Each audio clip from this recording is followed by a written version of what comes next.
make an example like Grace, it's not on. You know when you have a little brother and they're just no shame whatsoever. Nano says, in all What is seriousness, this it's not private? fair. The trophies and memories from other teams to boast about winning. Trophies need to be stripped. Juventus. I mean, the Juventus, yeah, of the Premier League. Juventus was a bit different, to be fair. Juventus were private referees, kidnapping referees. Yeah, that was crazy. But we don't know, Steve. Just the start. This just. I was actually watching a video about that today. But I watched a documentary. There's a documentary about it. No. No, but what else are Chelsea going to own up to? Slowly, slowly. We don't know. It's just Is it not more likely that Man United under Ferguson were doing that with referees than us? Yeah. You not think though, right? I Let's agree have with that. a think. Since the Premier League tried to introduce these rules, at least I'd say 40% of our podcasts that we do, we end up talking about someone doing something or SR or a point production and that. And to me, that's not football. Now, if I was to say that when we were on the 115, everyone just shot me down and went, no, you cheated, fucking hell, blah, blah, blah. But don't you get tired of it all? We all know what's going on in the game.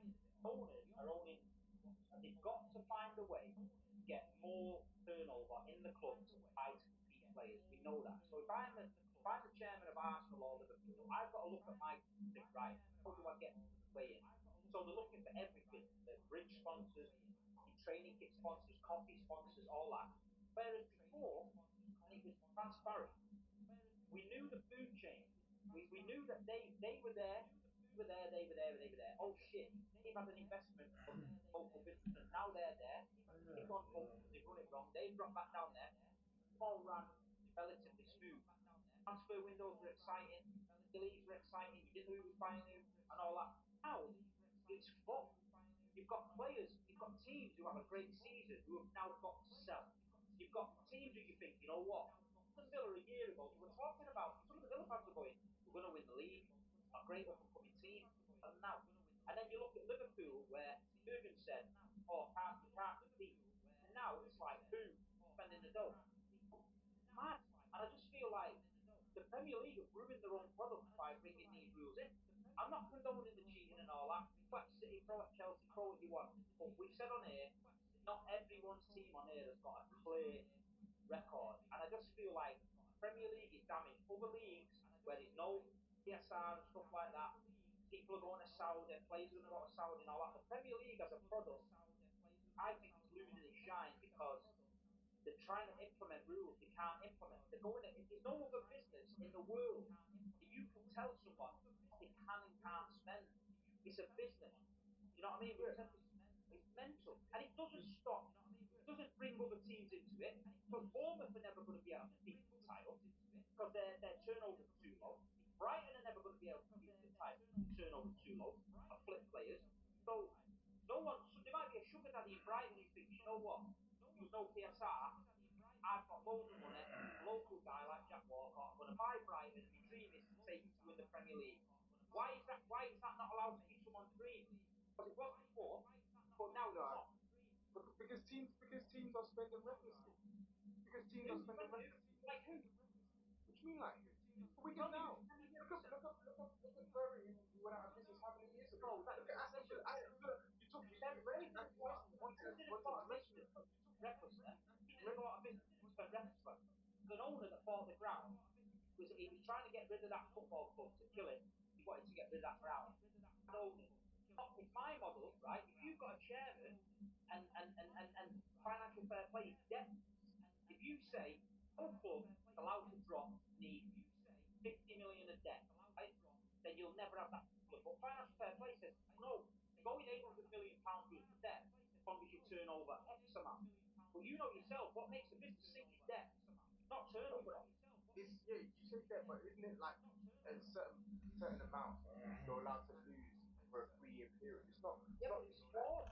Yeah. I'm not saying it's perfect, but like we know that it's clearly designed there to protect the club from hemorrhaging losses. Like you look at Aston Villa, prime example. Aston Villa, since they've been promoted, they were spending crazy. They went through a period where they were making money back from big sales like Jack Grealish for £100 million. But look at their wages as a percentage of their revenue. They're way too not sustainable. So there should be rules to keep to check. There absolutely should be rules. Okay, a foreign investment that comes in, yes, maybe those rules need to be a bit more lenient. Maybe they could say, okay, you know what? As long as your investor has proof of the capital that they're willing to invest into the club, maybe you can enter into a different conversation. But in the end of the day, the rules are in place to try and keep things as fair as possible and also to protect clubs. At the end of the day, the clubs need to be protected. If you overspend, it will put you in trouble. I, It will I'm put not you in being trouble. fair. My last point as well. It's all good and well saying, oh yeah, look at Brighton, look at Bournemouth. It's your sympathy for Tottenham.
So I can connect.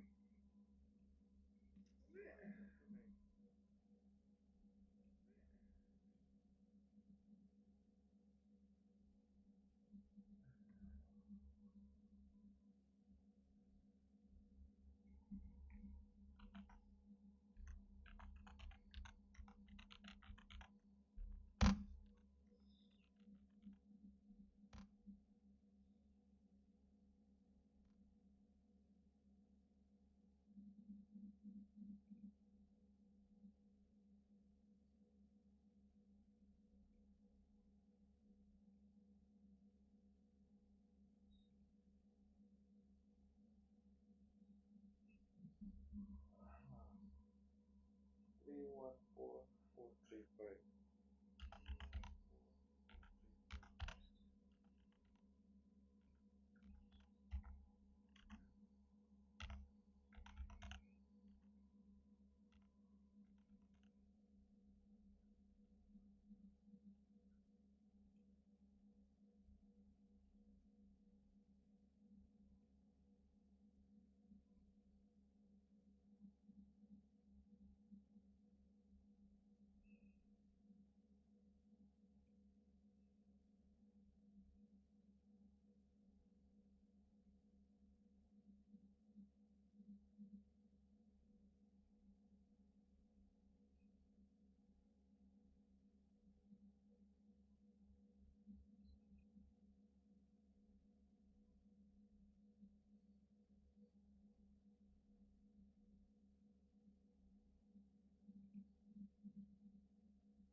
Why is it difficult to do this thing? Ah, oh man, so difficult.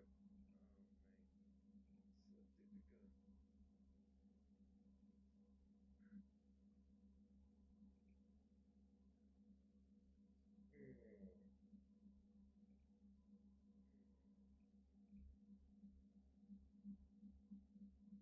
Why isn't private? Is it private, isn't it? Hmm.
No, wait, I ain't finished. Your turn to ban. 5 seconds remaining. We're talking about what we as a provider. It's not meant to be the punishment. Punishment is not good. Practice not good. You are responsible. And now we've gone through a period where we no longer have to go out there. We've got ourselves our reputable benefit. Let's just keep it top level now. We're not talking about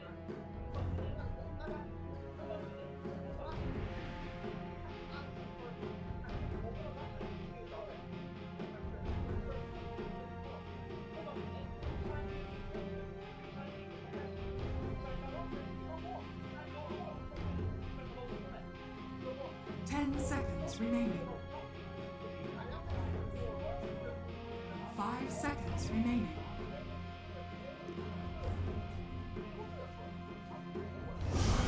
5 seconds remaining. 10 seconds remaining. 5 seconds remaining.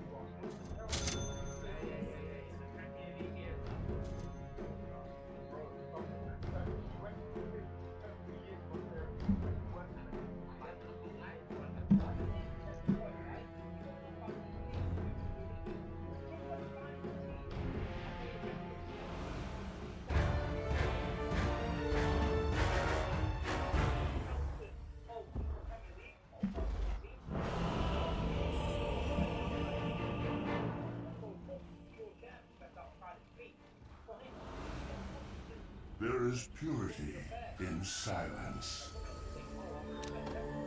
Shut up! Prepare for battle.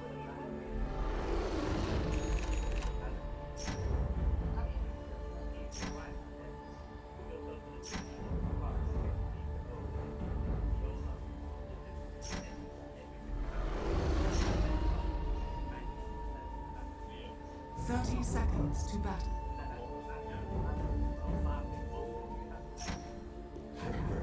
Easy in the bag. Bow to please.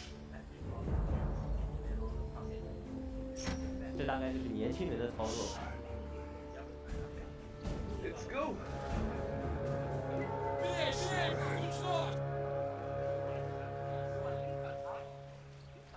The battle begins.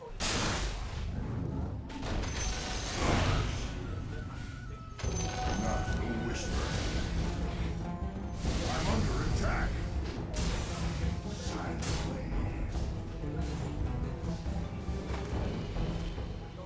Yes.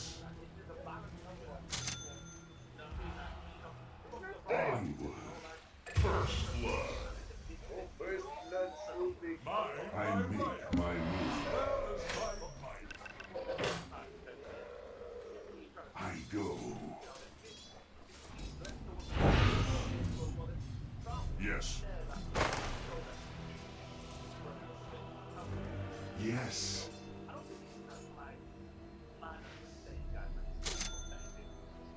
Silent running.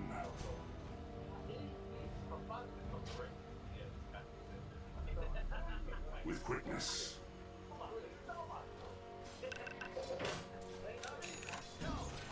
I go.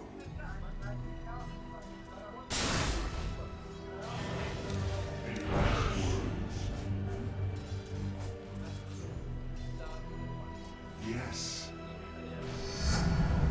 There is less to be heard. I've cut a path. Silently.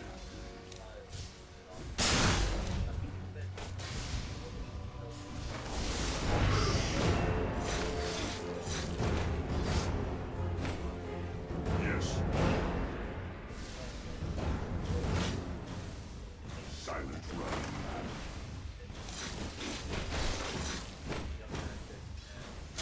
I make my move.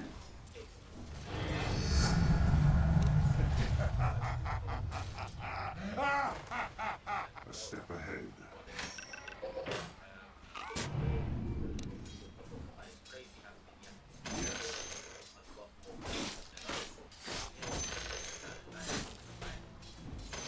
Silently.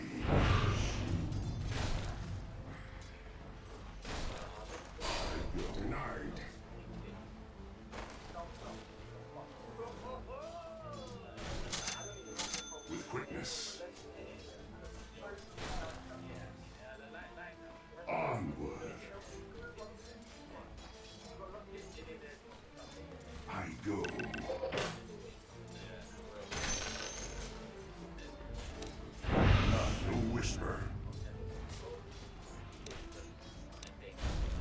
under attack. With quickness. I go. Let no sound escape. Silent running.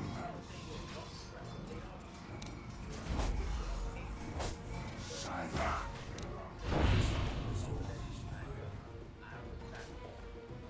I cut a path. Silent.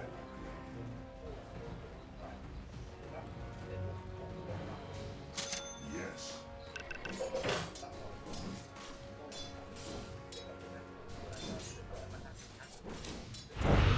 Onward.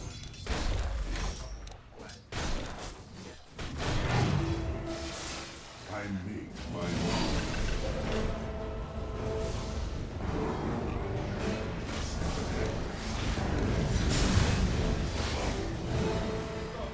Yes.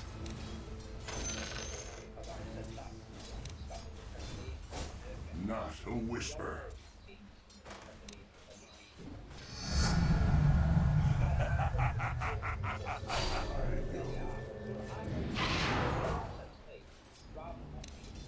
Yes.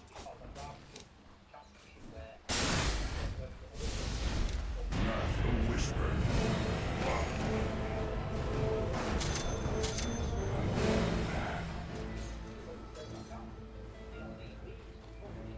Shush.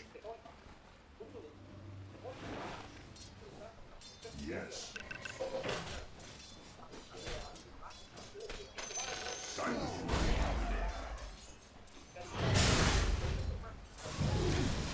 Dire structures are fortified.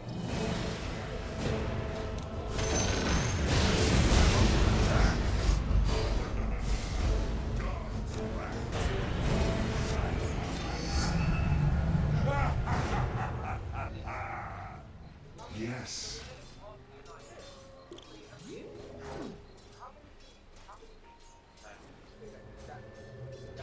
Yes. Onward. I go. You didn't want that.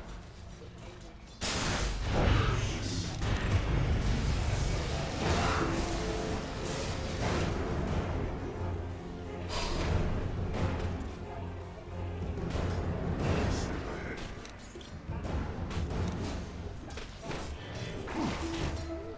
I cut a path. Onward. I make my move. Silent running. Yes. With quickness.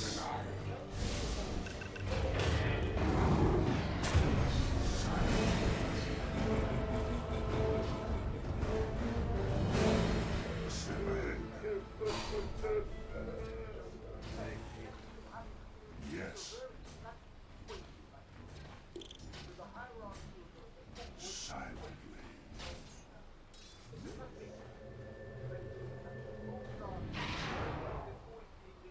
Not a whisper. I go.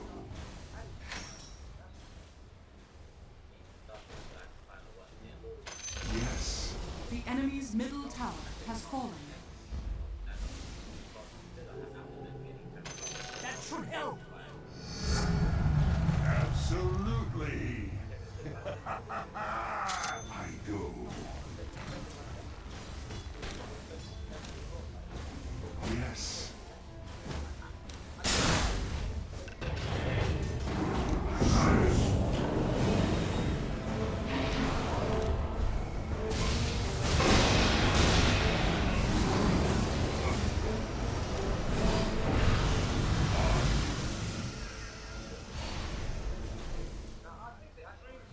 Yes.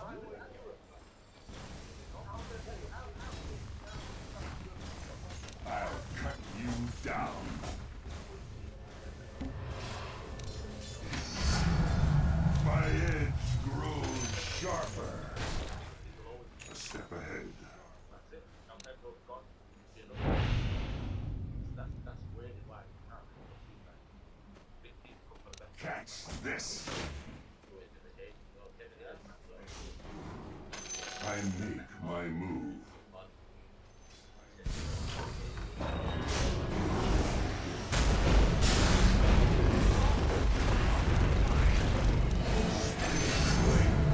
Advancement. Silently.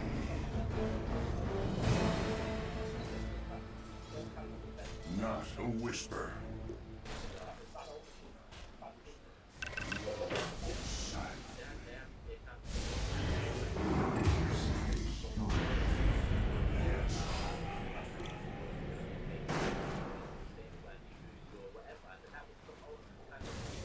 Silent running. Silence is golden. With quickness.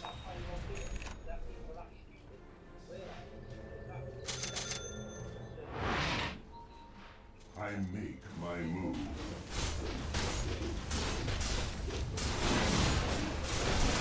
Silence.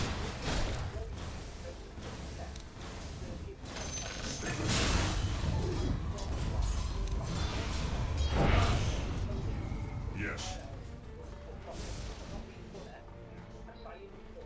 Silently.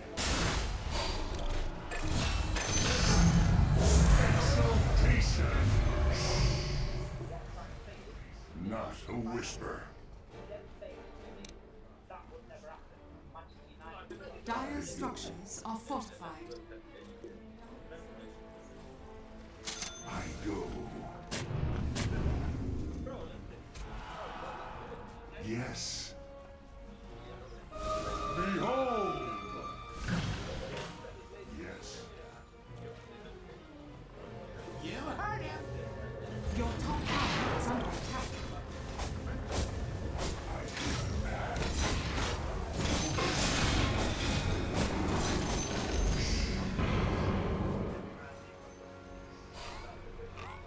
With quickness. Silently.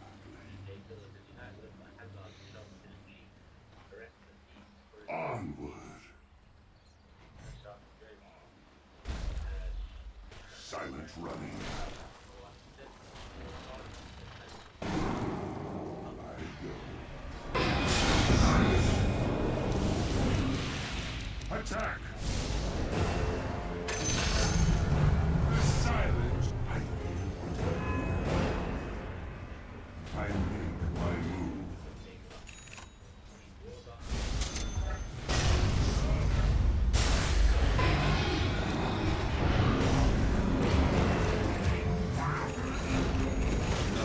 Whisper. I'm under attack. Yes.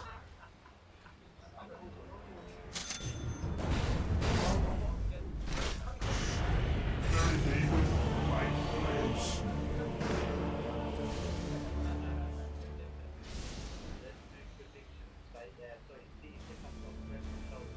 Your top tower is under attack. Vinford! Radiant structures are fortified.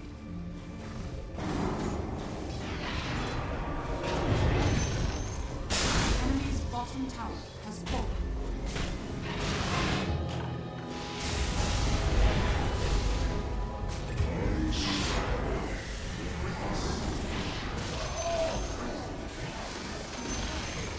Your top tower has been denied. Yes. Your middle tower is under attack. Yes. Gold for steel. Silently. Your bottom tower is under attack. Silent running.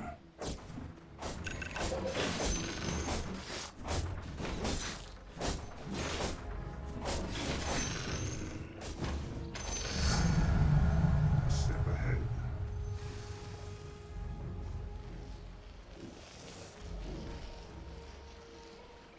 Onward.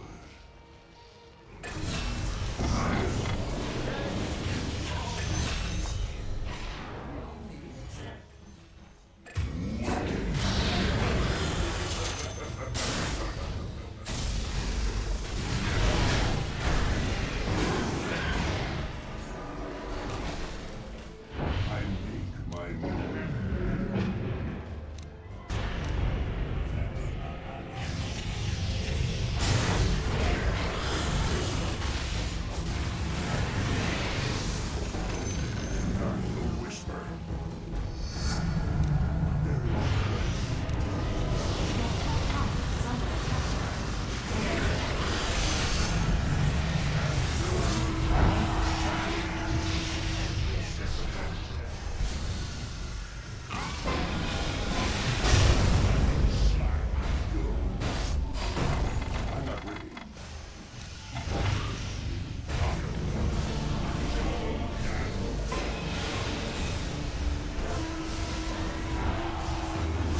Your middle tower is under attack.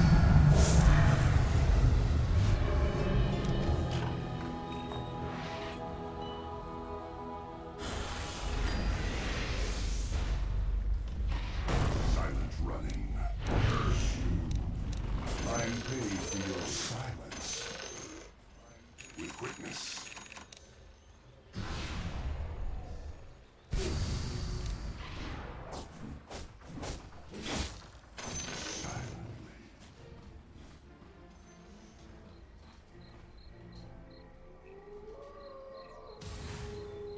Hear me out.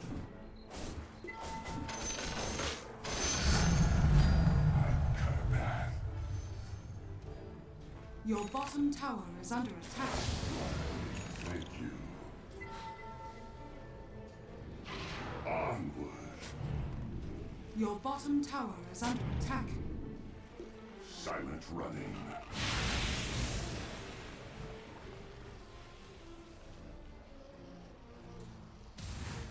With quickness. Your bottom tower is under attack.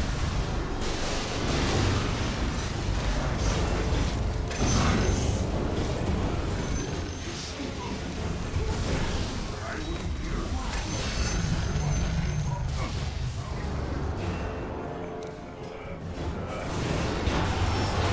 I'm under attack.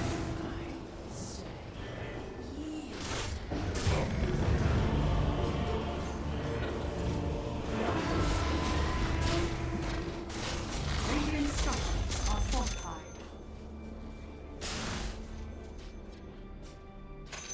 I'll take your tribute.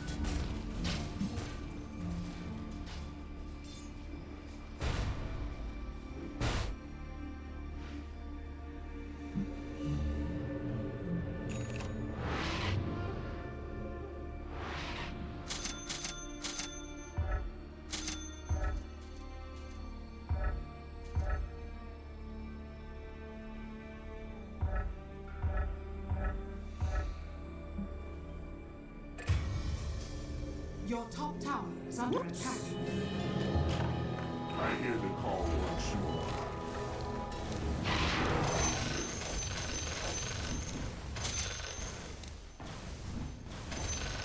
I make my move.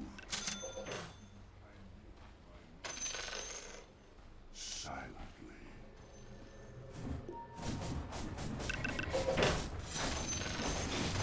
Advancement. I go. I go.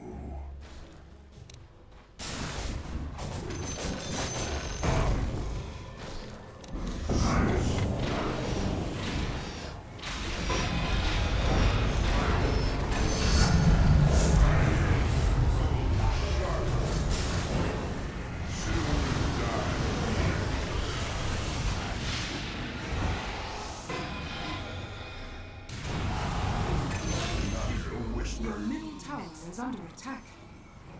Yes. Your middle tower has fallen.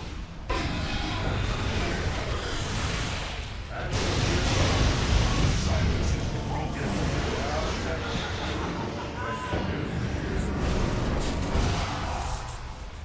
Face up.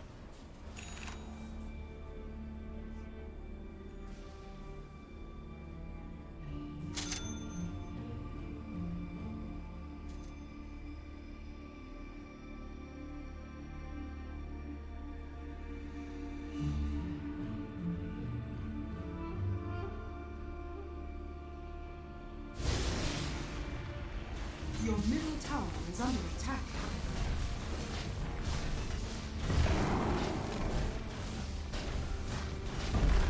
Your middle tower is under attack. Your middle tower has fallen.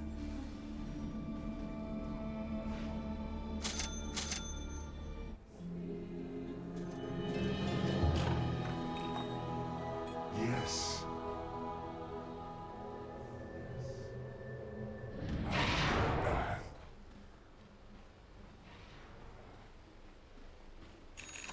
I make my move.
Your middle tower is under attack.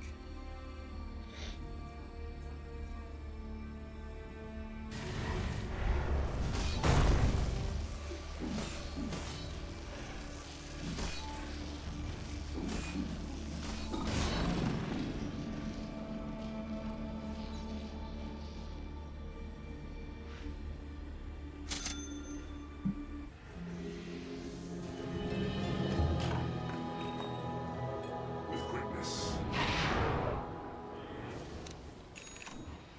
Shut your mouth. The silence deepens. Silently.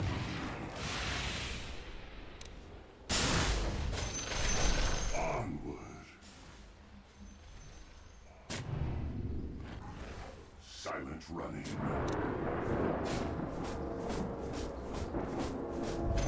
Yes. Silently.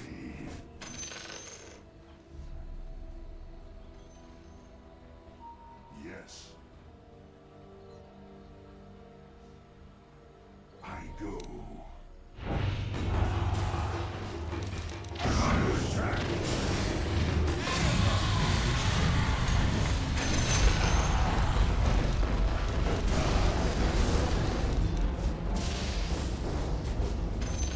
Cut a path.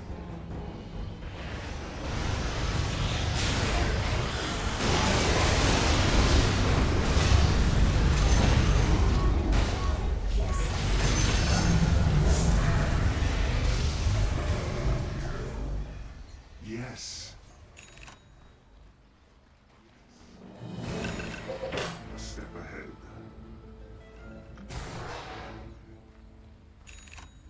With quickness.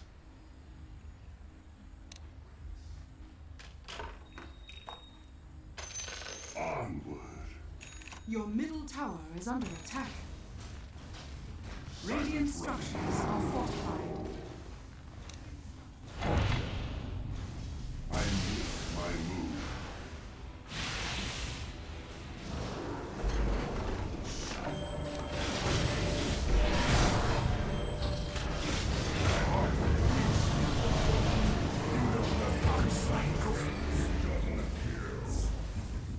Your middle tower is under attack. Your middle tower has fallen. Your middle barracks are under attack.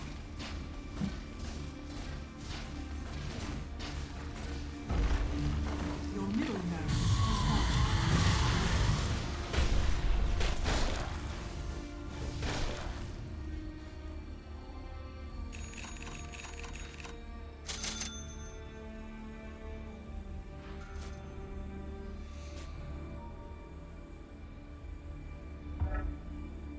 Your top tower is under attack.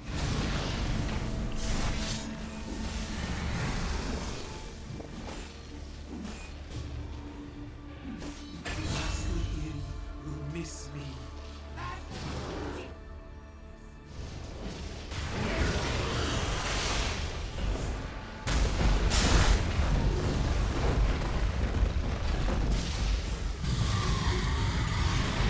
Top tower is under attack.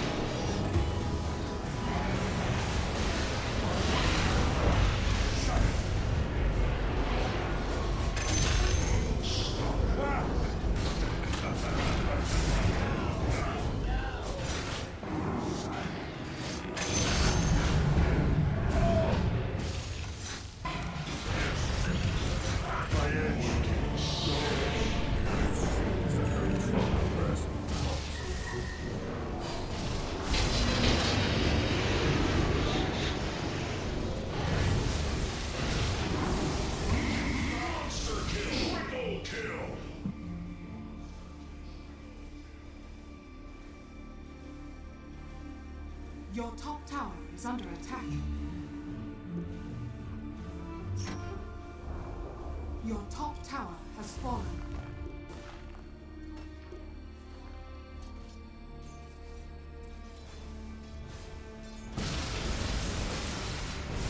Your top tower is under attack. Radiant structures are fortified.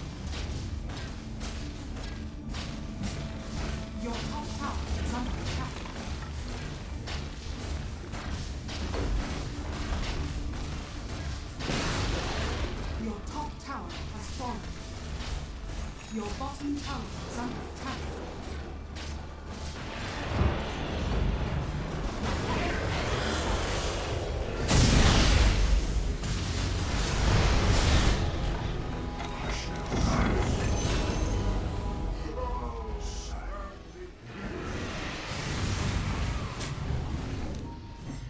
Your bottom tower is under attack. I make my move.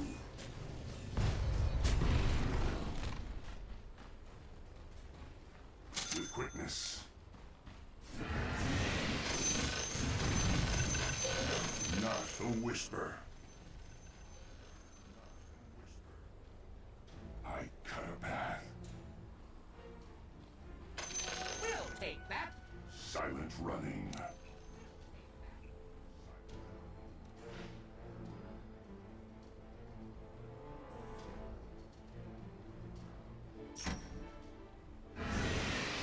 I go.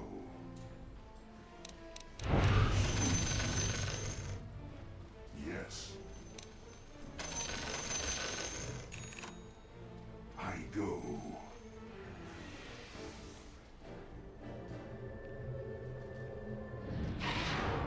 A step ahead. I'm paid for your silence. Yes. Onward. Onward.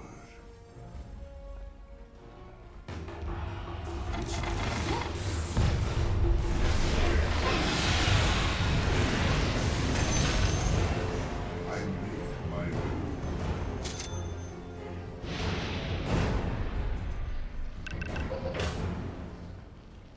Bow step ahead.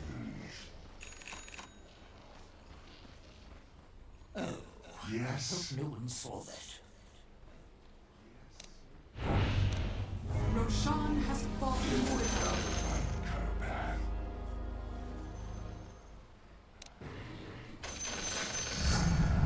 Let no sound escape.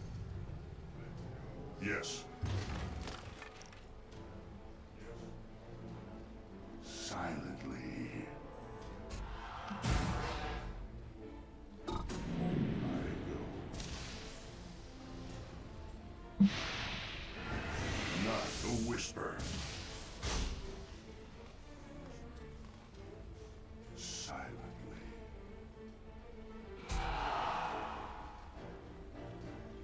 With quickness. That was terrible. I go.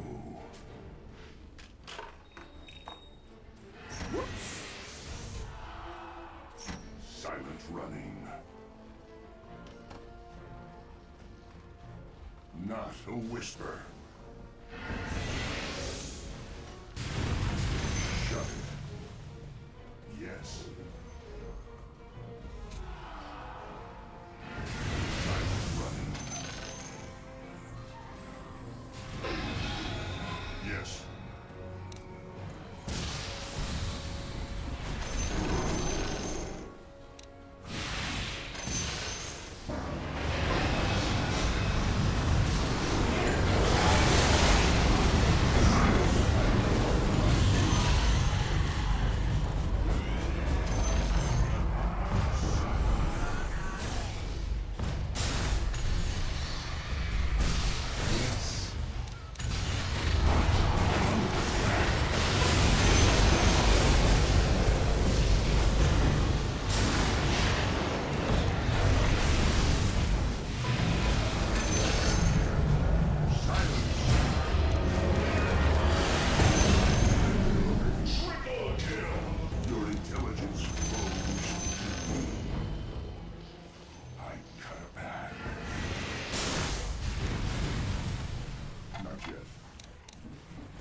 Yes.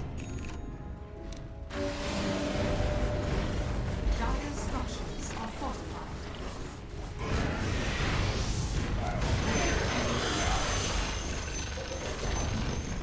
The enemy's middle tower has I fallen. make my move.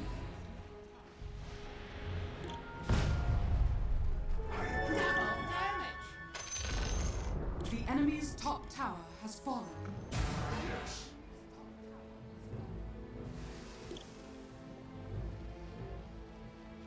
I go. I'm paid for your silence.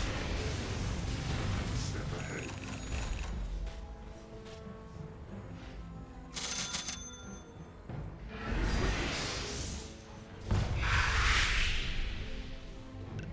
Yes.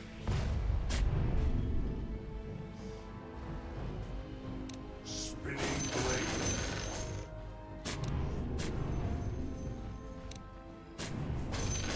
Not a whisper.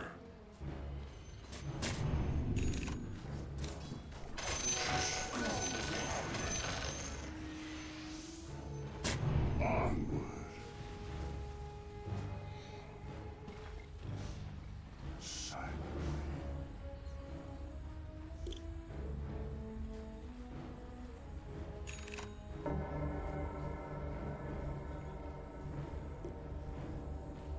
Silently.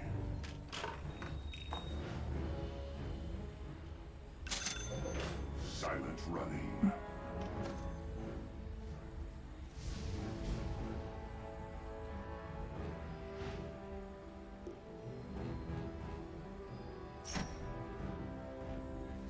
I cut a path. Gold to steel. Not a whisper.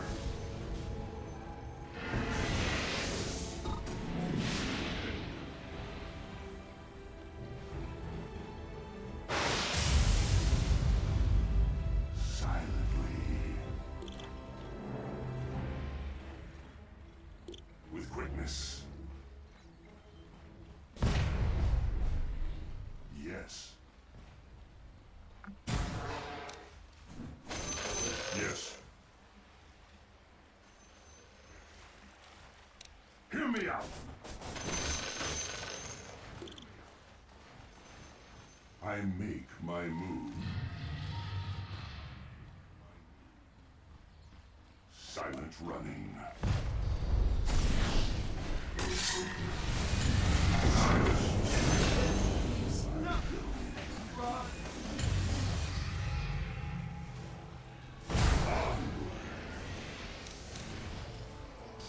Roshan has fallen to the ground. Cut to the chase.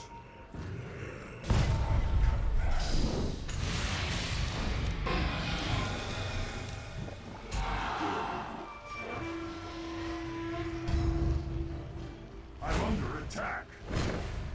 Yes.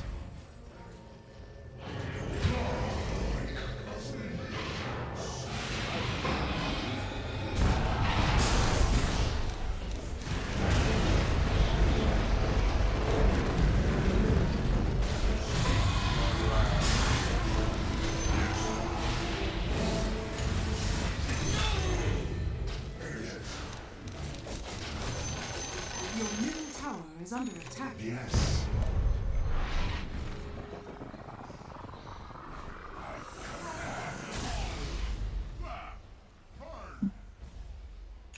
Silent running. With quickness.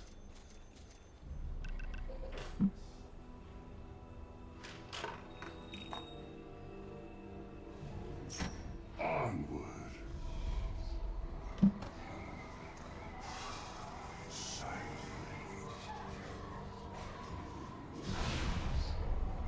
A step ahead.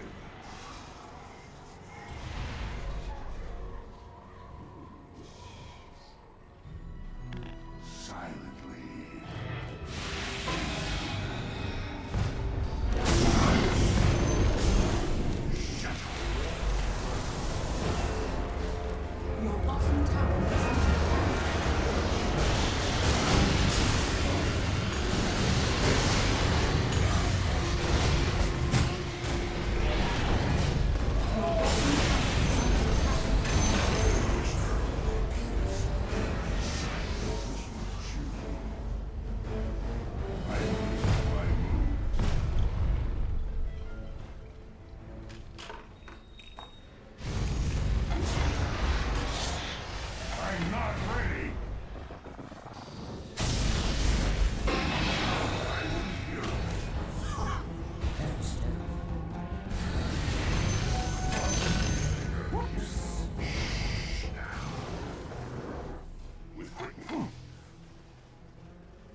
I strike.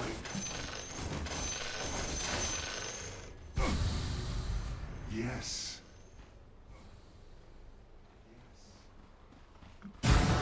Running.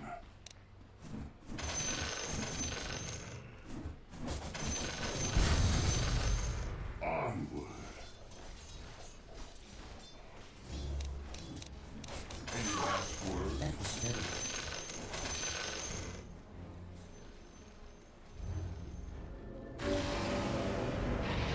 Cut a path. As the blades fly.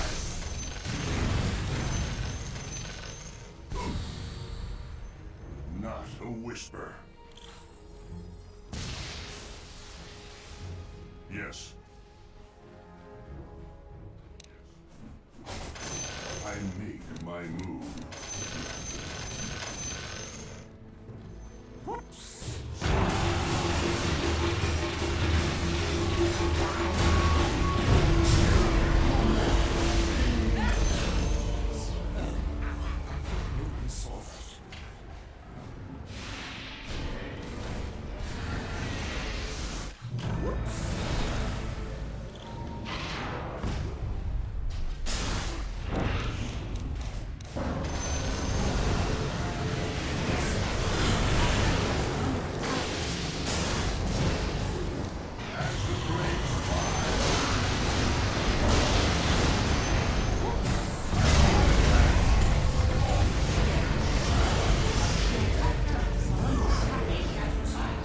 stable formulas.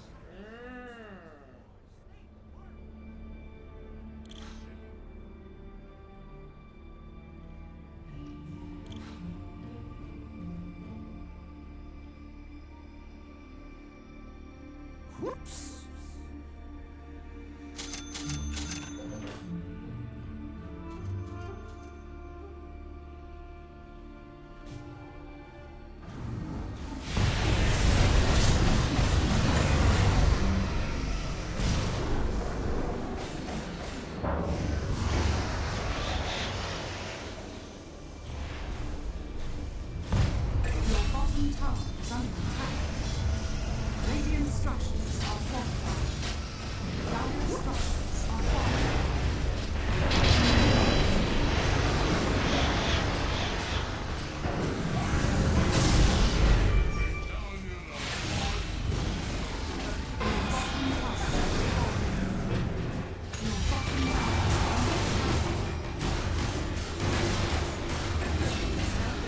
Your middle tower is under attack.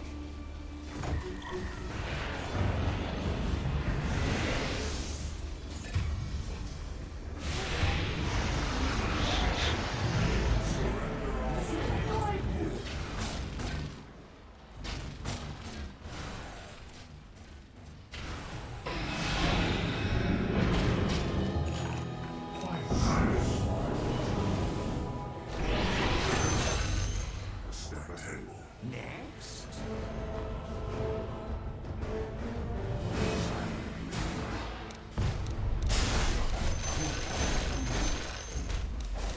I'll cut you down.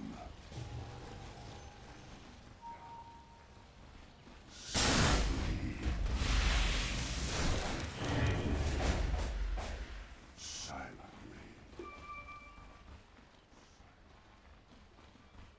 Yes.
bottom barracks are under attack.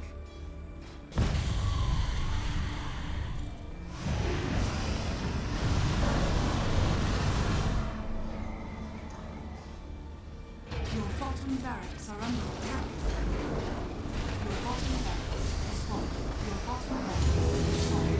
Enemy barracks has fallen. Your ancient is under attack.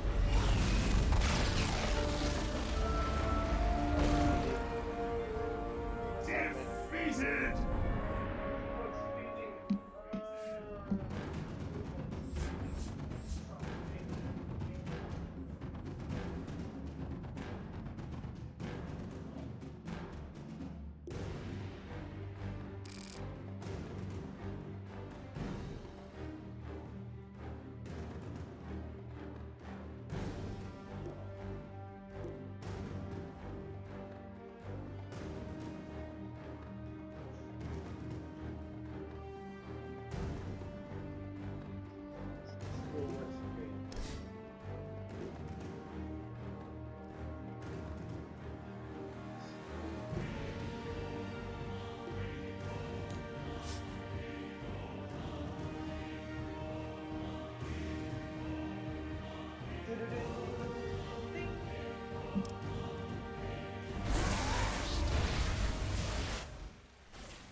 Radiant structures are fortified.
Radiant's courier has been killed.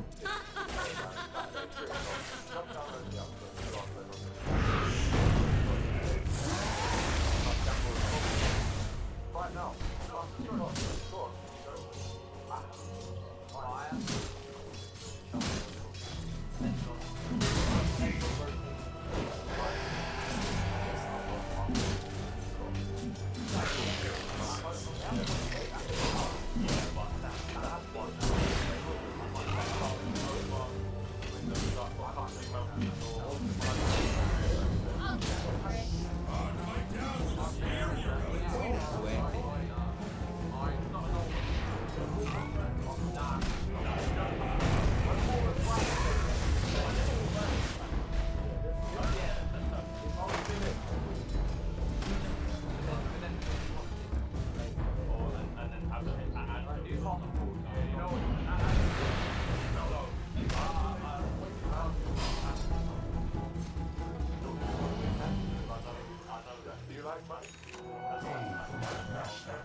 tower is under attack.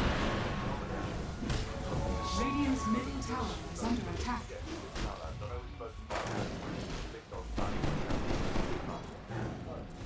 Emily sent us a very nice box. Comes with Dire's top tower is under attack. Dire's structures are fortified. Dire's top tower is under attack.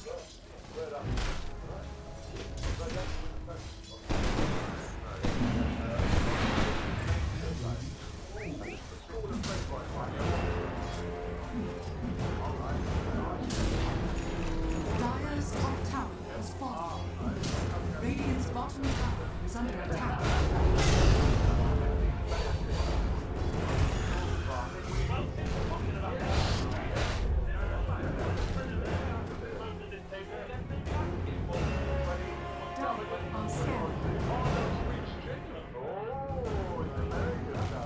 Dire's middle tower is under attack. That's another thing we'll be discussing.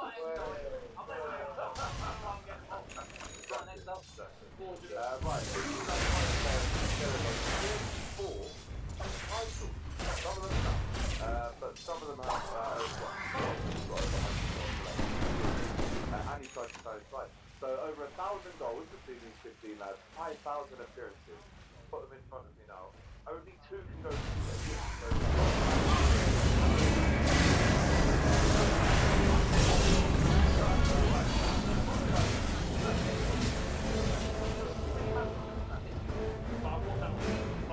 Dire's middle tower is under attack. Dire's structures are fortified.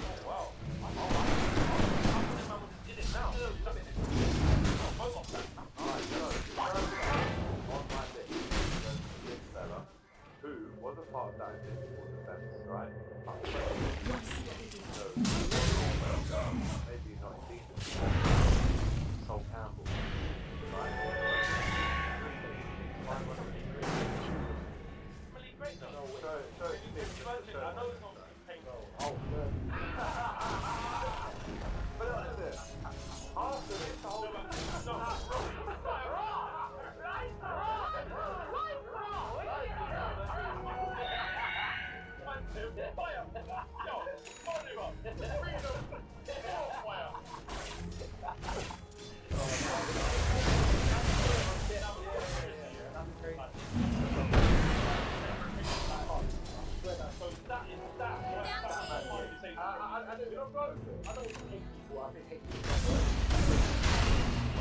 Radiant's bottom tower is under attack.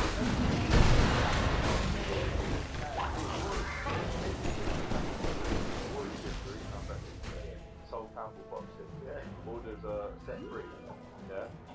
What are you saying? I'll buff it out, man. Yeah. Sol Campbell, you know how he went about it? How he went about it? Because remember, we've had Arthur say, bitch that, and she got it fucked. That one there, that one there. He told us. Dire's middle tower is under attack.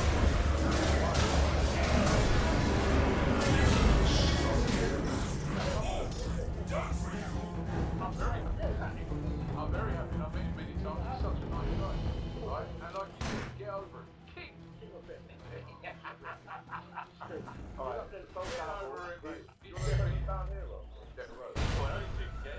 Only two, yeah. Let's not go early. We'll make our decision. Yeah, that's what I'm saying. Have you not been listening? Yeah, but why have you volunteered Sol Campbell? Because it's first choice. Never questions the order. I haven't written this. Look at the screen right now, man.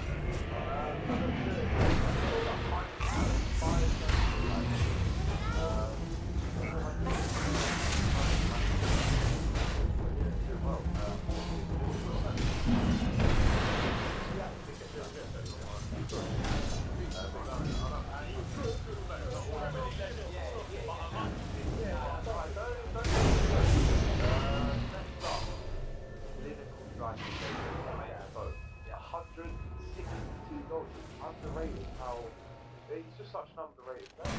What that head down corner. No, I wanna get the light around.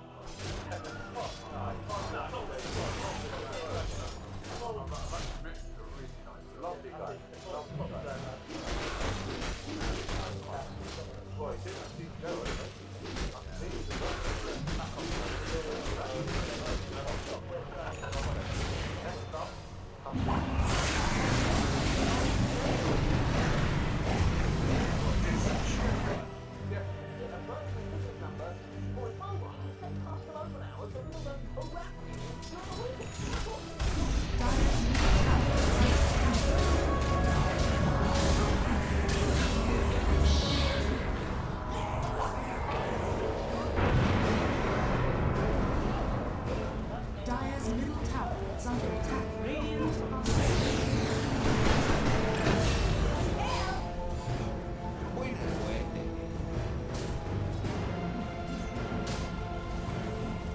bottom tower is under attack.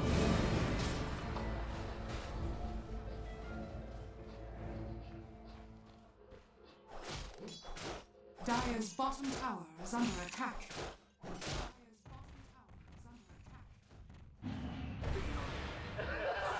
This guy's always taking a mid. Hey, He turned down the end about half. You lot turned down biggest troll out there, right? I get it, a very funny guy, right? But listen, if you know what Keep playing. Unbelievable. Dire's middle tower is under attack. Invisibility. I'm not saying you have to win out of this bit, but Dire's middle tower is falling.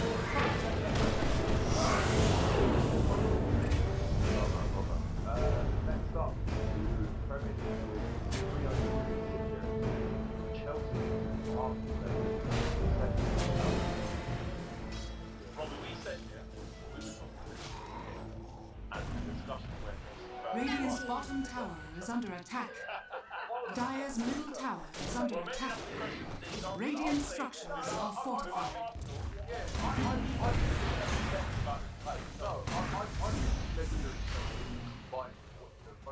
even though Radiant's bottom tower is under attack.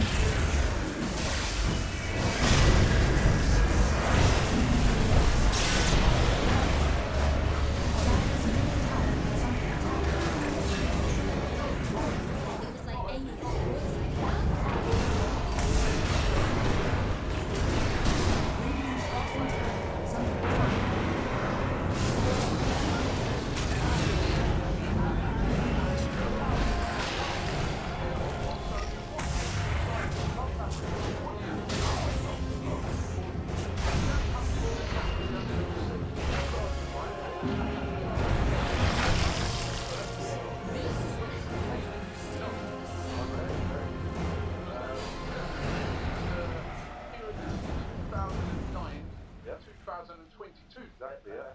Everyone's spam 74 in the chat right now. We all self-report, everybody will get someone else, but we the only ones who do it. Maybe we snitch on ourselves. Yeah, you do. Everybody fucks up. Trying to take the whole time. Everybody go and tell the judge I done it, so it's fine. No, everybody still broke the law. Lock up. Less time. Look at the chat right now. 74. Everywhere. This is rubbish. This is rubbish. An absolute legend, in my opinion. A tricky customer for any centre back in the 90s. Les Ferdinand. Yeah, Les Ferdinand is good, yeah. Don't get the legendary status for the Spurs show. I'm not sure if you listen. Again, great player. He was more of a Great player. I'm not sure about the player. Great player. Yeah, he's not a legend. Out of those so far, Campbell. Alright, well, let's carry on. Come on, let's carry on. Next up, one of the most clinical strikers in world football, the Prem. 94 to 96, it was him and Arnott when he was at PSV, in my opinion. First on the scene, absolute. I mean, if you put your money on or your life on him to score, I mean, the other day, Turkish said to me, if a ball fell in the box and there's two players that he would trust to finish that off and save his life, it would be this fella and Gary Henry. Certified finisher. He's a strong candidate, man. Amazing golf player as well. Remember? Good jump. Catalogue of goals, left foot, right foot, volleys, overhead, free kick, everything. And his story, local top scorer. Nah, Robbie Fowler was unreal. Again, another one that maybe the younger generation. Yeah. Fowler was alright. No, he weren't alright. He's on the R90.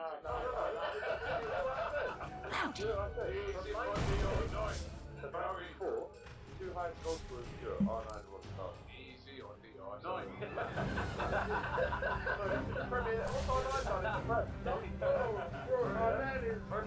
That's a lower your voice.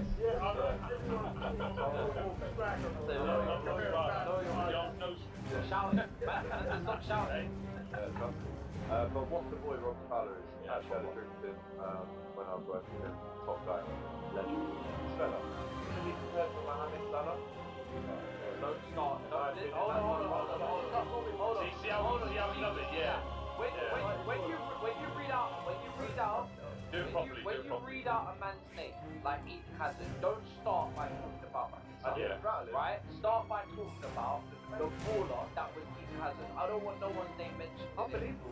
If it's not in a polite, respectful fashion. This guy right here, one of the best technical players right? Technically, on another level, right?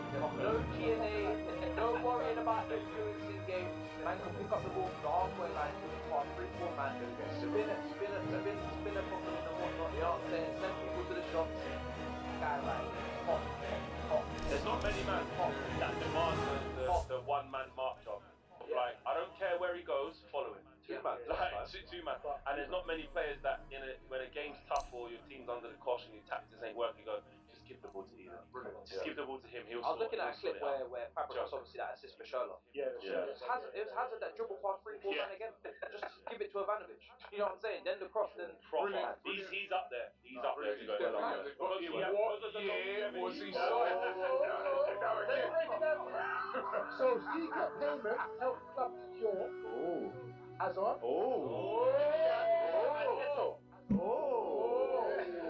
So again, how do you respond to that? is this the Chelsea segment? Is this the segment? Or is it? And now you got to be careful. all of Now, but you know what? We're doing Why this we in Premier merging? League. So, Why we merging? Premier League bring the this jobs. yeah, that's what I'm saying. Why are we merging the segment? Alright, next up. That ain't on the deliverable. He was allegedly a great player. I'm just trying to help the Good. Next up. No, he's in. Next up, in my opinion, best right back in the Premier League we've ever seen. Gary Neville. Can't say better than that kind He of. goes in over everything. Gary Neville is a red. Gary Neville is a red. He hates Chelsea. Over everything. He's one of the Yeah. No, we don't think like that. In front of That derogatory term. 400. No, it wasn't. No, he does. Hates Carlton, legend. Yeah. But he doesn't anymore because he loves Jamie Carragher. Yeah. He didn't. If I hate him, like every other Man United fan does. Now this fella, he's been in the news quite a lot. To be fair, I mean, 17, 18, it was me. Wayne Rooney couldn't touch me. Your Michael turn Owen. to ban. Do you know what though? The thing is, 5 like, seconds he doesn't get remaining. the love getting it maybe now. He has to well that too. He's gonna have to go in it. He's got to be Do you know what I mean? And let's get this right. That won the Ballon d'Or at Liverpool. He won the Ballon d'Or. 21. Him and R9, the two youngest ever. That means at the time They're the levels we're talking about, he was the best player in the whole world. Yeah. But he didn't even Has to go in care. there. Bro, he has to go in there. 2 golden boots by the age of 19. He That has will to go never in happen there. again. Because no, he's got a Man United. Never happen again. But like, Yeah. but he did get one. Definitely. But he's not loved at any club that he plays for. No, but it don't matter. We're talking about the Premier League, and he's not 10 going to get his flowers. seconds Like, remaining. he won the Ballon d'Or. 5 seconds remaining. So did Ronaldo, yeah. And Ronaldo's not in this. He did what Cristiano Ronaldo did. How many players 5 won the seconds Premier League? remaining. I think it's just those two, you know. It's them. Yeah. Mo Salah ain't won it. No one else. You know what I mean? That one came Can't get good enough to win the Ballon d'Or while he's here. You know what I mean? Liverpool got the most. Oh, Rodri. Oh, Rodri, yeah, of course, yeah. So he's one of 3 people to win the Ballon d'Or while Thierry Henry didn't even do that. He could have got robbed. Yeah. Should have won it. But Next up.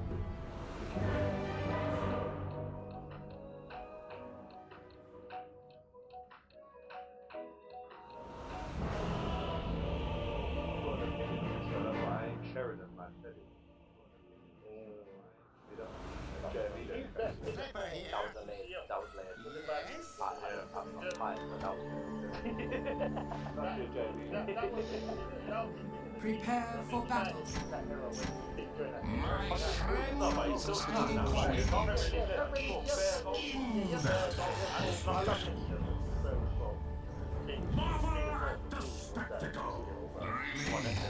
You just did that.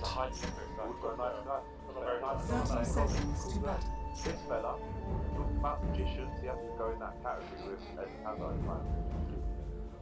I don't rate his statue, doesn't he? Like Roy outside. He will have to be Something in like it. that. Something like he has to. You love it. Whatever player he works with,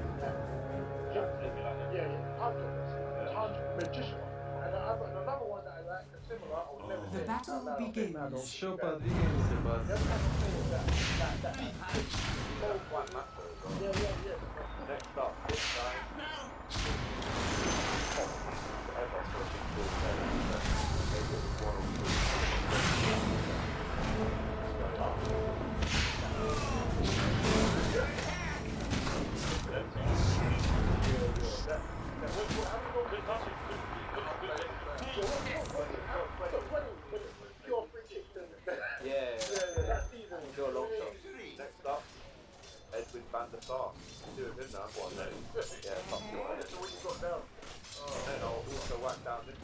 and the middle.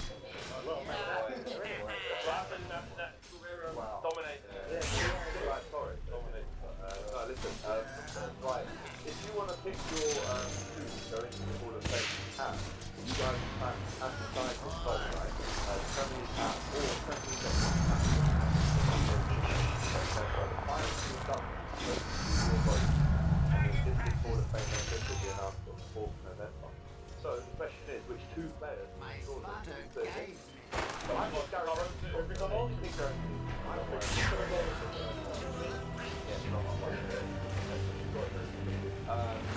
I'm gonna put my boy Hamid in there. Yeah, so Neville and Robin Fowler.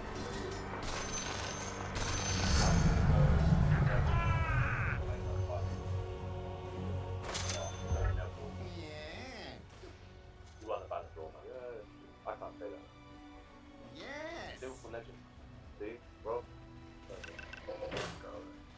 As you say. Tough question, this by the way. Neville. Run and gun. Come on, mate. That was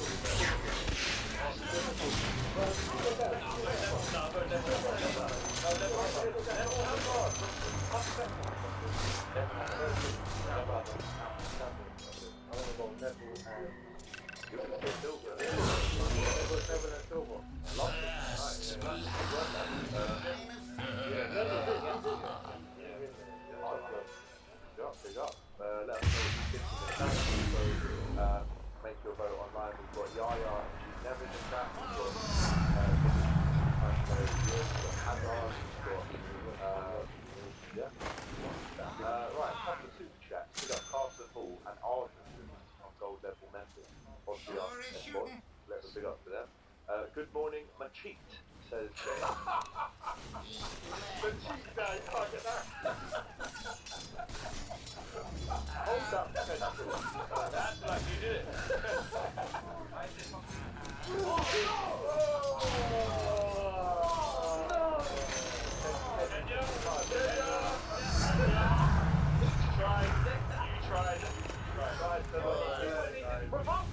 Why are you poking the bear for?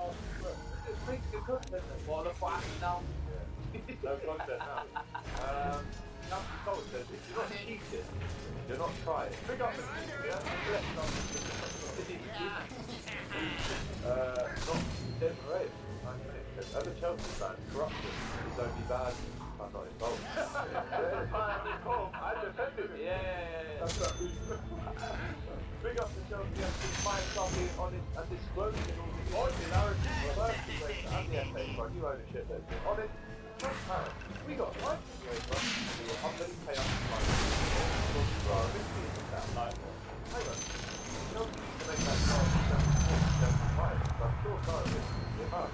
If she comes in, right, she should be investigated as well. Isn't it? Yeah, that's what I'm thinking. Let me see your national insurance number and your UTR number. I don't know what the. Yeah, I mean, listen, I think. I don't know. I've only seen it this way. But I think statement of that is what we have to do. We gave them the drop. We gave them the access to the files. Well, that's because it was a different ownership. So why should they, kind of have a why should they punch with something that was done under the other ownership? What is their mistake, right? This is a serious Chelsea case. Right, this is serious. You've got 20 plus.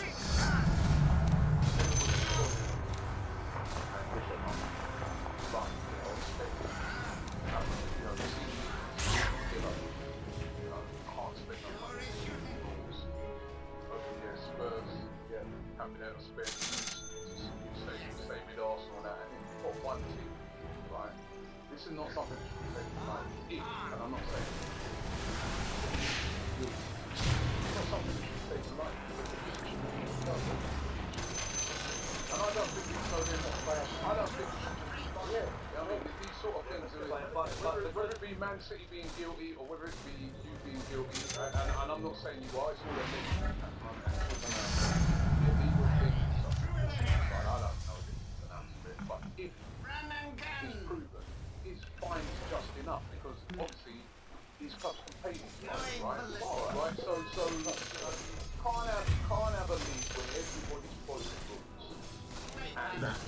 now we can do it this way. And on top of that, the consequences of them losing,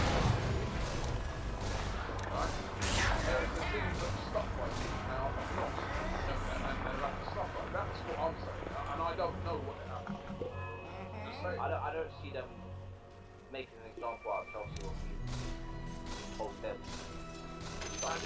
We've had ourselves in, and by the way, it's not so like Your bottom tower is under attack. basically trying to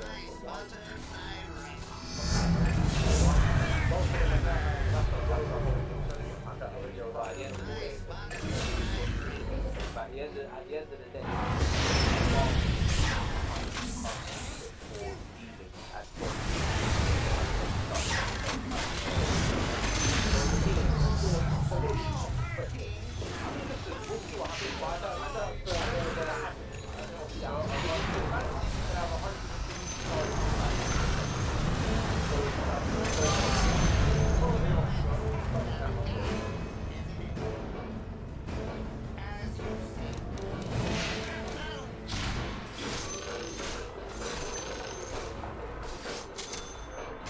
Radiant structures are fortified. None to burn. Of course.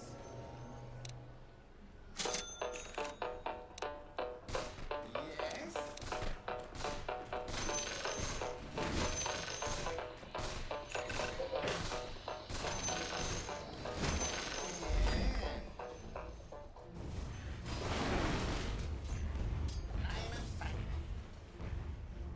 Well, what have you done? no, but I robbed the bank No. the other day, right? It was 5 years ago. I stole £5 million. Oh, that's okay. Don't worry.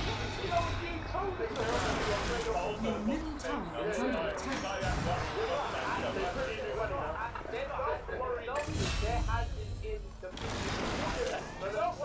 Don't worry. People before us. It's like going to a house here and saying, I've just Your bought this top house. tower is under attack.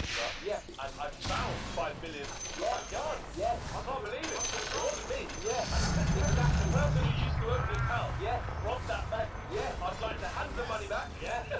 I haven't touched any of it. And I'd like to let you know that I don't condone stealing. That's basically what it is. Enemy's middle tower has fallen.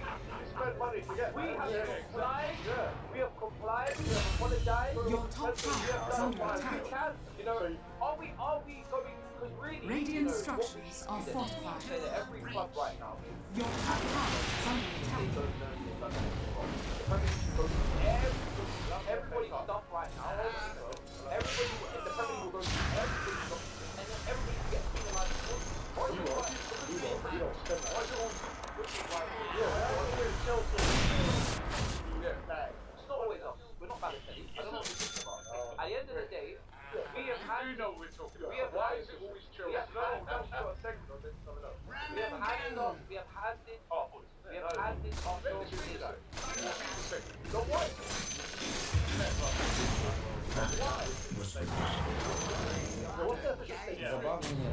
Before we get ourselves in trouble. So a statement by the FA, Football Association. Yes. They charge Chelsea FC with breaches of regulation J1.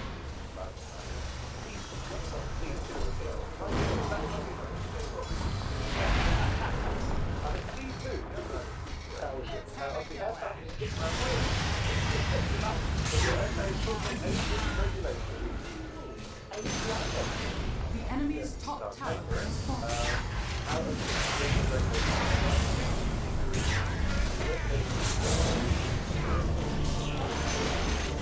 Enemy's bottom tower is fallen.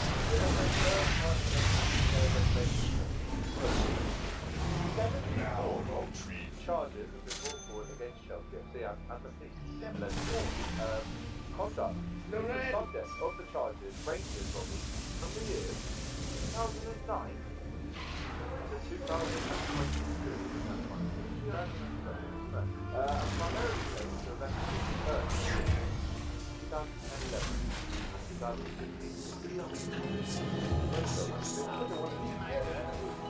Your top tower is under attack. 19th of September Dire structures are fortified.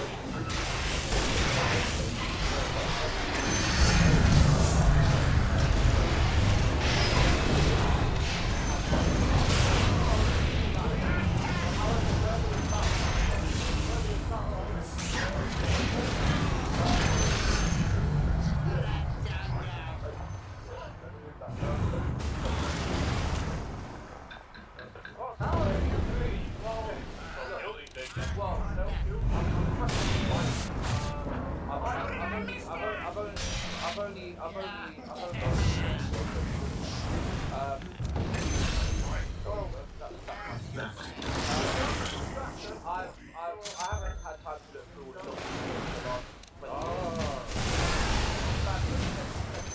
in the last 20 years. I've read the statement, yes, but I haven't. Your top tower is under attack.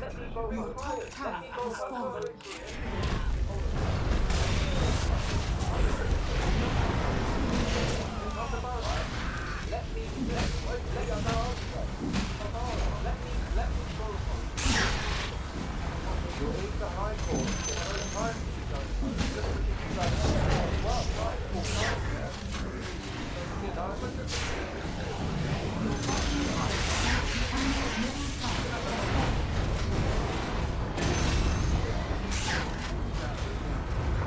Your bottom tower is under attack.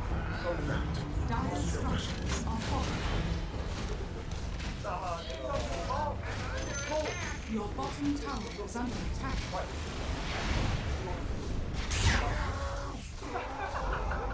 Your bottom tower has fallen. You know what? It's cool. There was somebody who told us, there was when you say why Because yeah, you know, listen guys, listen, in all seriousness, right, when they're talking about intermediaries there, what they're suggesting is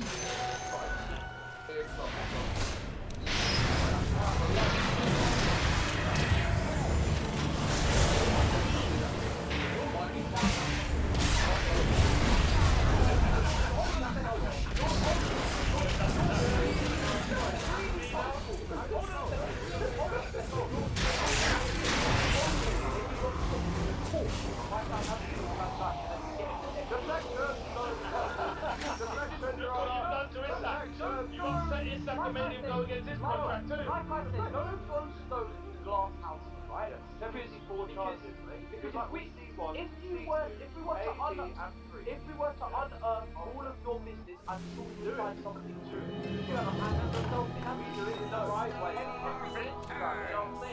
Doing up speeches and that, so just can't you but just going back to what I said, things like that need to be some paid money to make sure that that's played rather than that underhand stuff which is against the rules. Yeah, it's not right. Listen, Which ensures you get the best players. this is still a very bad look. I don't think this is not the end of Chelsea. They're not going to get relegated. We always see these things sort of 160 times. I don't think it's going to be that drastic. Is it only because that's Chelsea though? If this was 100%. Your top tower is under attack. It's a bad look because just because what we have done is looked at the Chelsea thing, and you know Chelsea is confirmed that engagement with the FA concerning matters that were self-reported by the club.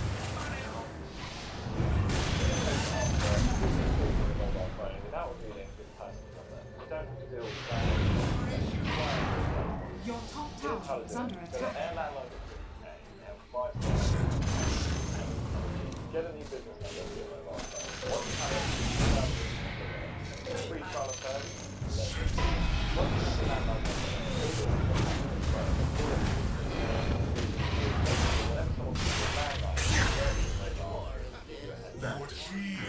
Just gonna test it out. Find there you go. Really good way to get business without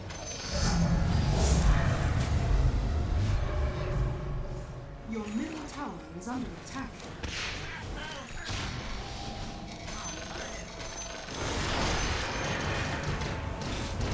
Your middle tower is falling. the club has demonstrated precedented transparency comprehensive access to the club's Your files top and tower is historical under data. attack. We'll continue working collaboratively, not collaboratively with Radiant structures are fortified. We wish to place on record our gratitude Regeneration. for their engagement with the club on this complex case, the focus of which has been on matters that took place over a decade ago. What that basically, you know that.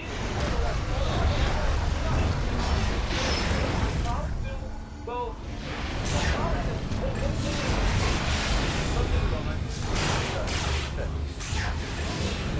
can't put it on clearly.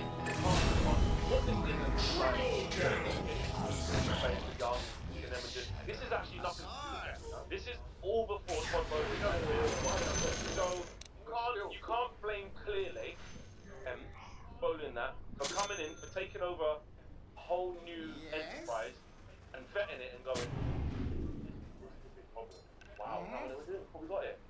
You can't blame them for that. But hold on. You can't blame them for that. Not them now. Obviously, as an establishment, though, should still be held accountable. Enemy's middle tower has fallen. TI14, whatever.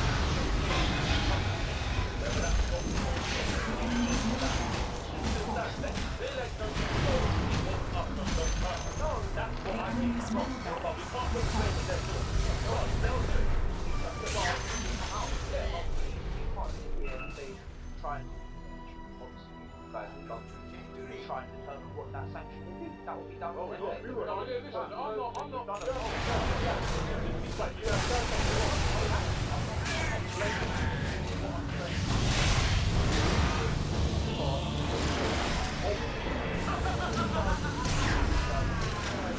This should not be something. Well, they have to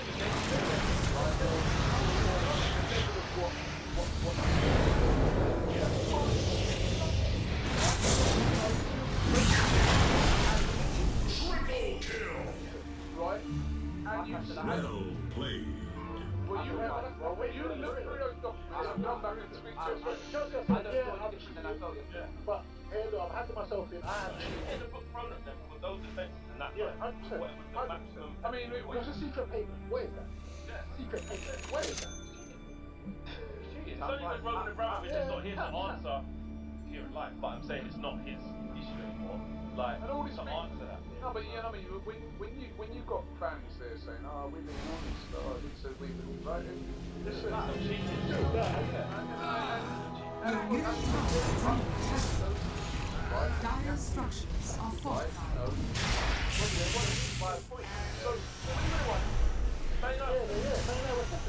didn't just win one. Yeah, I know. So you were able to set a they could give them a 20 grand fine. to build a powerful team, an unbelievable team, right? With undercover agents. Yeah. Your bottom tower is under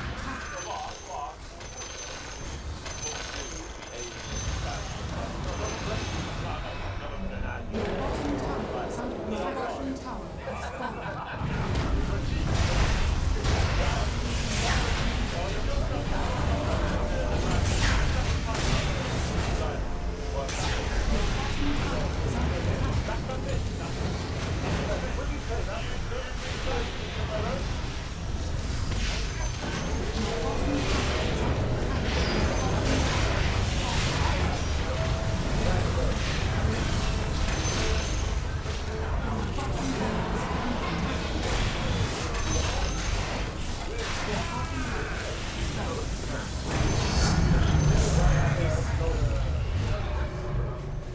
Dire structures are fortified. That was regrettable. Actually, no, what's right? No. Fine, this was fine, paid, done. This was Palace and those. No, you can't say that. Nottingham Forest had Your middle tower is under attack. Radiant structures are fortified.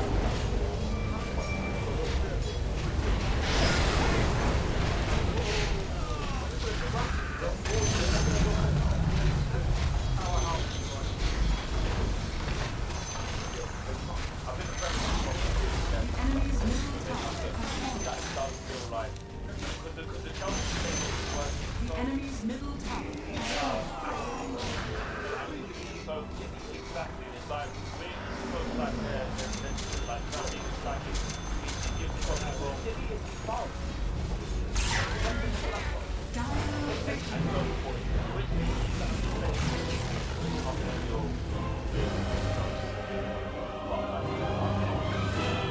As they say in Jamaica, young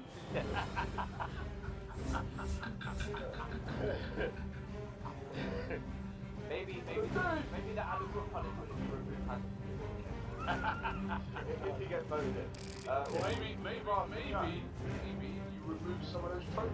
Well, that. The trophy thing I don't get because how are you going to restrict it and remove someone else? What did you like? Then you remember how you got And you won't. No, we will. Give me my title. We'll have more than that. Man City are guilty. We'll have 2 more. Us, we're going to win it this time. We have 2. What? Yeah, man. What parade? We'll have one. What parade? We'll have one. Yeah, you have one as well. We'll have one as well.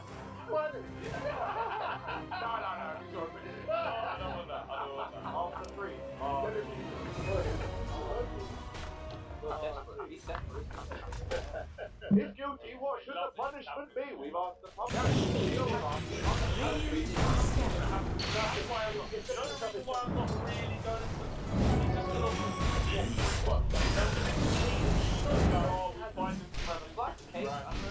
They had an embargo before. What was the that? Yeah, What was the embargo? Oh, he doesn't go to require no stuff. I told you Monday I'll bring my daughter. Oh my God. And it's late. We have it's why it's late. I'm not. That's 2 wins. You're embargo for 2 windows. I think the fact that he's coming to work.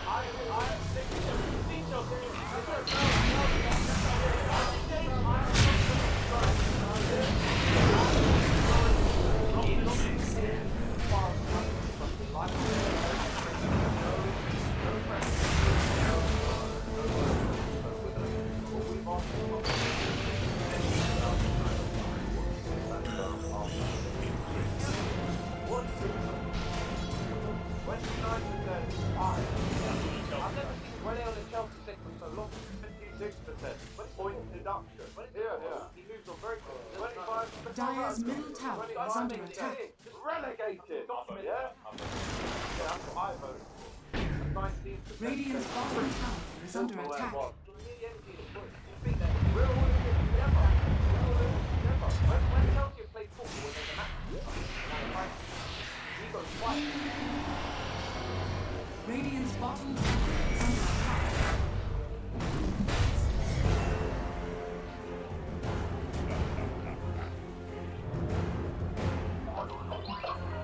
Radiant's bottom tower is under attack. The rule of invisibility.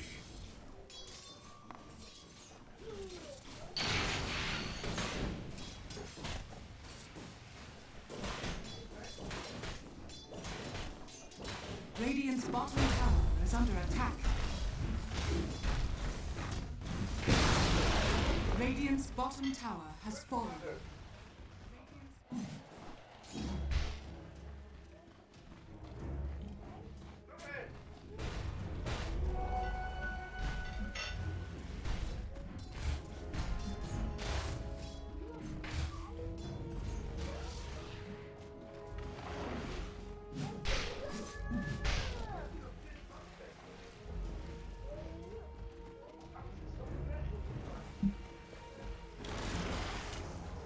Dire's middle tower is under attack.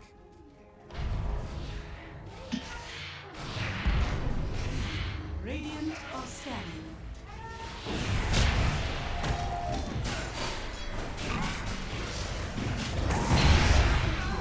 Awaits the cease not.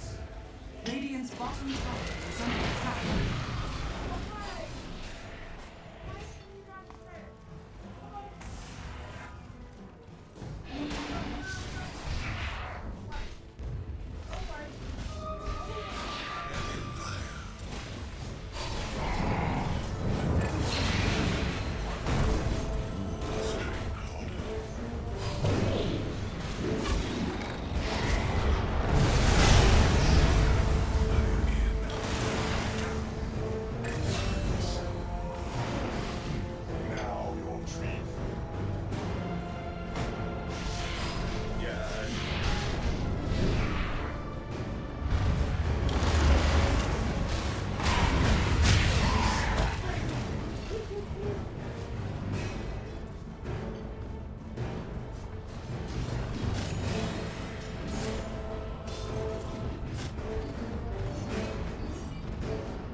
tower has been denied.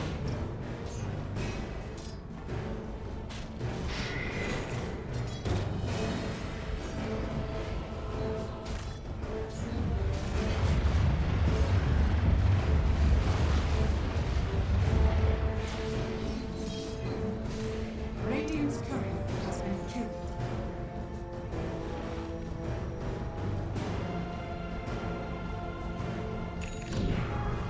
Time is money.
Game times here at 39, so they are definitely a team that's not really afraid to do something unconventional. They are just trying to make random moves on the map, catch you off guard, and kind of force you to make a mistake, at times.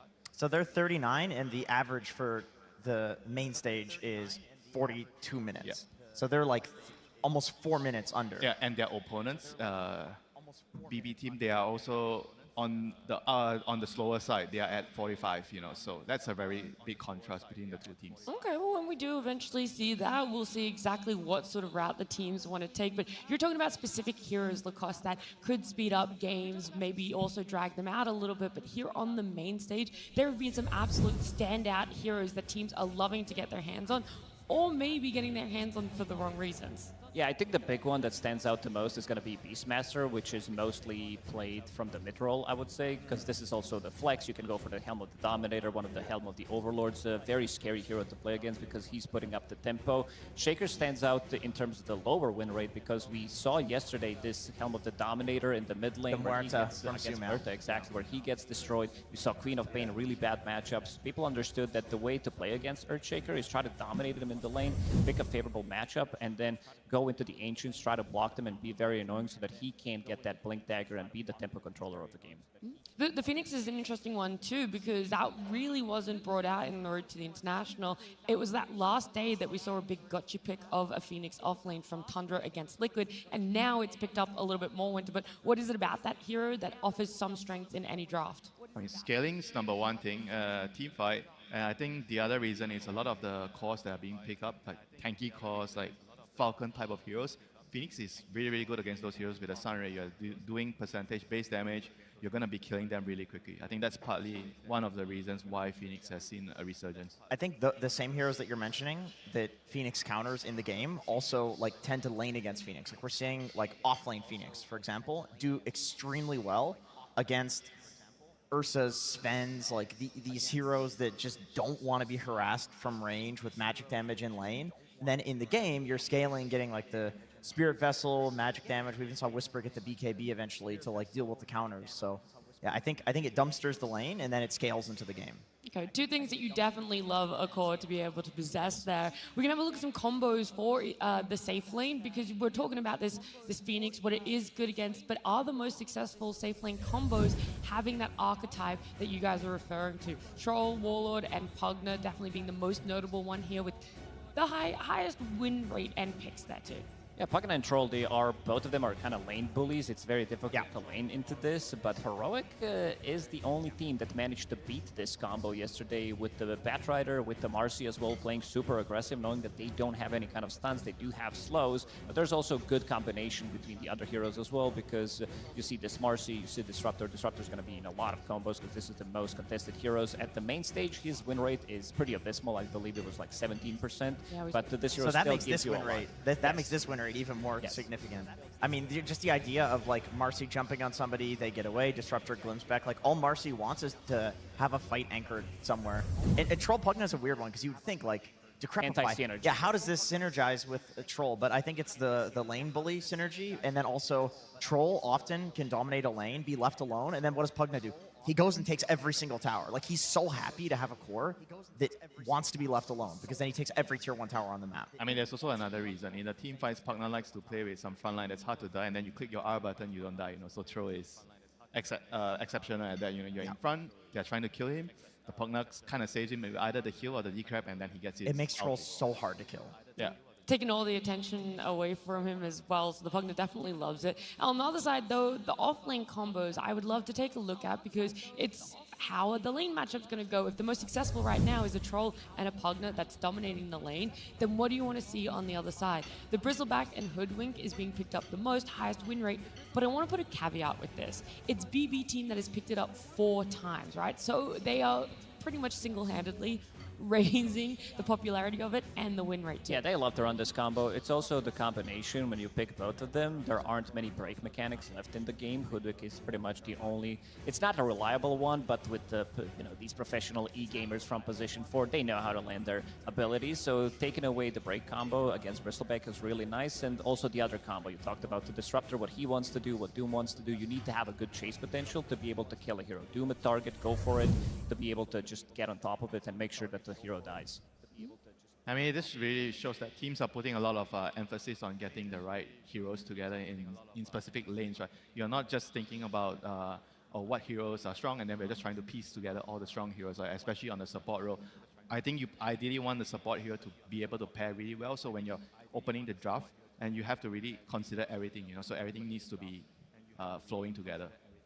What do you guys feel about opening drafts with supports versus cores at the moment? Because when we started this TI, it felt like every team, their meta was, we want to take what felt like the most OP core and just really have that as our strong foundation. As time has progressed, it's leaning more towards just having a stronger support. I feel like it really depends on like the order, the pick order, like whether you're first pick or second pick. I think that also matters a lot. And obviously which support, you know, like Naga, I think probably is one of those that whenever you have the opportunity, you're gonna be picking up. You don't want to really or think about, oh, should we give up Naga and maybe trade for something? I think that usually is out of the question most of the time, you know. So it really depends on the sequence and what do you really want, you know, in your overall strategy. I don't have the exact stat for this, but my feeling tells me that we're seeing a bit more cores as well, because this Lycan, I think this might become like the hero of the main event, because he's such a powerful tool that the supports can't really deal with it. These Beastmasters, Queen of Pains, these type of heroes, like even Mars, some teams are willing to pick it immediately in the first phase. There are a lot of strong heroes. We saw yesterday Enigma Galaxy picking twice their Muerta from the mid lane, and also potentially, you know, anything from the mid lane that can dominate some of these melee matchups could really work out well. Yeah, I would like to also add into that, you know, like you said, the Muerta, and also the ability to be able to flex the hero would definitely increase the benefits of getting the hero in your opening draft. Yeah, it definitely depends on like what is the tier of overpowered heroes, because sometimes there's these like S tier heroes, and then you discover the heroes as the tournament progresses, like Lycan, that all of a sudden there's a new S tier, and all the S tier heroes go down to A tier, and all those S tier heroes happen to be cores, and then so you first pick this small set of really overpowered heroes. And it depends on which players on your team say.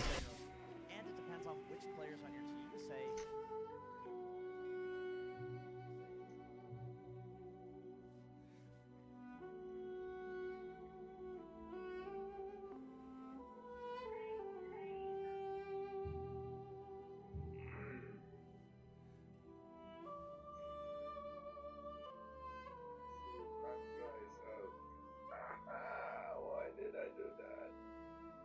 Oh, I didn't put the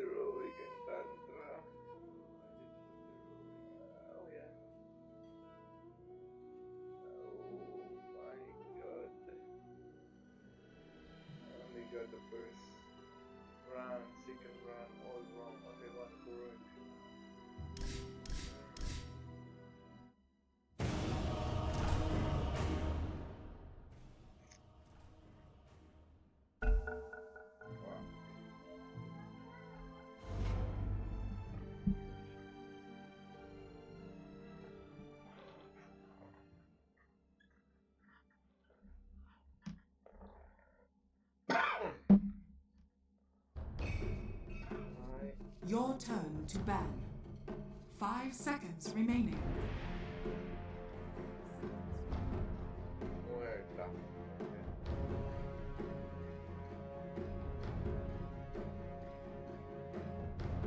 Zeus.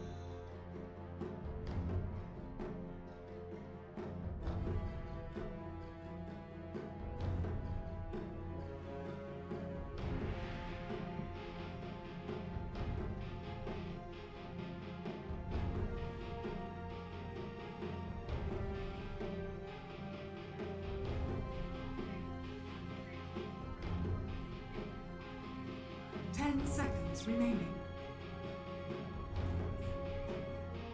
5 seconds remaining.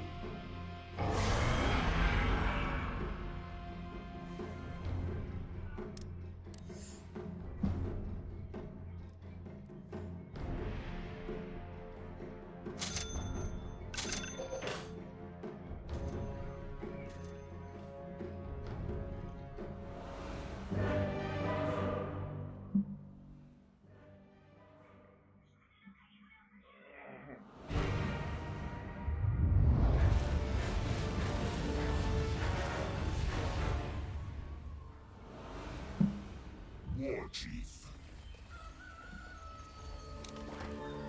Break you. Prepare for battle.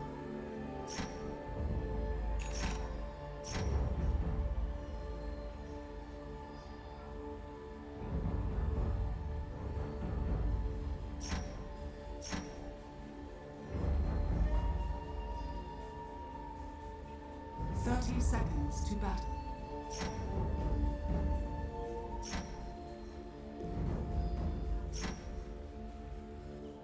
This.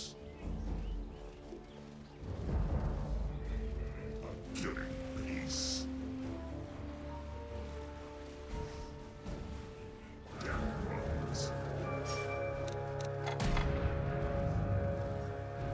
Crushing wound. The battle begins. Shall be littered with the dead.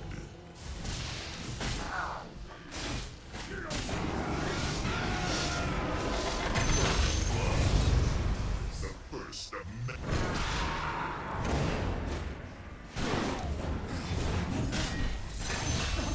These fools attack me. Boom!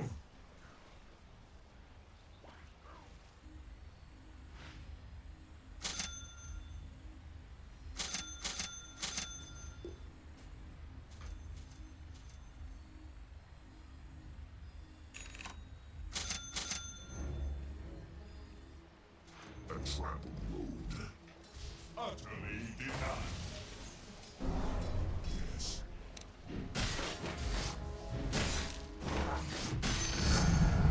All should be. By horn and hoof.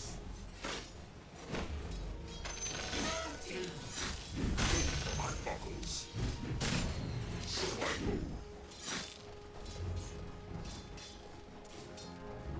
Shall spatter. I'm down.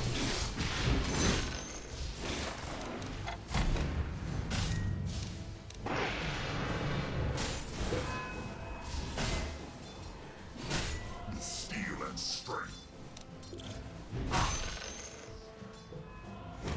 Bones to crush. Your top tower is under attack. Yes, or fear my needs. As I wish.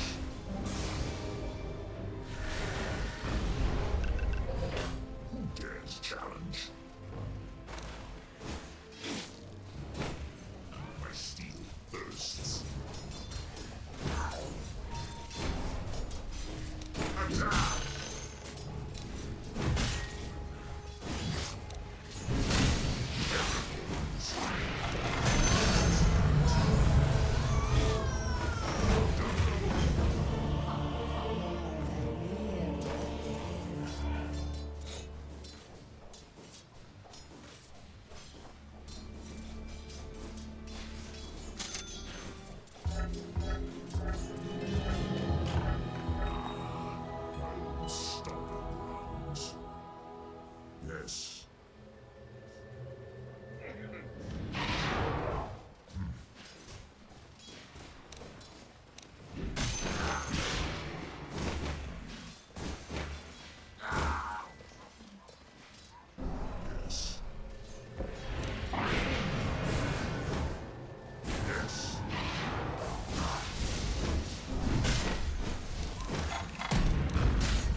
So I go.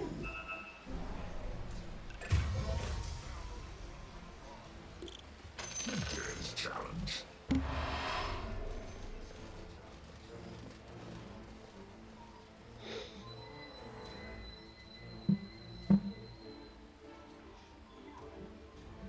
Yes.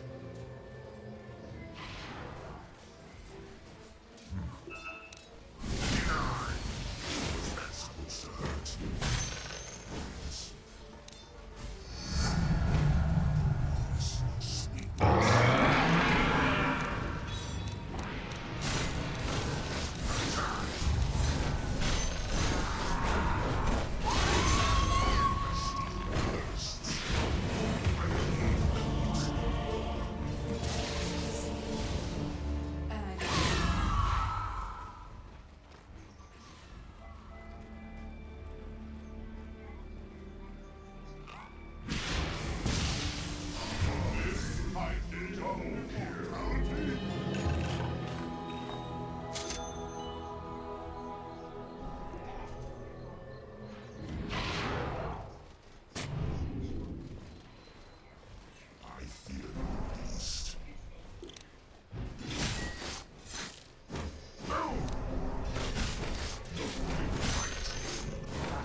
Tremble before me. Death runs.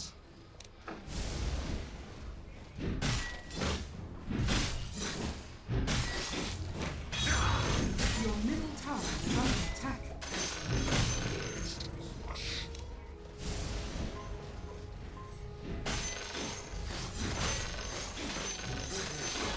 Your middle tower is under attack. Things attack me. Steal and stray.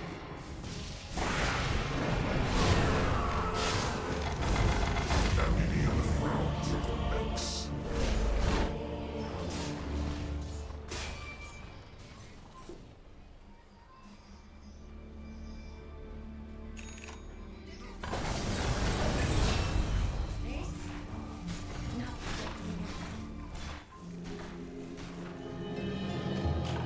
I stride the proving grounds once more. Your middle tower has been denied.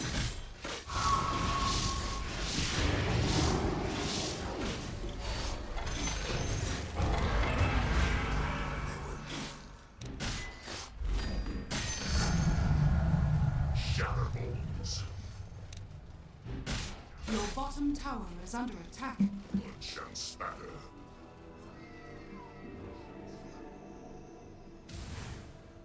Soon you bleed.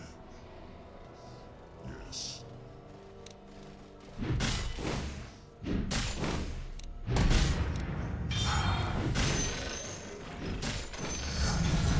My blade. Yes.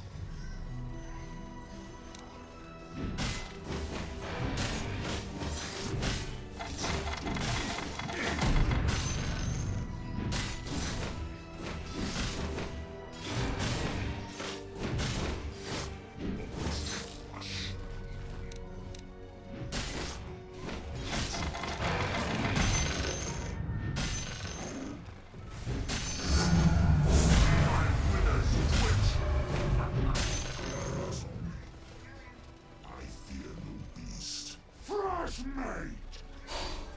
A whisper on As the I wind. wish. Killing.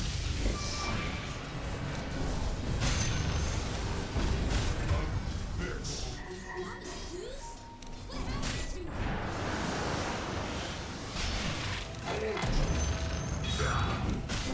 These fools attack me. A trap.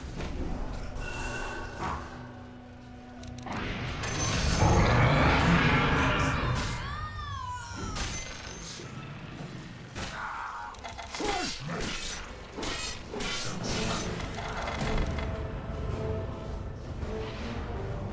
Shatterbones.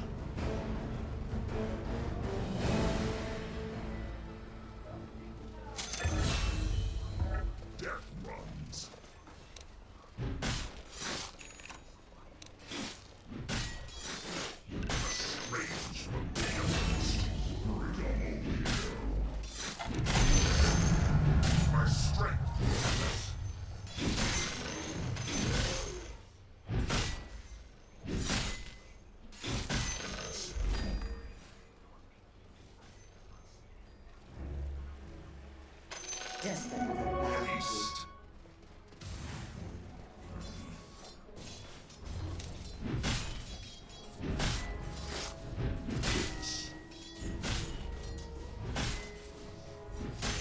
Downward strike.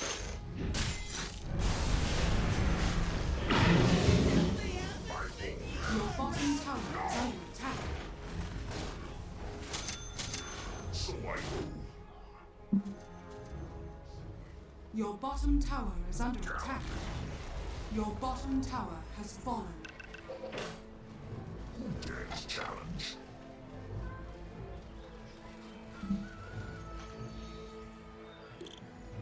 Shatterbones. Your top tower is under attack. Thirsts.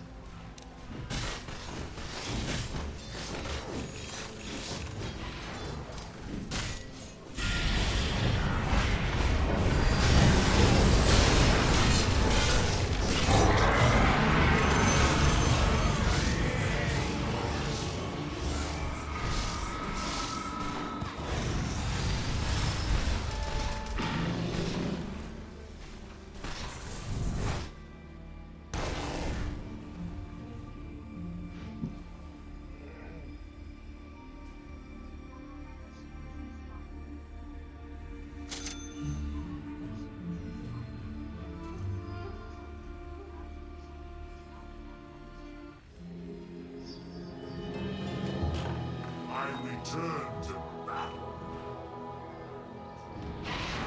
Your top tower is under attack. Radiant structures are fortified. The enemy's bottom tower has fallen.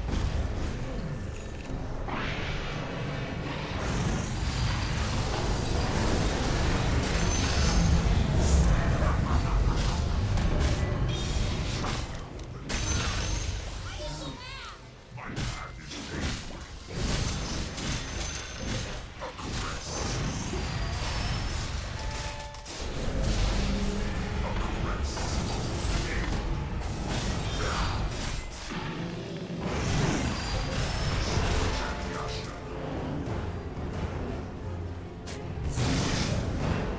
Dares challenge.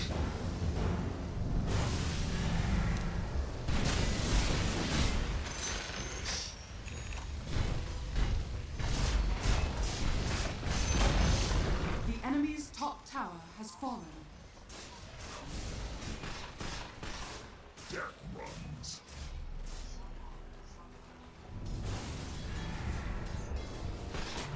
As I wish.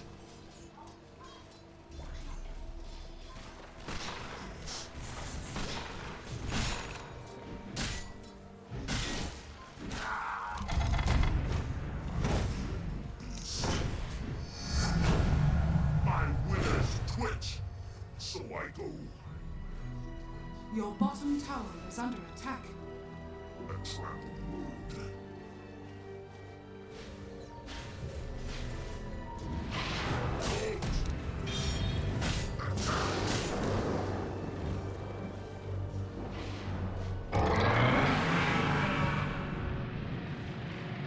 So I go.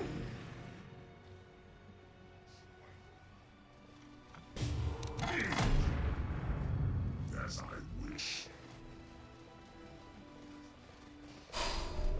I fear no beast.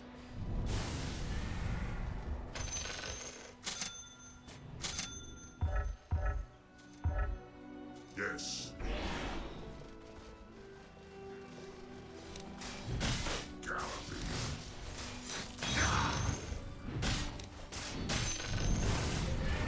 Steel thirsts. So I go.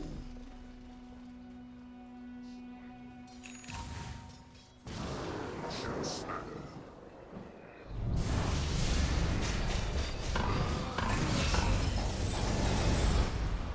My blade is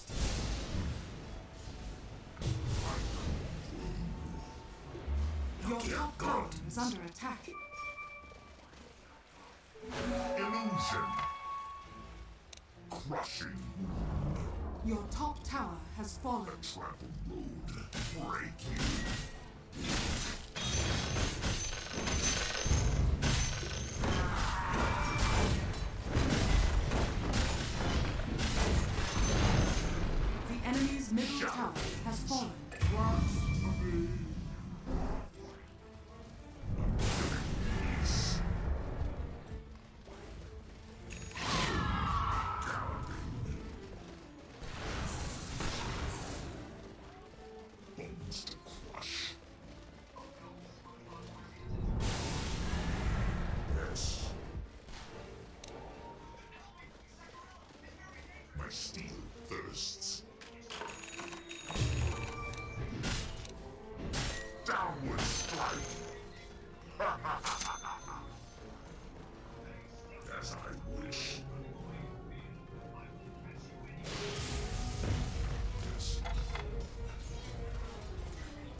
enemy's middle barracks has fallen.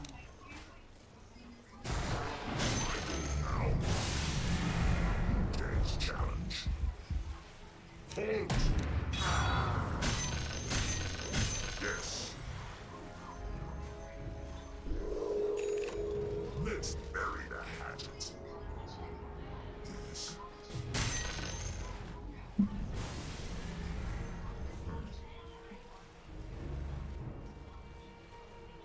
Shatterbones.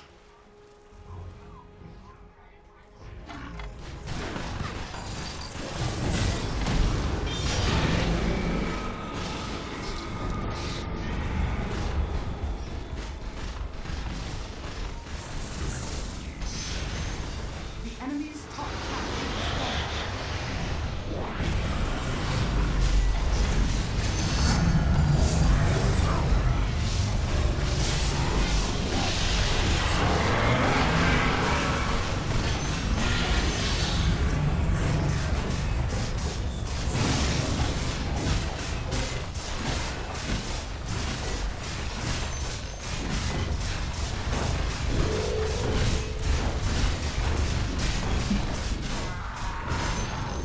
The enemy's top tower has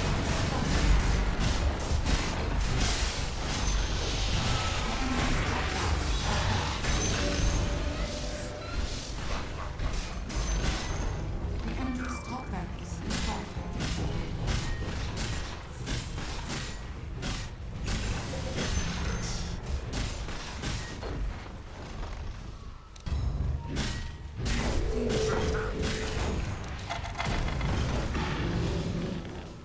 Steel and strength.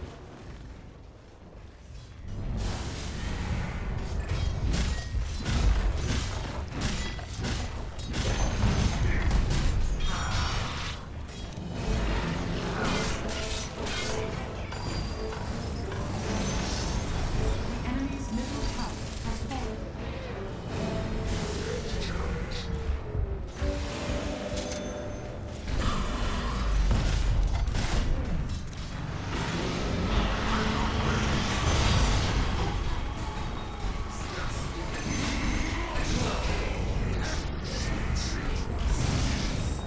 Radiant victory.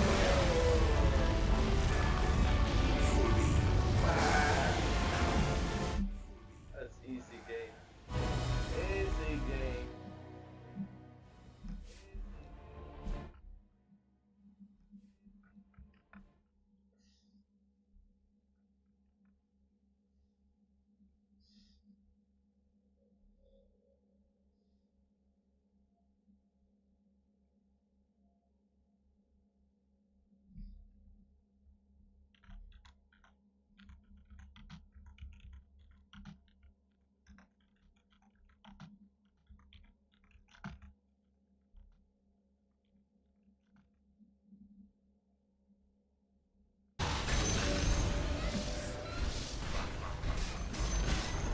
The enemy's top barracks has fallen.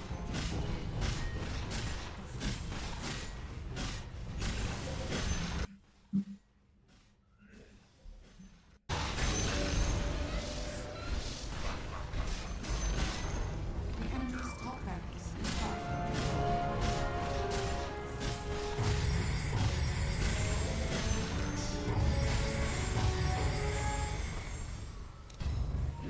Wait, so he wants.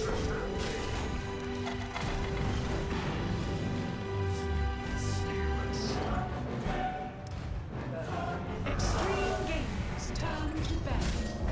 What? This is literally what heroic does. It doesn't strike me as a big hero. I mean, I think he's probably gonna lean towards more the auras right now. Like he's gonna try to buy, like you already mentioned, they have a lot of magic damage. So he wants a hero that buys the pipe, right? Yeah, I think Pango's.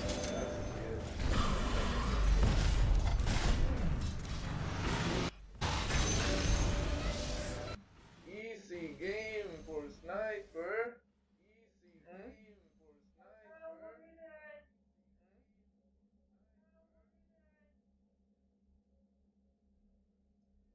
It's not gonna be easy game, innit? Da, da, da, da, da, da, da, da, da, da. build into? I just think they want to jump from extreme gaming because right now, like at the later stages of the game, you're gonna be picking some. That's the stun. This hero has. Wow. Okay, this is a very interesting hero here. I mean, he did get a lot of. I think attention, like I want to say 2 months ago was Watson kind of popularized their hero. There's a good amount of position for as well. Yeah. Garrett was the one who wanted to play CK for a really long time. It's definitely Right up his alley. The way that you want to play for the sniper, right? Because you want a hero that can protect the sniper, create a lot of distraction. But on the other hand, you know, I feel like the D-Crab is kind of annoying, you know, for the CK. But at the same time, because he's not the main focus of the draft by the sniper, so he kind of just needs to enable the sniper. I like either Primal or Underlord potentially. I think Underlord is a very good answer to the CK. It's really good against illusion, so and you also have a cleave as well on top of all your abilities that are very annoying for CK. Select your hero. Yeah, but the thing is, I'm not sure if it actually solves the sniper problem. I get it against the CK, but against the sniper, you're basically counting on the clockwork mainly, and maybe a blink, you know, either...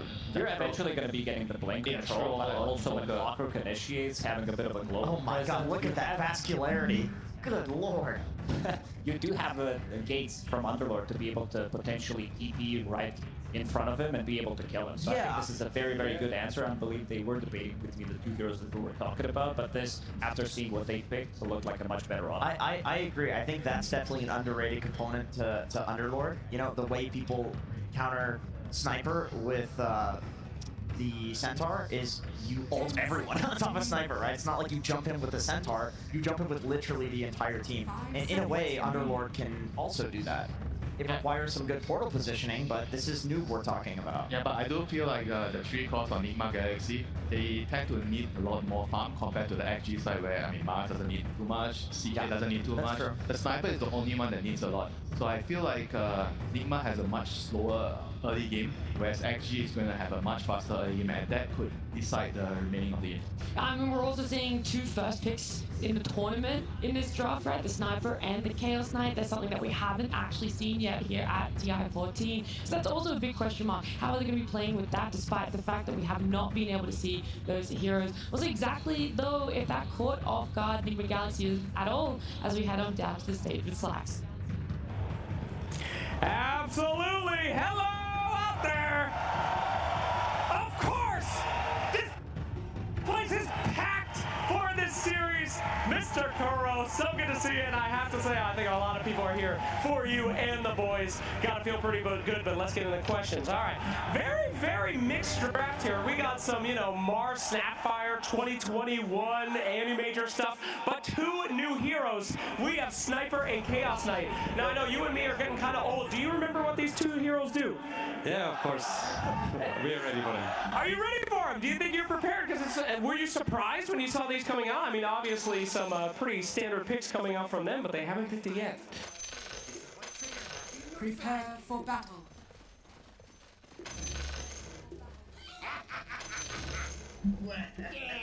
I have Sumail out here on Invoker again, yet to lose a game on the main stage. Lost 1 in the road, but who cares about that? A long time ago. Do you feel like this team is performing really good with the crowd's energy? Is that why you guys can't lose on some of these heroes? I mean, crowd is amazing. People are so good to us. Like, we love it. And it's really why we're doing this at the end of the day, especially the old-timers, Maroon, Sumail, myself.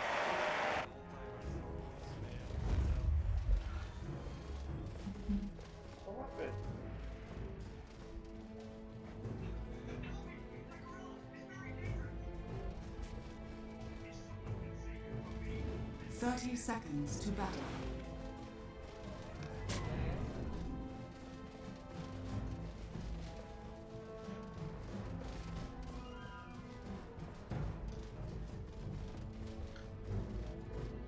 All right, Mr. Kuro, thank you so much. Ladies and gentlemen, can we give it up one more time for Kuroki and Nigma? As we head in to game 1 of this elimination series.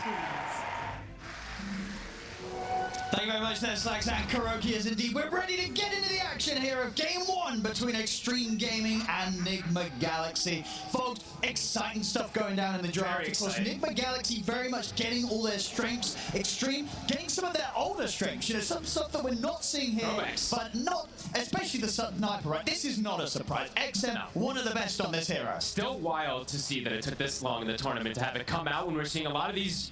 I mean, some of these mid laners that do suffer, right? A lot of Puck Invoker that can suffer versus something like that Sniper.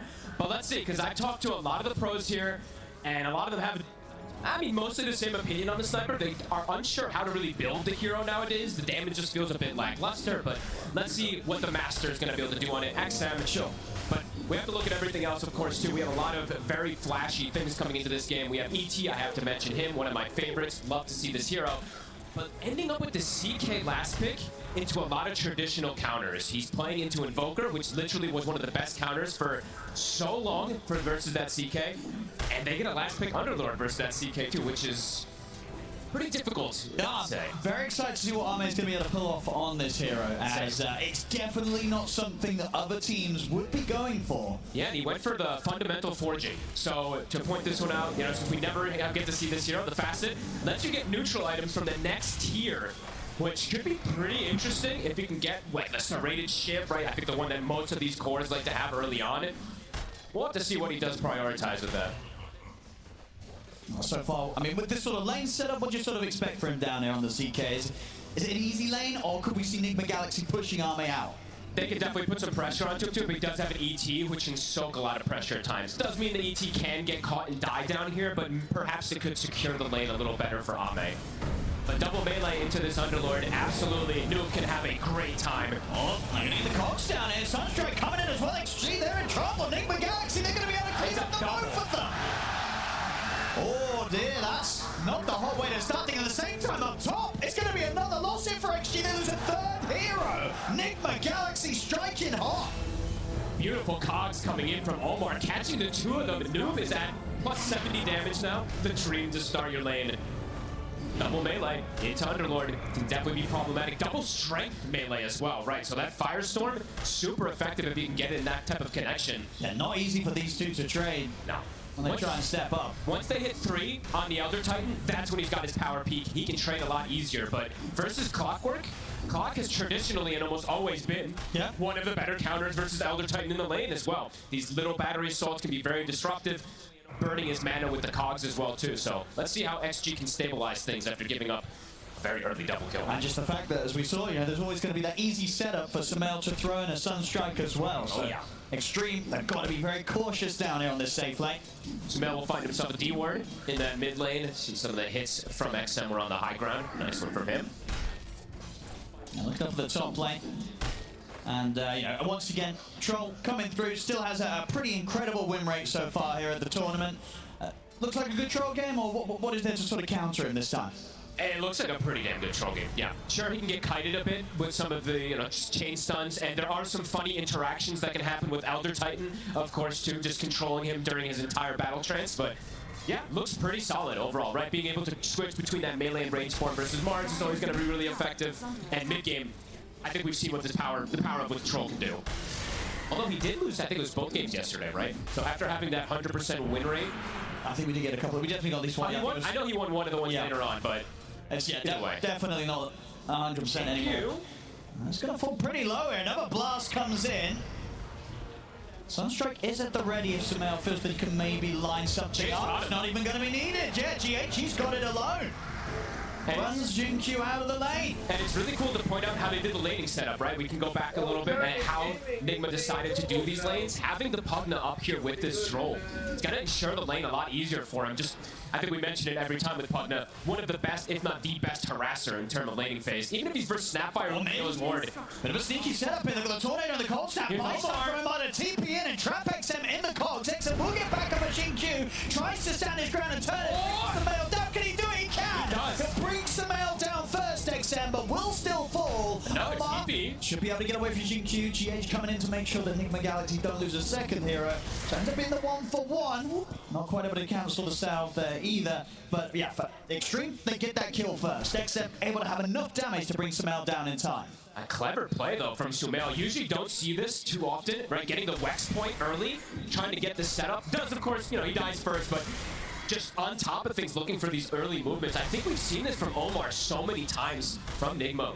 Most of the time he's playing like the Bane, so it's a lot easier for him to just naturally rotate, but yeah, impressive stuff. Is Omar bottom, X-Nova in the cogs. See what they can do here. Arme ready to step across as well. Sunstrike coming in, finishes off X-Nova. Sumail takes him down. Running alone, not enough damage to kill Omar. Omar's going to be fine, and Arme taking huge hits here from Noob.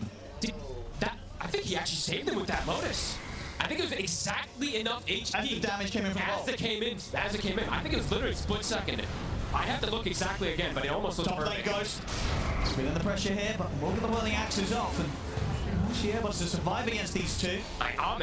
There's just a lot of stuff going on in this early game. In 6 minutes, action aplenty.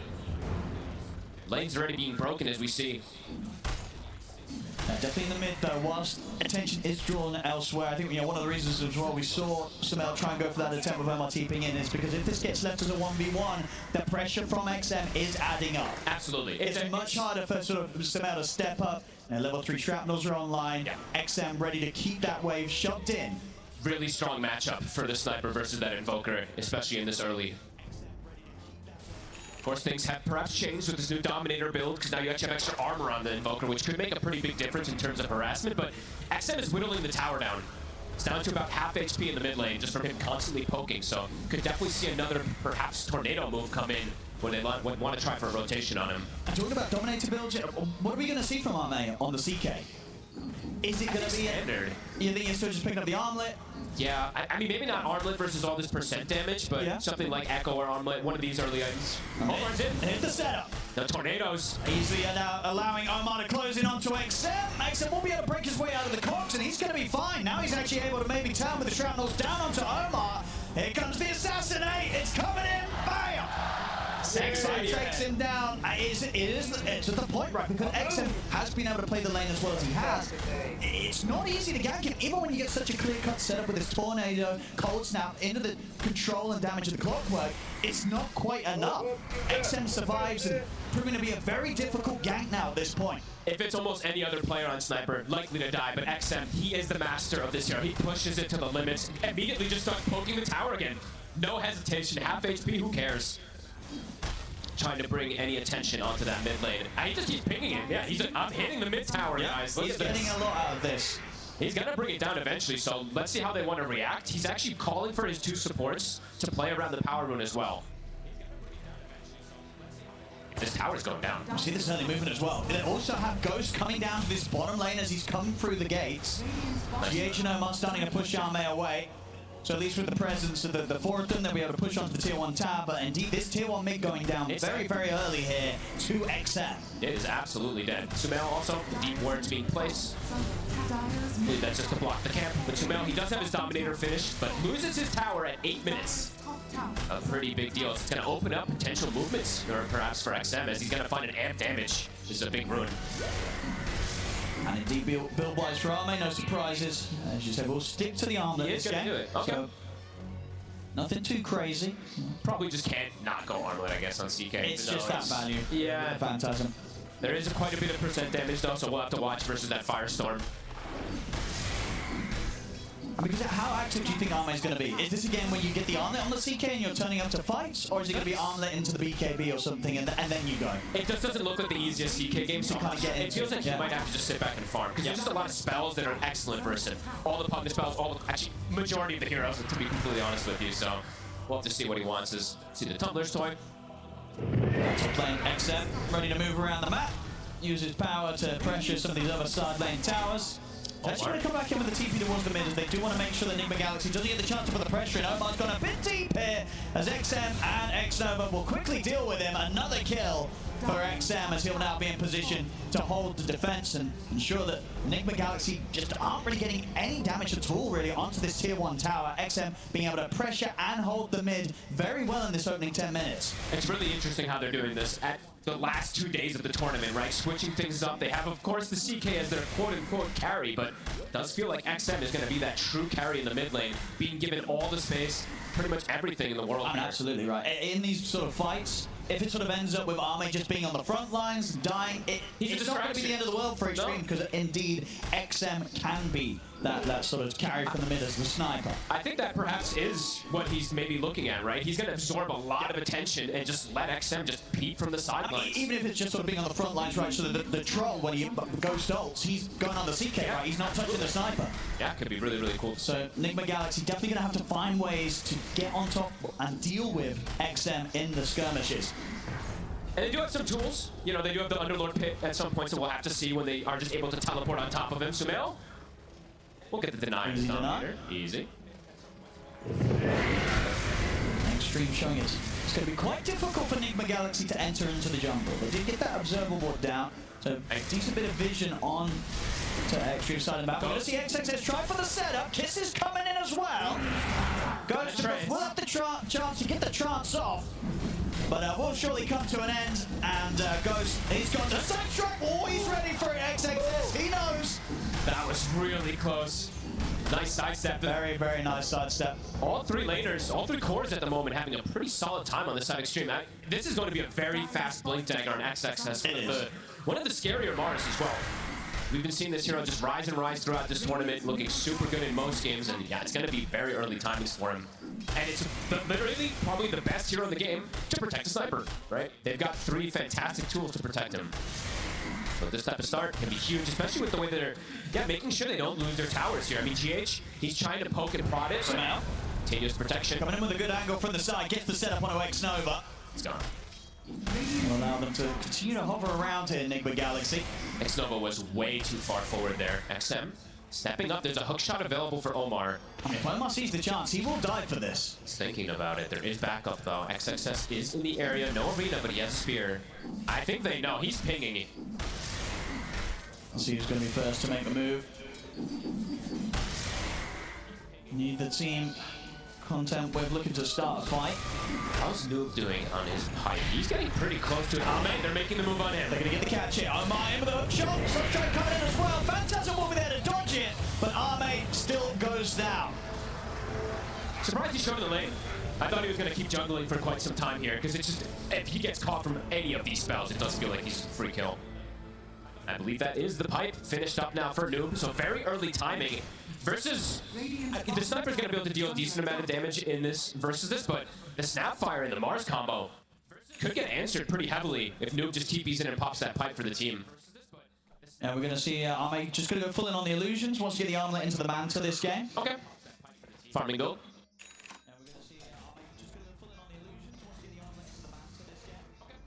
Yeah, good early pipe timing from Enigma Galaxy, which it's very early. Absolutely make the difference when they turn up to the fights. And they're going the build that we've seen most of the time on the Invoker. He's going for the drums. Some people have been pivoting away from it a little bit here, but more early game fighting they're looking for. Extreme, ready with the smoke. Blink on XXS. They've got Kisses plus Arena.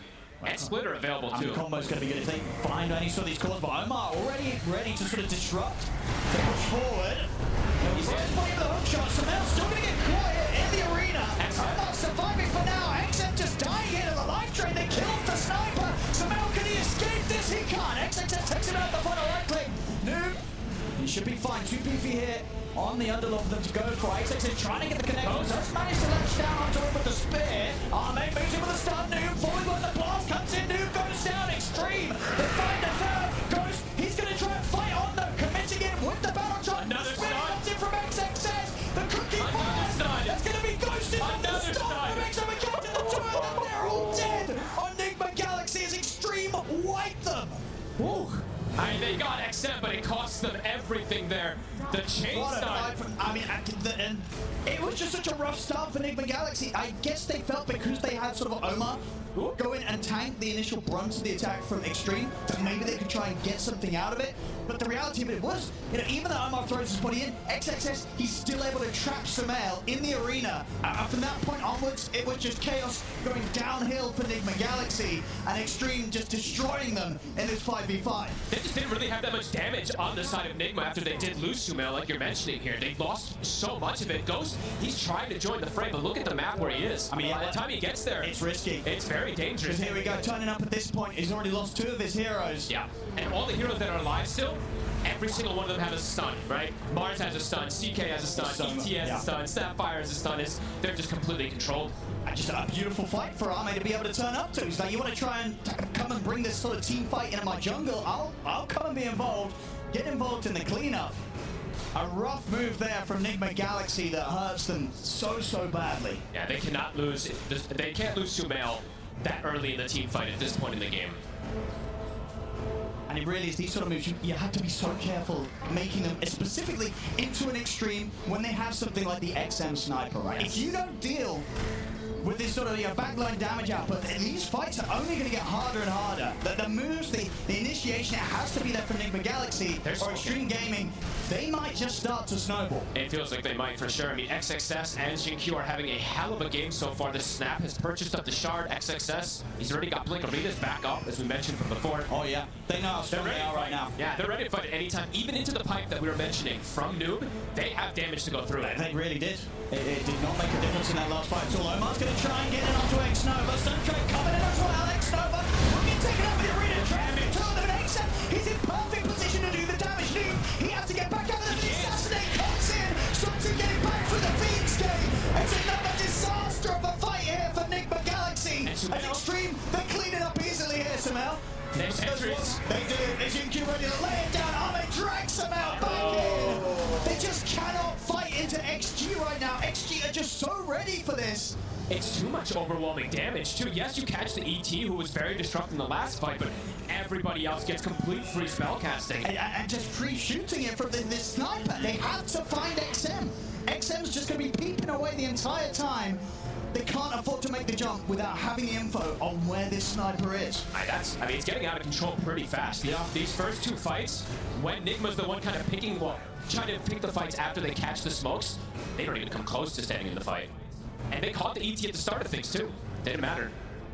Still just far too much damage, far too much control. Nigma Galaxy, they've got to really sort of step back, reassess what they want to do in these next moments, because going for one more of these sort of moves and plays, if it comes collapsing down onto them, the game is going to fall into incredibly difficult territory. It feels like it already is, to be completely honest with you, because looking at the way that their draft functions, they don't really have the most stuns, right? They have a hook shot and some spell combos that can come in and some damage, but overall, Extreme, there's just so much control in the fight. It's absurd. You're not going to stop Extreme from getting off all of their abilities. They're going to get to click their spells. Even if you catch, let's say, X-Nova in the front, as we saw there, XXS is going to get the spells off. If you catch XXS in the front, you're not going to kill him. This Mars at this point is way too tanky. You don't have the damage.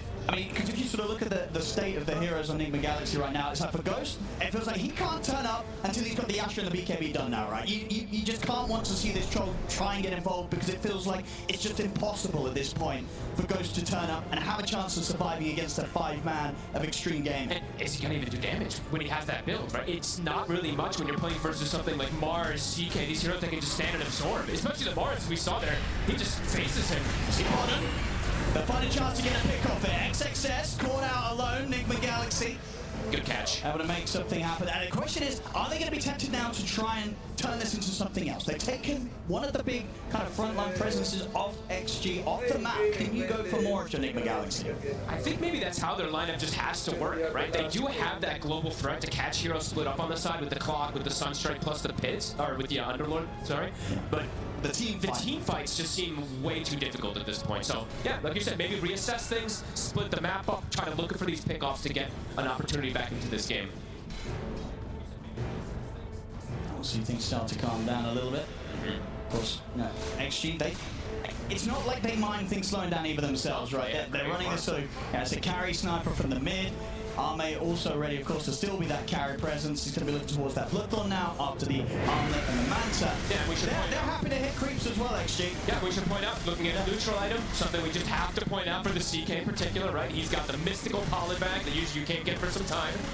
These type of things absolutely make a difference in these fights. Just makes him that much stronger. He's getting away with a lot of farm now. 14-10, 5k lead. XG, smoked up, looking for the fight again. More than happy to keep going each and every time that the ultimates are up. I'm really questioning how Nigma approaches just the 5v5 engagements, or if they just literally have to dodge them until they feel like they have these timings. The 5v5 seem impossible with the way that XG have managed to execute in the last few times. GQ also have to keep highlighting him. He's having a pretty flawless game so far in this Snapfire. Force Staff is done after the shard. Enigma Galaxy is smoked up in preparation. Looking for that Tormentor fight. This does not look like an easy one for the side of Enigma. This is Enigma Galaxy sort of dragged themselves into the action as well. It's a timing where Sumail, he's like 600 gold off the Aghanim's. Okay. So close to a big timing. Hey, they're looking for the fight. I mean, this is just a bit of a bait ride from Arme. Are Enigma Galaxy going to commit for this? They seem cautious. XXS is in the tree line. I mean, XG is so ready if Enigma Galaxy do try and start something. XXS is going to go for the jump first. Sets up here. On there, get the putback with the spoon. Into the earth, but a kiss is coming in as well. Omar will be able to get onto the backline. Good pass. Down onto the two, and the meatball coming in from Sumail. Burning through the support. Takes Nova, will fall. Very good cogs. Catches the both of them there. That's Kisses used. There's still an arena available. And XG, do they still want to try for more 4v5? They might still feel strong. Omar, barely surviving. Healing him up. That's what GH is there for. Noob, that was the show of the Crimson, plus the pipe absorbs a fair bit of damage. Respawn is coming in for the ET. Does Nigma still want to stay in the area? It looks like they do. XXS. Go Leading the jump forward again. Slowly peeping away here at the Underlord. Noob down to half HP. Heading up. Watching for the sidelines. Newbies, yeah, starting to drop now. The heals are coming in. Cookie, gonna connect this time. Noob's gonna be fine. Arme's actually trapped to the side in the cogs. Sunstrike comes in. Arme's in trouble. Ghost, he's just able to take him out. Another jump for Enigma Galaxy. They know they're gonna try and push this for more. The arena will be dropped down to try and hold them back. Except peeping and goes to the side of the battle. Chances up. Ghost gets the ultimate off and now he's ready to start getting the hits in. Closes the gap over towards the snap. They're cleaning up in Enigma Galaxy. They turn towards XXS. Ghost getting focused by Noob and Sumail as they push the sniper out of the fight and they bring it down. GH gets a triple kill. Wow. Enigma Galaxy this time, they get the team wipe. I love this buyback from Noob. I think this makes a big difference coming in, buffing up the aura, throwing on Ghost so he can stand his ground. What a beautiful fight. Wow. The angle they can find, right? Catch Ame on the south side before the fight kicks off. I mean, an incredibly rough way for sort of Arme to die very early on in that fight there. Getting caught heading up the steps. I knew it. They're whittling him down, but he actually did his job, right? Absorbing so much pressure, and then Ame getting caught on this south side makes the difference here. A great buyback. You'll see it here. Arme heads up, but it's straight into so Ghost. Dangerous. Ghost in position, and Omar right next to Ghost there. He could be there to trap whoever headed up to the high ground, and it being Arme meant that the carry from Extreme Gaming getting taken out so early in this team fight. And at this point onwards, Except he is in position. He's starting to do the damage, but Ghost getting the ults off before that spear into the arena wall was there. And the buyback right there. They had the chance, and indeed, Noob coming in to make sure that XM did not get the chance to continue to peep away at the troll, push him out of the fight, and ensure that Enigma Galaxy take all 5 down. What a cool approach for that Tormentor fight. Love that they're able to still fight into this very strong team fight lineup they were mentioning. They broke the formation, and that's kind of the key. What allowed them to enter to that one there here too. As Ags is finished up from Sumail, as we said, the Crimson and the Pipe was finished from Noob, and even after the buyback, he's actually still pretty good on that net worth chart. Top up there. That was beautiful. Yeah, not an easy fight to make happen, but they managed to do it, Enigma Galaxy, setting the game back to very even territory here, 16-16. And it probably makes Ghost feel a lot better in terms of his matchup, as we saw there. Even with just a Battle Fury and a Yasha, he can turn up with all those auras and all those buff-ups. Oh, for sure. That was a risky call to make for him to get involved, but it absolutely pays off this time. Magic. Stars aligning. Let's see where they head to next. Starting to look towards the bottom side of the map. Arme, how's he doing on the progression? Very close to having at least the Orchid online. But completely stabilizing things on the side of Enigma Galaxy. Net worth completely back to 0. I believe they're actually an experience lead after that fight as well, after being about 1,000 XP behind too. So XG slowing the pace down themselves, looking for those next few items. XM getting closer and closer to that Mjolnir.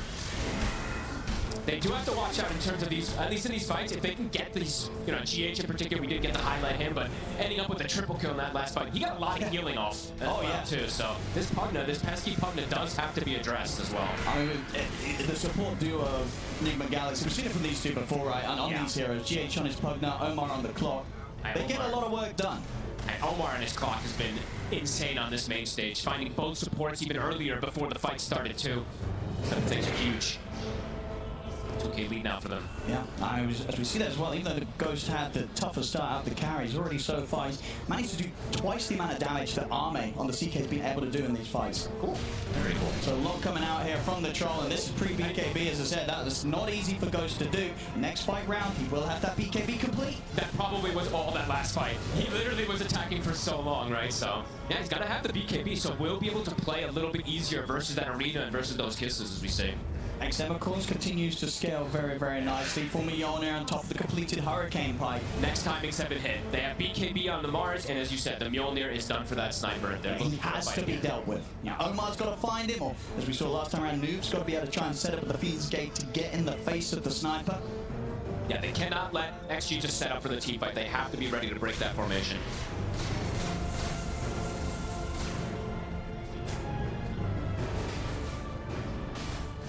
Ward will be taken out. Roche perhaps the next point of contention soon, as it is top for the next 4 minutes. Oh yeah, I mean both teams are definitely going to want to have a say about that. Both teams very good at fighting around the pit though. Yeah, and very good at killing the Roche. Yeah. No success. Omar doesn't really want to go in on the clock. They'll just take that damage. Arme is getting the Phantasm out so he can push the waves out, set the map up a bit more, preferably here for Extreme. What's he gonna take? It'll take the magnifying monocle. Okay, so a little bit of extra attack range, extra magic resist as well for him and his illusions. It's so weird to see a tier 4 neutral at 26 minutes in, just because you don't really see it almost at all, especially not in this tournament. Let's see if it does make that difference. I mean, actually, you can't really start the Roche cannon. I don't think either really can. You've got to kill some heroes, really. Omar, they're poking It's another kisses, and it's a good arena. Stops Omar from being able to get away with a hook shot. Does take a couple of ultimates, but that is the clock gone. Nope. It's going to Fiends Gate in. XX able to back away. Ghost, he's moving on the backlash. He's just able to walk up back on the text. Able to cookie and a Hurricane Pipe push back. Allows XM to get out of there. That's an early BKB. It is. He has to back off. Oh, Ghost has to be very careful here. I mean, he tried his chances there to attempt to walk up and get in on top of XM, but no. XM was more than ready to jump away over that Roche wall, get away, and now with the BKB on pulled out for the Troll, that might just be all that they need to have the time to go for this Roche and know that Enigma Galaxy aren't going to contest this. It looked nice for a second, right? Because Ghost had the angle, but there's a cookie, there's a force staff, there's a lot of different disengage. You have to be careful on this. And XM was so ready. He was so ready to step back and step away from that Troll, and there it is. Roshan taken down by Extreme, and Aegis picked up by Arme. They give it to Arme, cool. That's interesting. That second life could make a big difference, because if they use majority of the spells on the first one, then Arme can absolutely do some cleanup.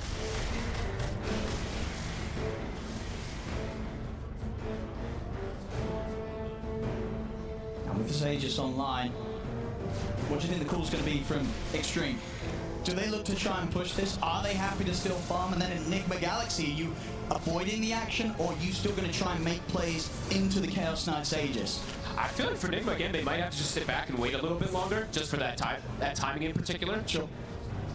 But still, they could look for these global pickoffs if they do see an opportunity, because they do have that availability. But I would say that XG, they're the ones that are looking to lead the charge. I said that before, and they lose on XG to the fight, but I would imagine so with this Aegis. I mean, they should feel pretty strong still, even though the numbers are close.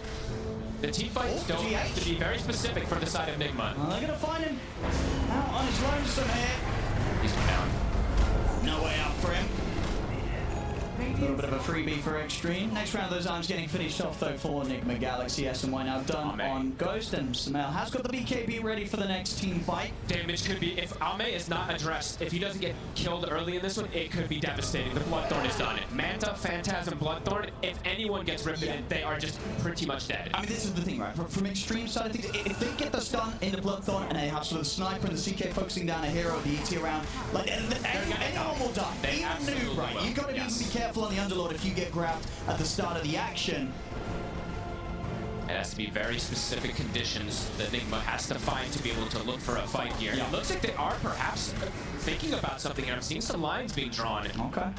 XXS, I was seeing he was debating which build he wants to go for a couple times here. He has a full Hex on the Mars.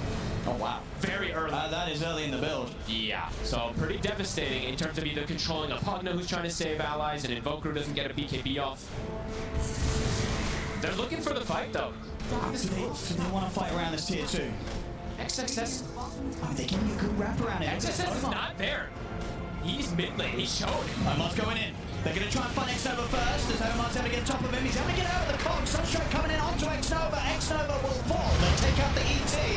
Now they're trying to turn for Lord. GH ever slide the side of the full stop. Now Arme sort of surrounded. Of course, they still have the Aegis. They're heading back up to XXS. Coming out of the arena. They're controlling guns. They kill him off. He's not able to get off the ultimate. That's the reveal. And now the rest of the fight, Nigma Galaxy have to run. GH barely surviving. Arme on round 2. He's ready to keep the push going. They tried for the fight, but what a purchase. But Ghost getting caught out.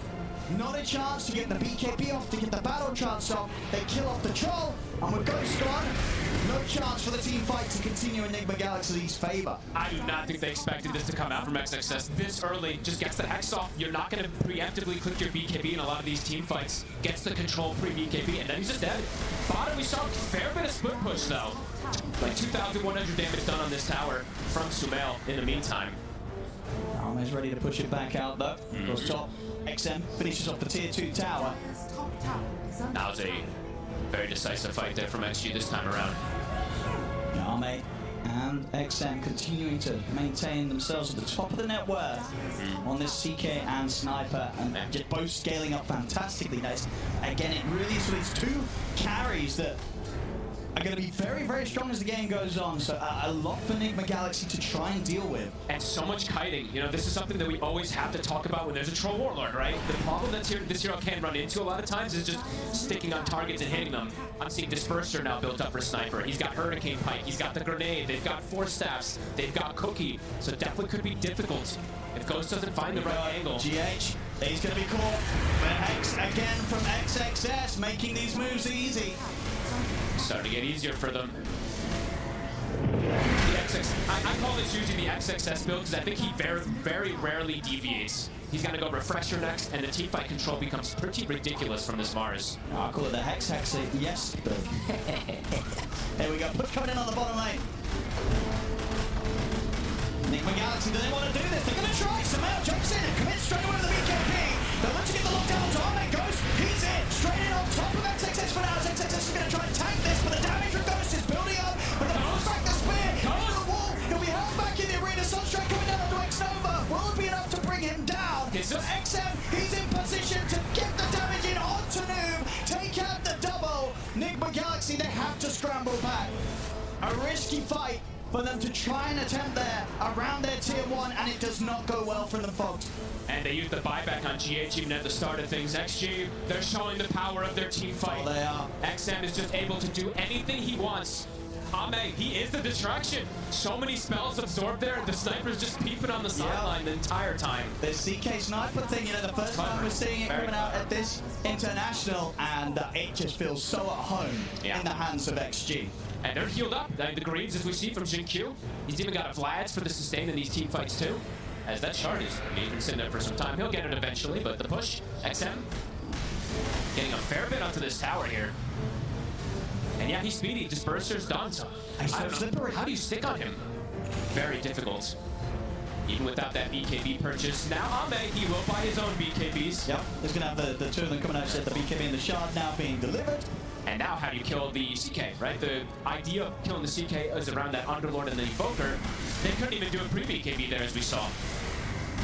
I mean, when it comes to the high ground defense, is there anything that is scary from Nigma Galaxy in particular, or do Extreme have pretty good ways of entering the base? Pretty damn good ways of entering base and forcing the issue. I think Mars is one of the best as we've seen, and they have good ways to get vision, right? They can just put ET Spirit, and Sniper can just peek from low ground. Yeah. I mean, it forces the issue in the onus on Nigma to make a move. I mean, really, is that scary even inside your own base, right? As you said, to get the vision, and XXS is able to just blitz the Hex, it could be game over. Absolutely. So you've got to be so ready to bail out whoever XXS looks to get his hands on with the Hex.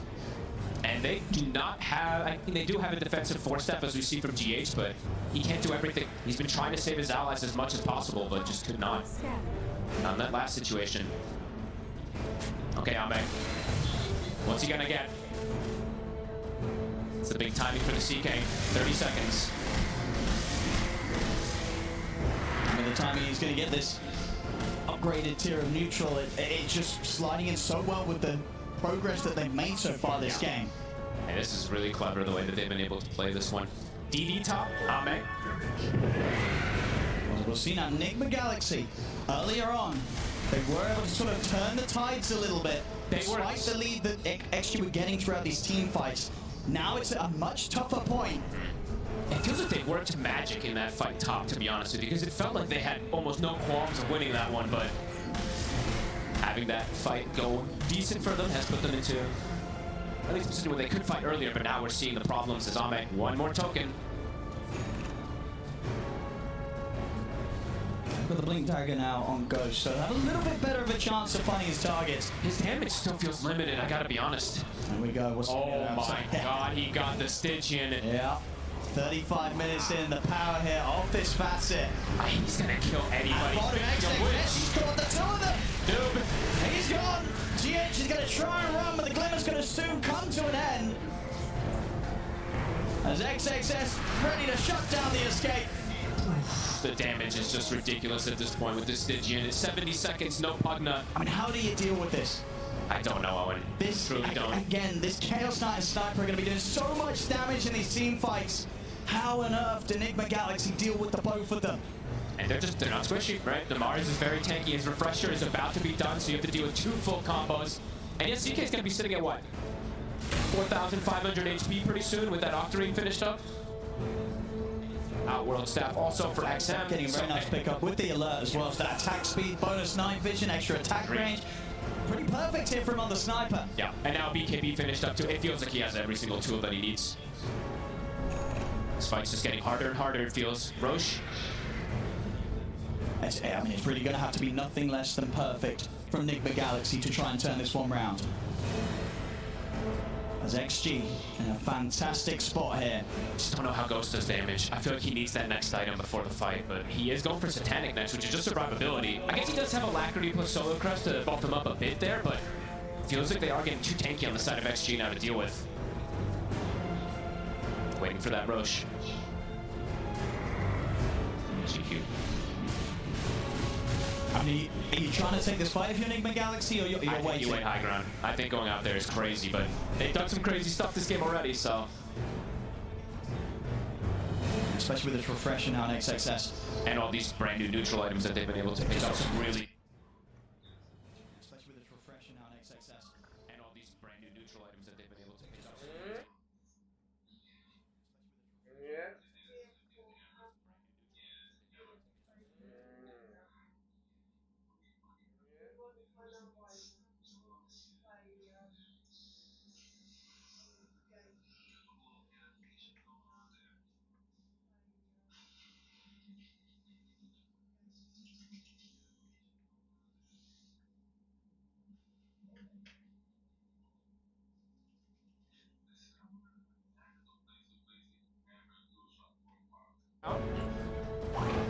Enigma Galaxy, they're going to look for the...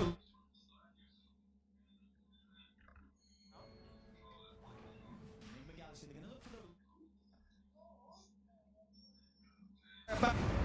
Galaxy is there to jump straight away. XXS in with immediate hex on towards Noom, controlling the arena. That's the tankiest one kill off immediately. They'll get onto the back lines, Ghost, trying to get it onto GQ.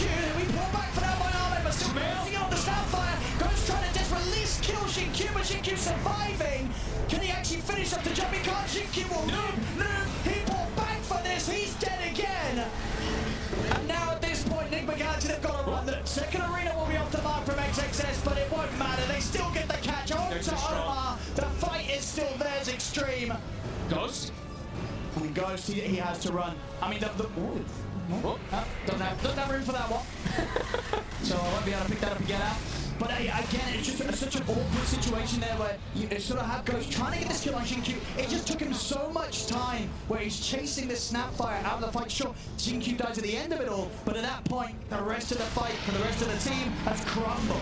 They also lost their aura carrier immediately at the start of the fight. Noob just dies to the first control. It's just so much damage from these two. XM and Ame doing the work with the supporting cast.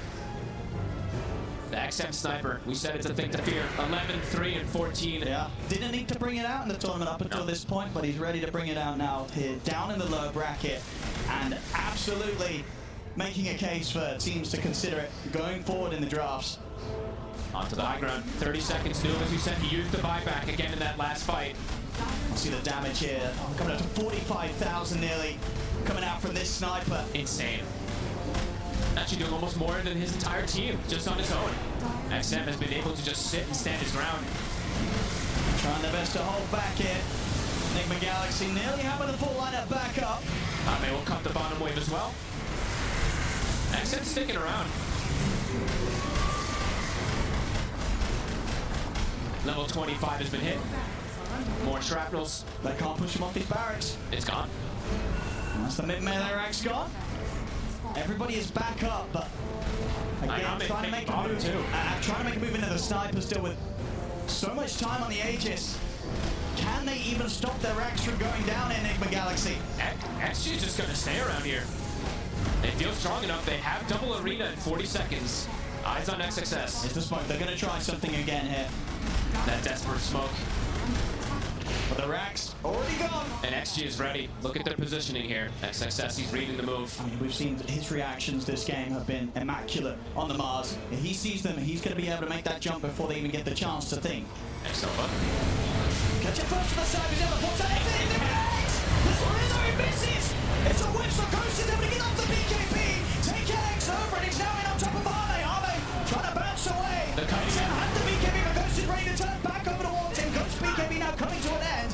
Except Ghost trying to do the damage to bring down the troll, but the glimmer's there. Noob, though, he will not stand a chance at escaping the two of them, as that's Noob out for 80. No buyback left on him. GH caught by the Hex, Cookie in, dragged back by Ame. Another one for XG, as it's 3 dead on Enigma Galaxy and Extreme. They can continue the push. That might just be it. They've got to try to hold on for one more fight. Satanic and Battle Trance is back up, but no BKB. Again, no Noob still for a full minute. XG ready to try and close this. Enigma Galaxy ready for their last ditch attempt to try and hold on to the game. Goes in with the stuns there. Into the Hex. They're locking him down. Spear of the Will get the ult off though. But when it had to Ghost trying to fight back, but he just not have the damage. They lock him down as the ult comes to an end. Ghost will fall. Extreme here. Crushing these final moments against Enigma Galaxy. They'll try and hold on here with the last two. Noob's going to be back up in 25 seconds, but the mega creeps are up for Extreme. XM onto the tier 4s. Enigma Galaxy, if they got anything left here in this first game. They're going to give it a chance here by the looks of it when Noob's up in 10, but the tier 4s are falling. They might not even get that time. They've got no Ghost. They've got no carry. Ancient exposed. And there's Omar in with the hook shot. Noob back up in 2 seconds, but Omar gets destroyed. The Ancient exposed. Who's back in, tries to get over the fight, but the Hex of Disable will jump forward. Ame turns toward Noob. XM destroys the both of them. Double kill. Godlike for XM. As GG is called, Extreme will take game 1. In their own fashion, with their own heroes, X-Nova, Civic. You break the TV. Come on. Why not? It's easy, isn't it? We're gonna break the TV, Wilson. Huh? How are you gonna feel that? Huh? We're gonna break the TV. Huh? Let's see. Huh? We're gonna break your PS4. Huh? Break PS4. You scared? Gaara. Gaara. Your turn to ban. 5 seconds remaining.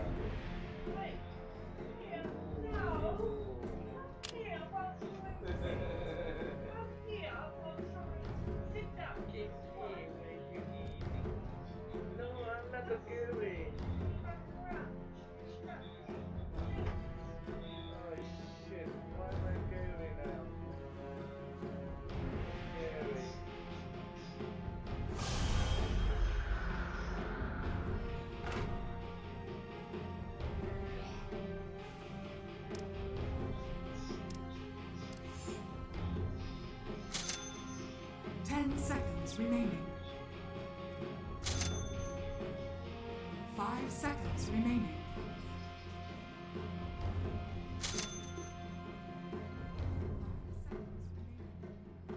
5 seconds remaining.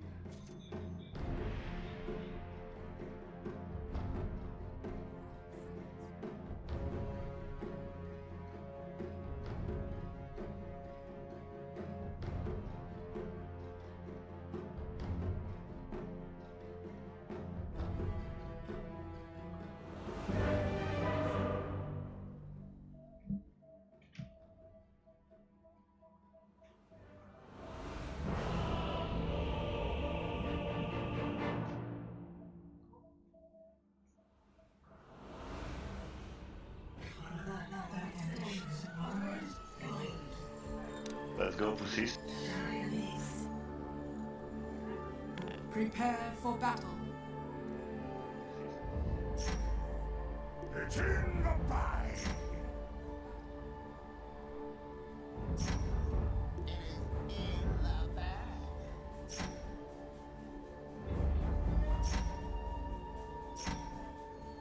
Seconds to battle. Trouble yourself now. Okay, bro, sorry.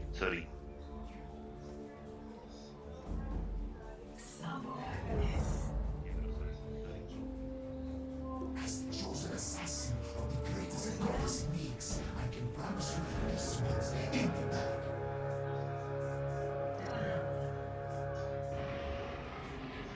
The battle begins.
is under attack.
Your middle tower is under attack.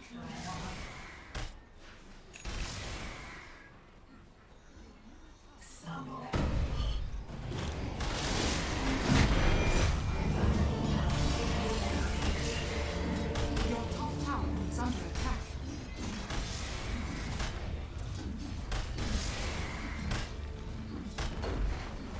Your top tower is under attack. Your top tower has fallen.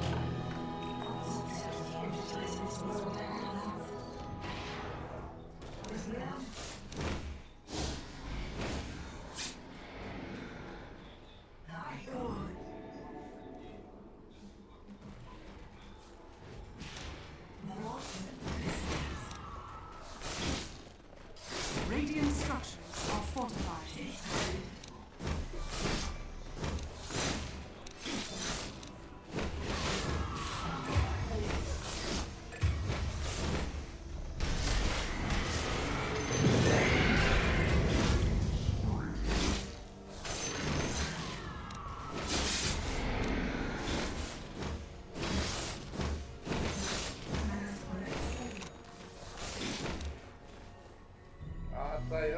Your bottom tower is under attack.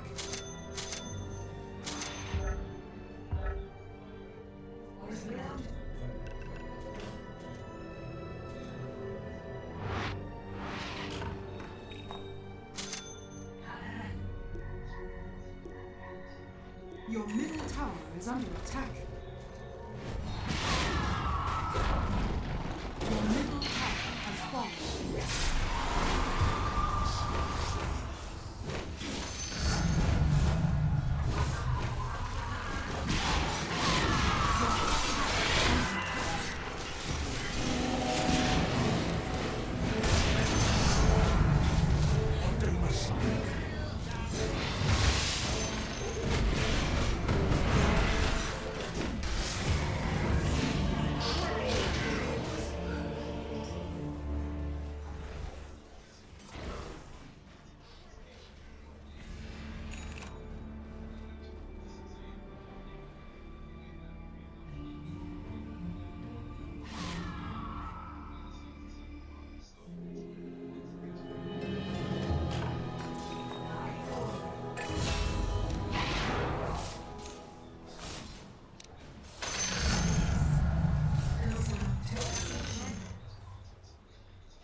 is under attack.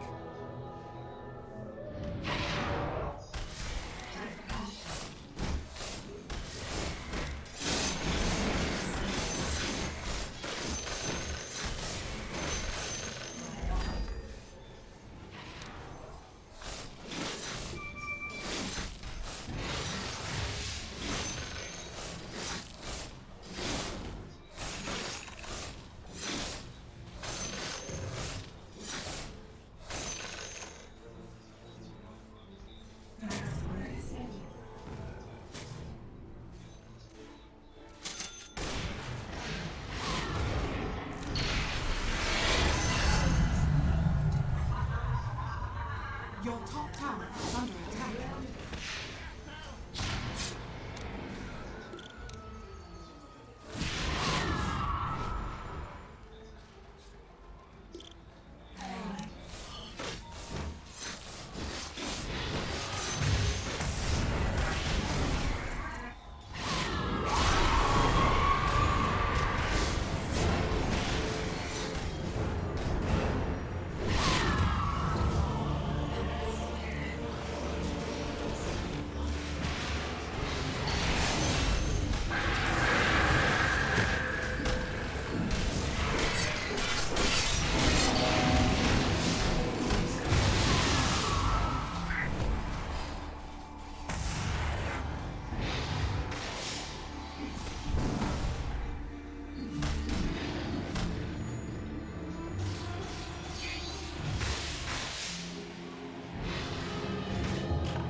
Your middle tower is under attack.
The enemy's middle tower has fallen.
Your bottom tower is under attack.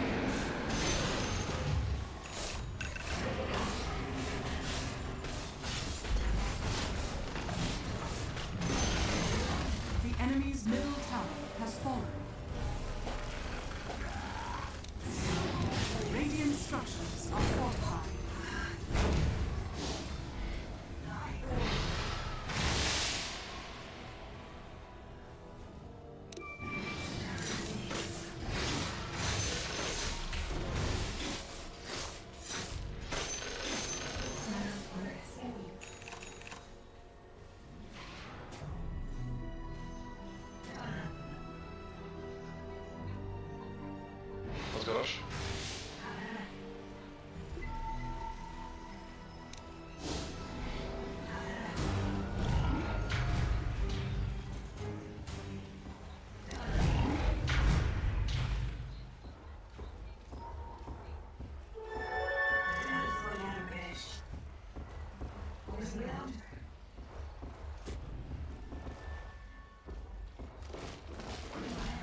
tower has fallen.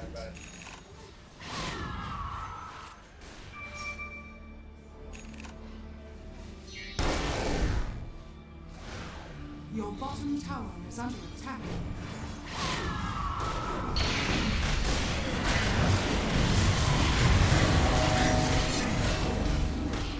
Your bottom tower is under attack.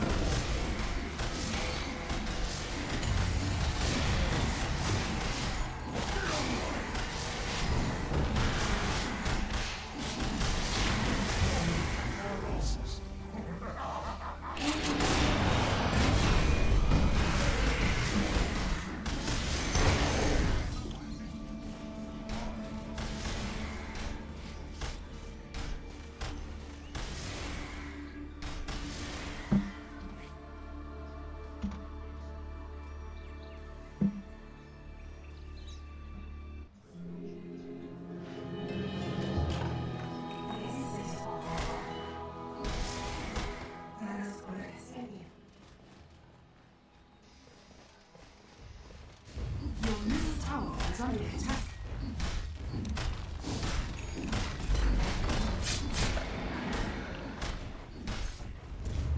Dire structures are fortified. Your middle tower is under attack. Your middle tower is falling.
And good are linked.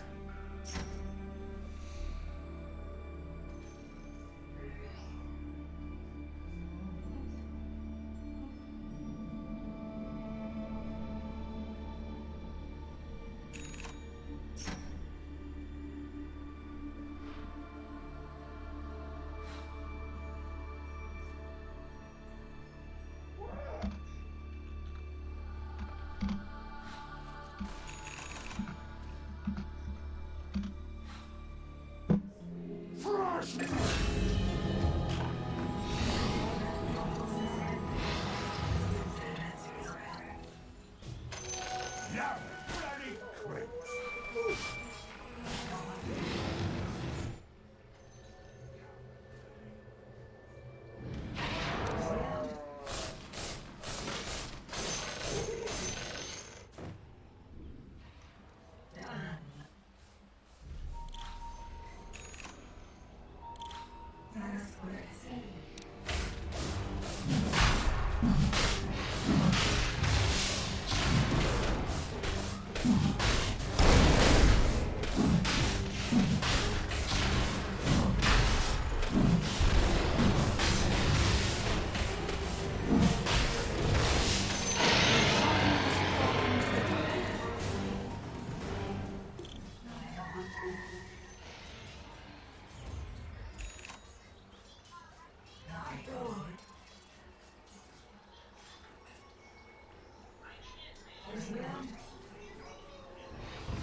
Your top tower has fallen.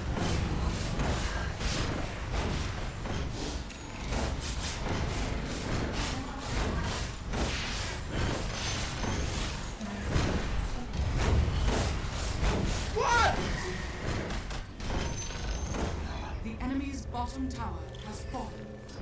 Your top tower is under attack. No, I got shot at them.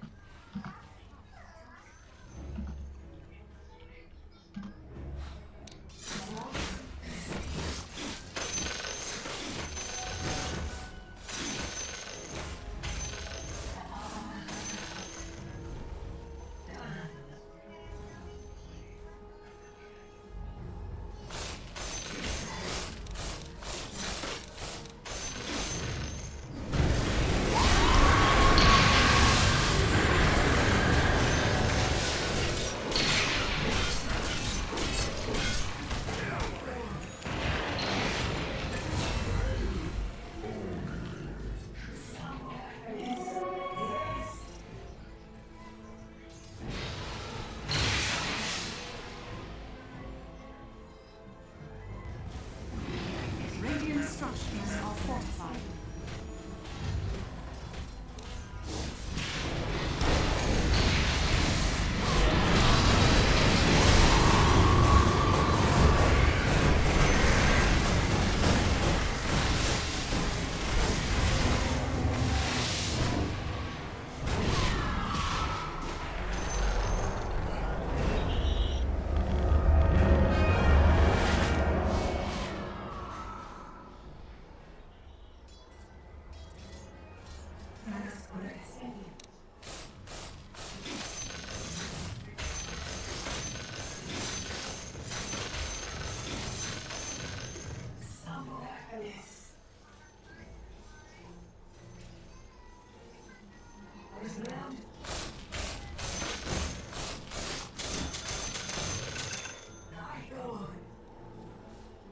Your middle tower is under attack.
Your bottom tower is under attack.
enemy's middle barracks has fallen.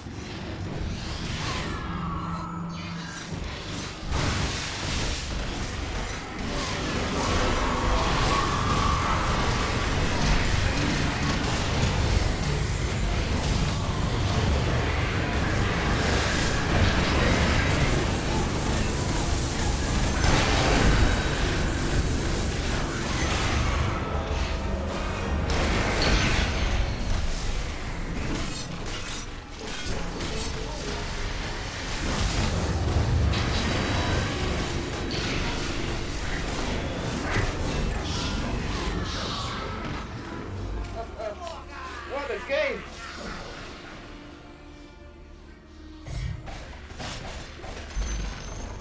The enemy's middle barracks has fallen.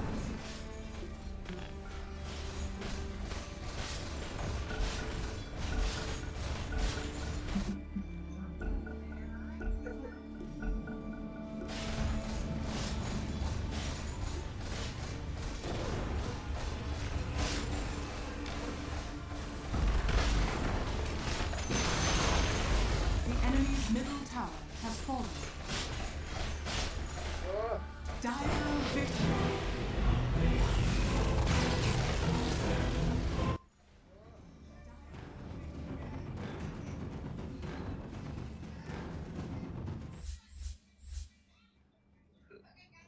See why they were as confident as they were with picking up this Ursa. Do you sort of like how...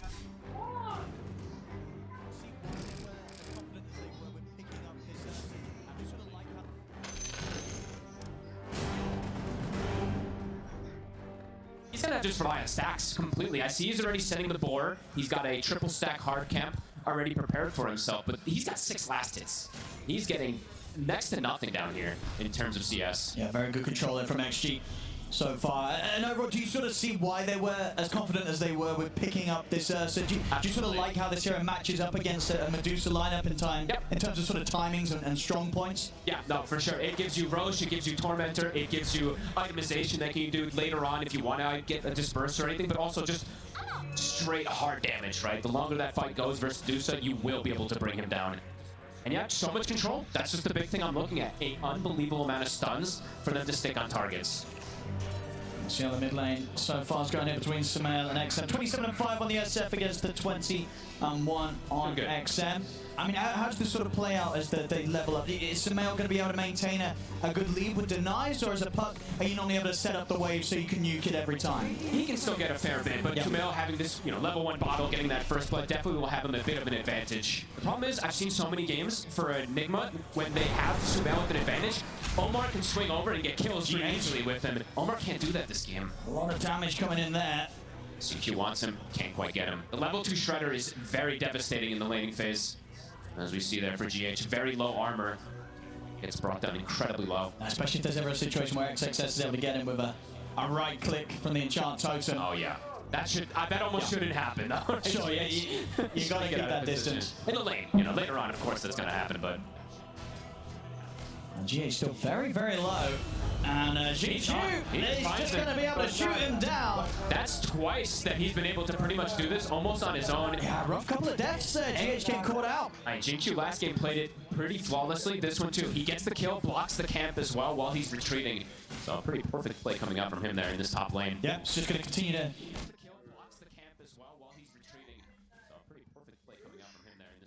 Yeah, it's just going to continue to...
Nothing.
Bottom gets the tower at least here.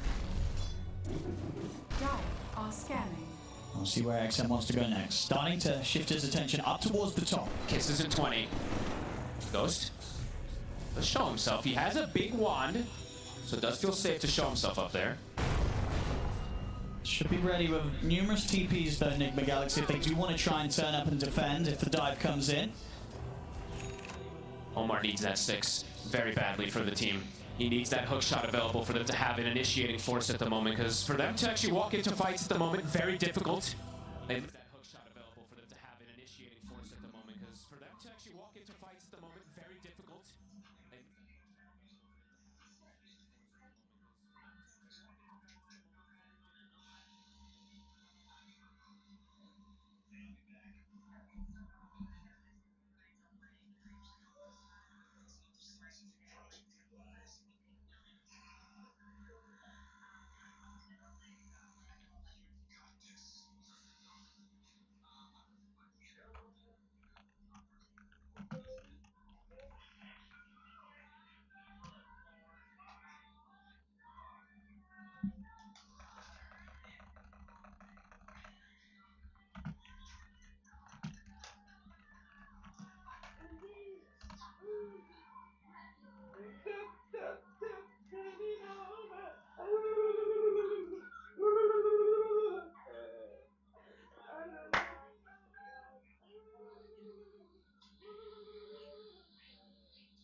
Noob. He's going to start running down in this direction. I feel like he's got to be careful. XG's still got a lot around. He's going to open up with the roll onto XXS. See if he can make this play happen, but the kisses are out. XXS will die, but it's going to cost Noob his life. They get a trade. GQ claims another. And with these sort of kill involvements that he's going to have, he's level 11. He's very soon having this level 2 kisses. And he's doing already so much with level 1. He's got Pavis, I believe, finished up too to block out the damage from that Medusa, from the, I mean, mostly from the Medusa. I think they're starting to just realize that it's going to be Medusa versus the world very quickly in this game. Straight into the pit here. Addressing everything else. Is there a chance they go for a steal? They do have kind of hook shot and stone gaze at the ready. They could try for a risky sort of move here. It is under vision though. Look at the ward they placed down. X-Nova, he sees them smoke. They've got Supernova ready at the waiting as well, so they have got the tools. Can Omar get the angle? They've got to try for this Enigma Galaxy, but are they going to be able to do it in time? It's there! Don't jump the ring! Can they get the steal? They can't! Gets the kill! Gets the Aegis! As Enigma Galaxy have to run, but a Fisher from XXS will stop Omar having any chances of retreat. They tried and they were so close to getting the timing, but Arme stands strong and claims the Aegis. One of the cleanest early games I've seen from XJ. Just pretty much no mistakes coming out from any of them. Quick moves, super early Roshan, pretty Tormentor as well. And Ame, as you said, that Basher, it's pretty much early. Dusa, SF, with these heroes, if you can get on top of them early, very difficult, but if you have Bash as well, they can't even turn and stand their ground. Ghost starting to also fall behind. A 2K difference almost between him and Ame now. Sumail just yet to be able to get really involved. He, of course, has that one kill from earlier, but besides that, it's difficult for him. So much magic damage. He's going for the blink next. It feels like he has to go all in, but maybe he does have to change the build a little also. We'll have to see what he wants to do. And it really is just, as you mentioned earlier, it's so much pressure on either Noob or Omar to find some sort of hook shot or raw setup. Because without that, there's just no stop. You can't make the plays. You can't have a chance at trying to take down a puck. Another freebie. It's a beatdown so far. Hook shot trying to catch somebody here, but off the mark. 60 seconds cooldown. How on earth do you catch this puck? I mean, he has Blink Dagger now. Max phase shift. He almost has to make a mistake for you to get any type of catch. And Noob, he will lose the Overlord. GQ will claim that 250 gold. That's the Solar Crest done as well. Shard plus Solar Crest done. 706 on this Snapfire. Radiant's middle tower is under attack. Trying to play around Noob with his Overlord timing, but they just, I mean, as soon as the creep showed, they killed it, so first one is gone. 30 seconds, that Tormentor play. XG already starting to prepare themselves for it. And for Nigma, I mean, they cannot fight there. And the egg is going to get addressed. Sumail very likely to just get exploded from all the spell combos that they have, the crazy team fight. So might just have to give this one up and hope that Ghost can just farm as much as possible. I mean, it's going to become one of those games, right, where it's just for the Galaxy, indeed, just hope that the Dusa can carry them. And of course, it has been able to many times before. Hook shot. The hook shot. They get the roar. That's the 2 bits of lockdown. And the Centaur and the Cogs. They do it. It takes it all in terms of lockdown, but they get the job done. High execution kill. They find XM. XM will be rewarded with a shard for his death.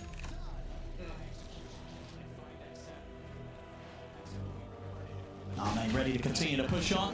2 minutes on the Aegis. Not a lot that he fears right now. At least Nigma's able to find something there. Sumail also had. Look at the item come in though. This is the issue, right? Because they're having such good times on the offlaner too. XXS now has a BKB, so if he does try to go for that setup with a Requiem, it might just get countered.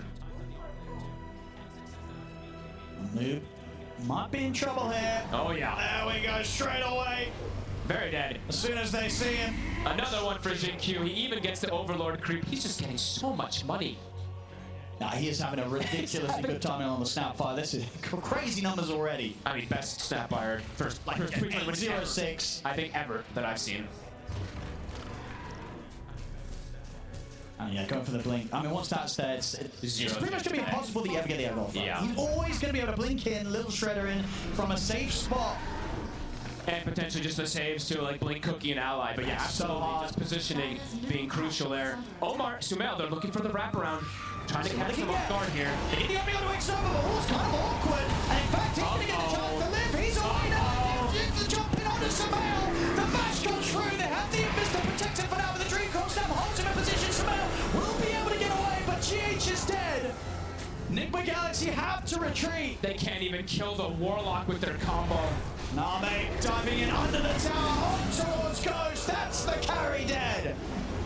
A true disaster for Nigma. XG, a masterclass. Literally 0 mistakes, it feel like. That's it. And a 2-2, probably to fall here Starting too. to fall indeed. I mean, getting so much done with this Aegis on Arme. Nigma Galaxy, they tried their chances there. Yeah. But it just didn't work out. They couldn't lock down and kill this Warlock. And even if they do, very likely they all just die immediately afterwards too. So an attempt there from Nigma, but quickly answered from XG. Ame BKB is about to be done after all the rest of this pickup that he already He has. is massive on this Ursa. I mean, Sumail's game just feels actually impossible. Tower is under attack. Well, coming on towards the top lane, Samael and Noob, they got to get out of here. Power Ranger TP is coming forward, immediately killing that Overlord. The kiss is the scout. And they're going to be able to find him. The Fisher comes in. You can't escape Xinkyu. He's always ready to spot you out and just do the damage. It's like, what do you do against this Snapfire? Don't give him it. And this is actually insane what he's able to do so far this game. Dire are scared. Nigma can literally get nothing going their way, it feels like, right? Even when they got like one of the kills, it wasn't a free kill by any means. The trade ended up happening on bottom. I believe that was the last one that they were able to find.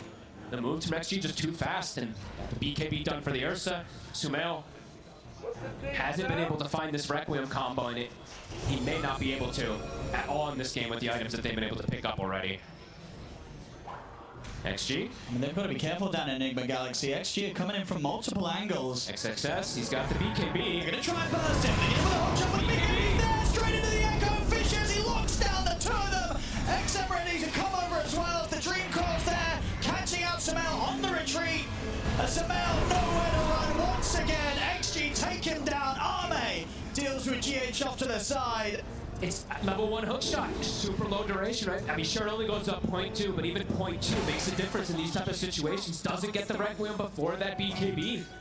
And these items, they got them too fast, Owen.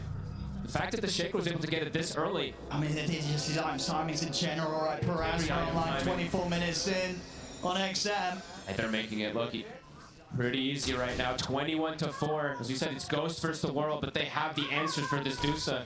Even though he has Butterfly, the Parasma's done already. The Ursa can start to make the build toward that MKB if he feels like he wants to. Oh, he can, and he's going to be well on the way, Arme. 2,500 gold ready to start spending up into that MKB. I mean, almost 5,000 gold ahead of the Dusa. And space now starting to be pretty limited for Ghost, and he's actually under vision the whole time. They know exactly where he is. Yeah, just needs to get so many items online to be able to have a chance in this one. I don't know how many he's going to need. A much rougher game too, and you know, game one was not a fun one either for Nigma Galaxy. At the moment down 16k gold at 25 minutes in. I mean, all the timings that they wanted to go for, as we said, like just aren't working. They aren't going to work because of the itemization that XG's gone for, but the timing that they got them to, as you said, Sumail, the Blink Yashikai is out when all the BKBs and Shards and Rage is available for the Ursa. Setting up top. Guess they're scouting if there is anybody, gonna be anybody in the area here. XXS is going luxury build. It's actually gonna be going for the Octarine next. So more and more stuns gonna be coming out from this Shaker. They find Ghost down here. Oh, they're gonna find Omar, which is good news for Ghost, as that should give him the info to get out. You say that, but Ame's on it. Indeed, Ame coming in for this angle. He gets the bash. Ghost. Oh, he's gonna try for the TP, but the coil's there. The Fisher, the kisses, everything coming in on towards Ghost. He can't escape. They're reading. They're just reading every single one of the moves. Even though Omar tries to catch the gank, Ame comes from a different angle and instantly through the portal again. No hesitation. It's an incredible play so far here from Extreme. And we hear the crowd already loving it from Ame. Ame. I can feel it. Noob being stalked again. Oh, No? That was the golem. Okay, maybe they thought he was on the other side of that there, but... Really despise these Hammer the Dom creeps. Yep, whatever. I'll get rid of it. Yep, next up is like, I don't need it anyway. GH.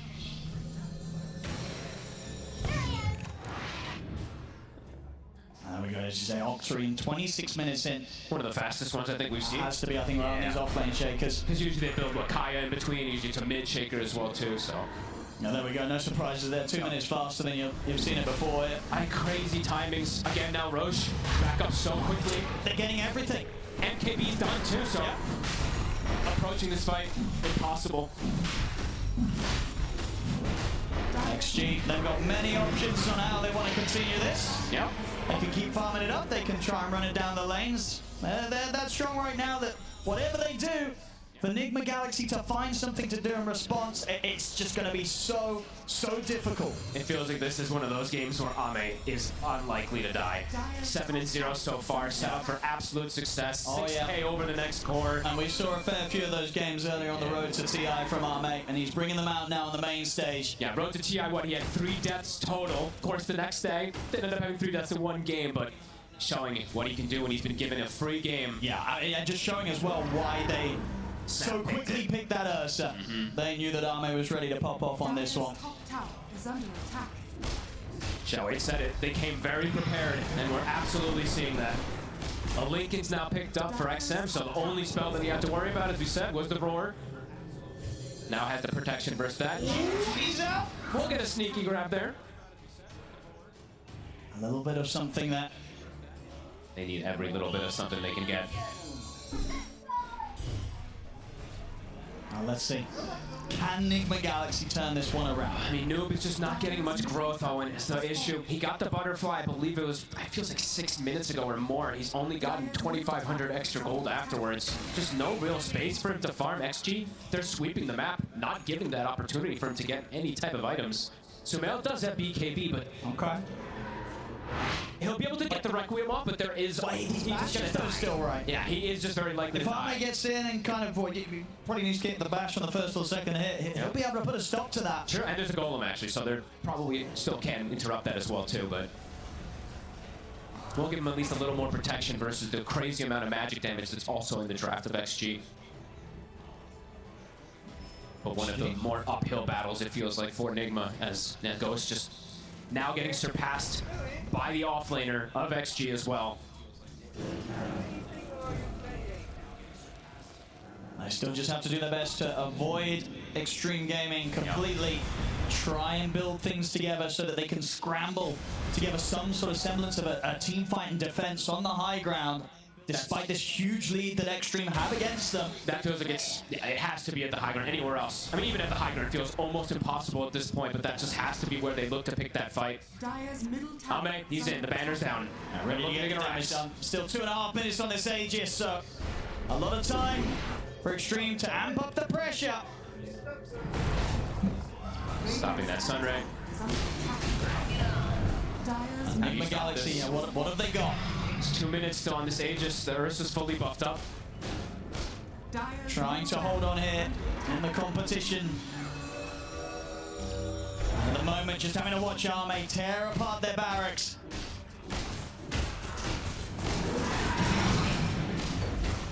Can they even make a move to stop this set going down? Ooh, hook off the mark. Tried to go for the back line. Now he's going to play with his life, Omar. Instant death. And that's a PKB as well from Sumail Press to attempt to make that move work. So Ame, he can get back to business onto the racks. Full Abyssal Blade out as well. That's the fortification coming out from Nigma Galaxy. They're catching both waves as well. XM clears top wave, Ame clears bottom wave. Momentum on all three.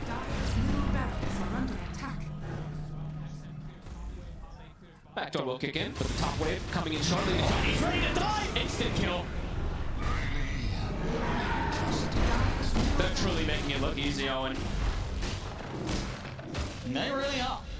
They definitely seem set to make quite a run potentially in this lower bracket XG if they keep up this level of performance. And how do you stop? There's still a minute left on the Aegis. You have no BKB for Sumail for 40 seconds still. Ghost steps up. At any moment, it feels like XG is just ready to close this. Yeah, they know how to push their advantage very, very well here. XG not getting slipped up at all. Kisses. And they get the catch in on the tree line. They look towards Noob. The Ghost Scepter will buy him enough time to back off. So he'll survive the jump this time round. Ghost. Another tier 3 gone, Arme. Moving in onto the Medusa. Ghost has to be careful. Mana's falling low.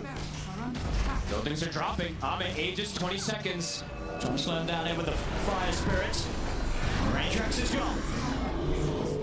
Got what they came for. Looks like they are going to respect the fact that Enigma Galaxy are all up and the Arme's age is shortly about to leave his hands. Just playing it as safe as possible. They just got a ton of money.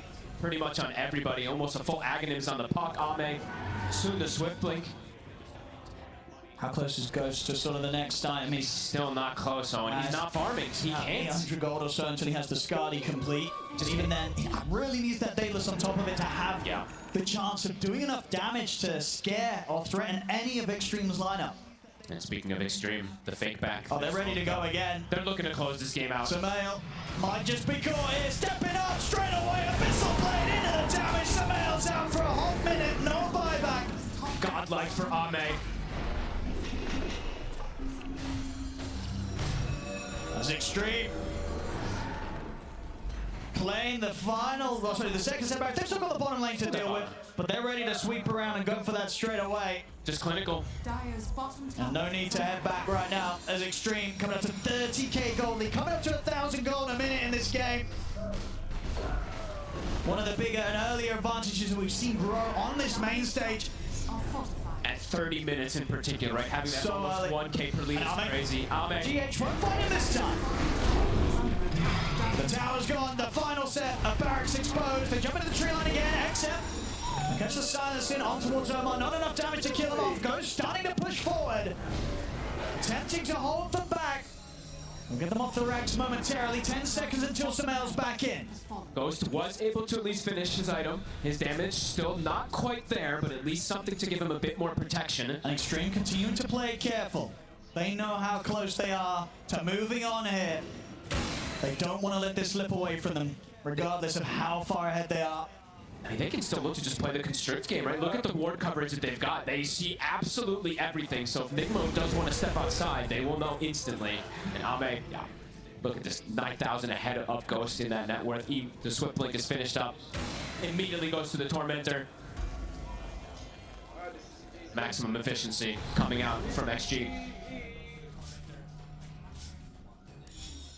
Efficiency coming out from XG.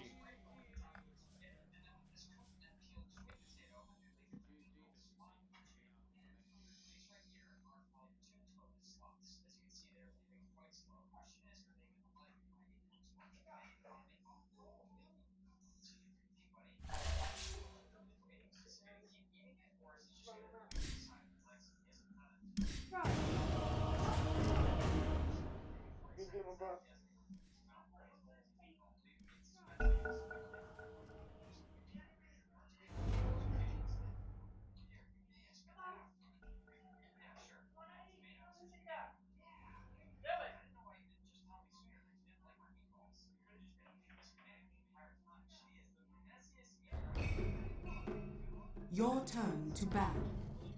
5 seconds remaining.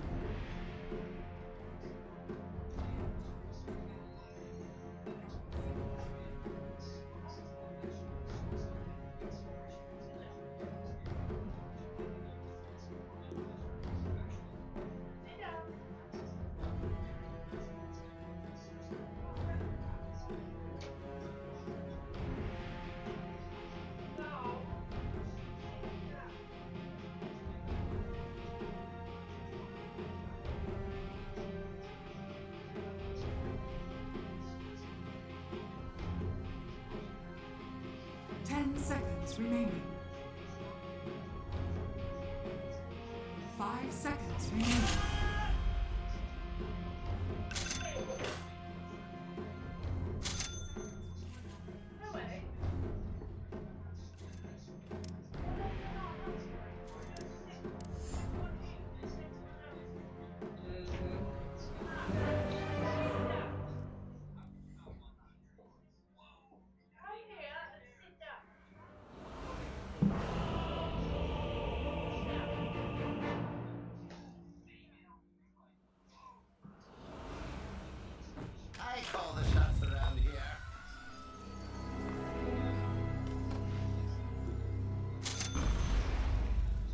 Prepare for battle.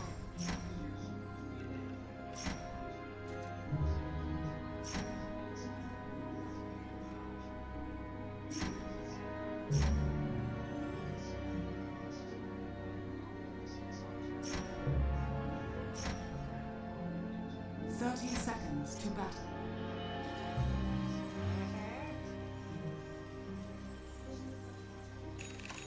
Run and gun! My spotter guides me. Shrapnel!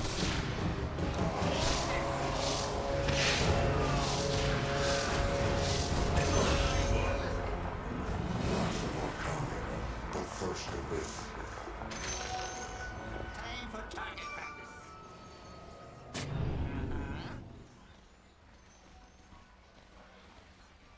Of course. Shrapnel!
that.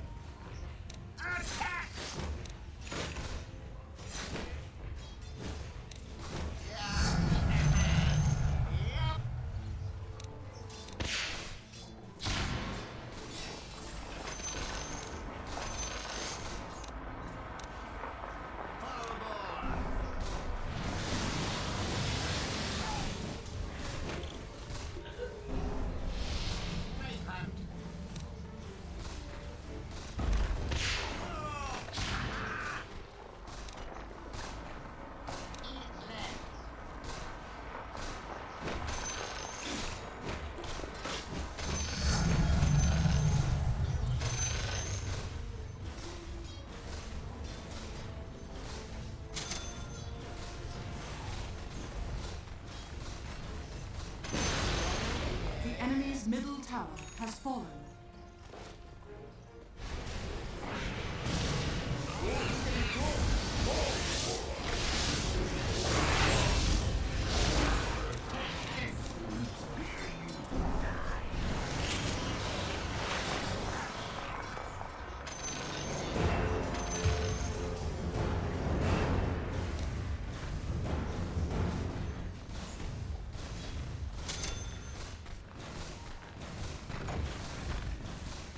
Dire structures are fortified.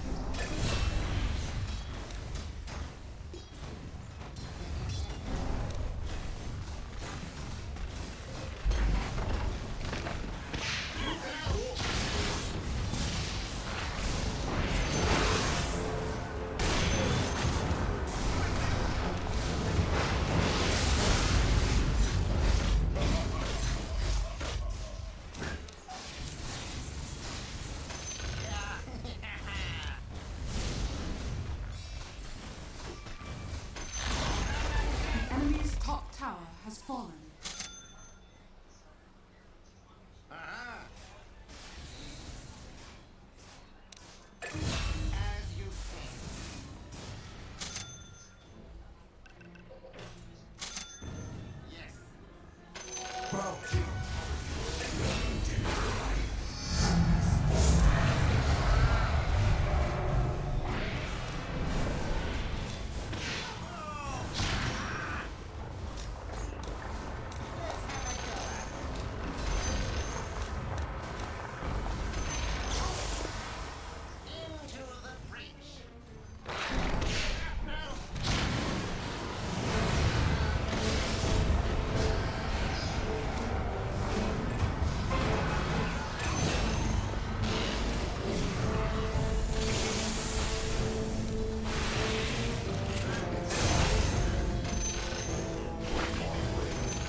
Your top tower is under attack.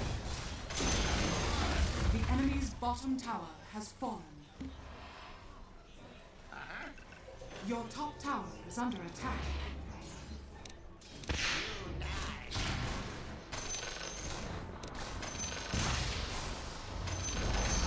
Your top tower has been denied. Of course.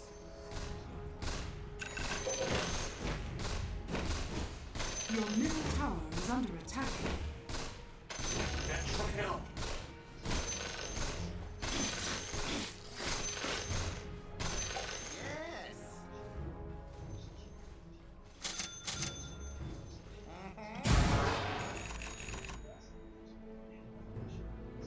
My spotter directs.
enemy's middle tower has fallen.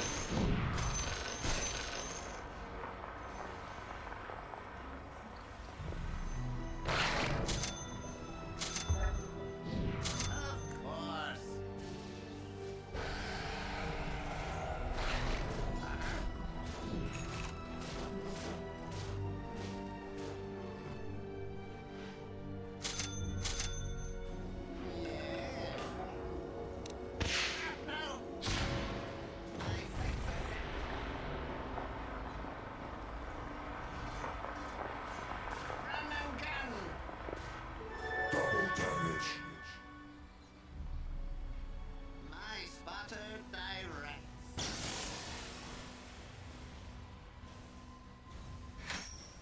Trick shot.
Take this. On target. Full bore.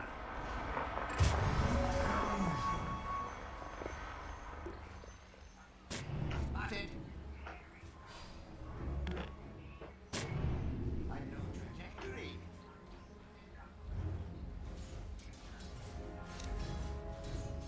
Oh! As you say. Line of sight.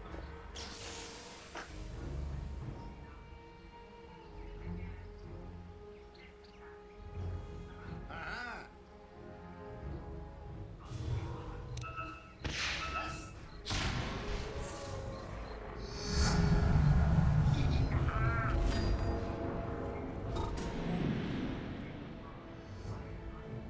Into the breach.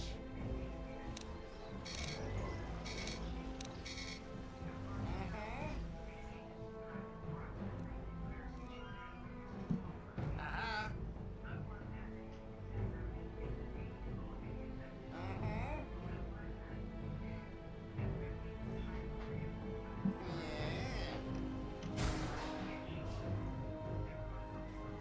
Into the breach.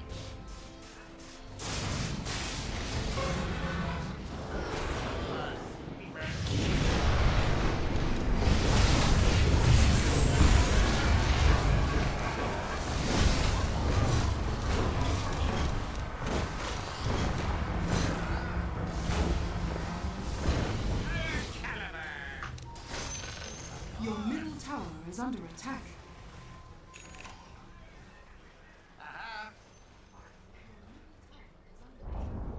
Your middle tower has fallen.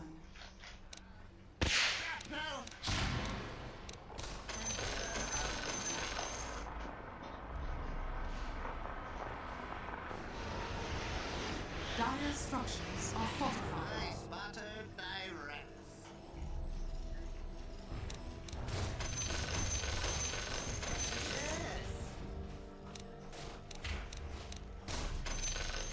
Yes. Yes. Spotted.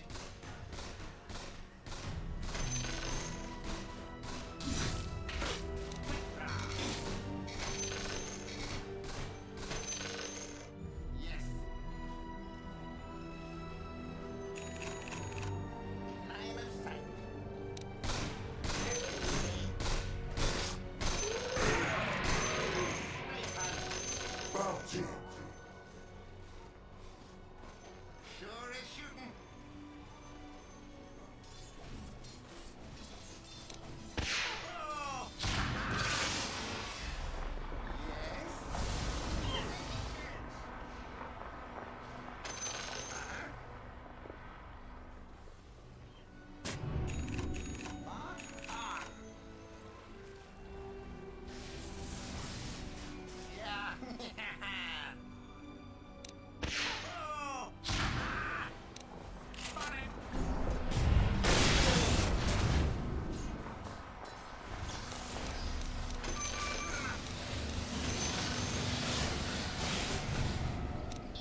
structures are fortified.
Extra kill.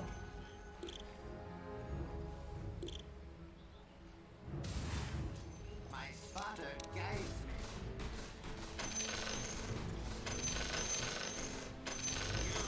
Go for my master. Into the breach.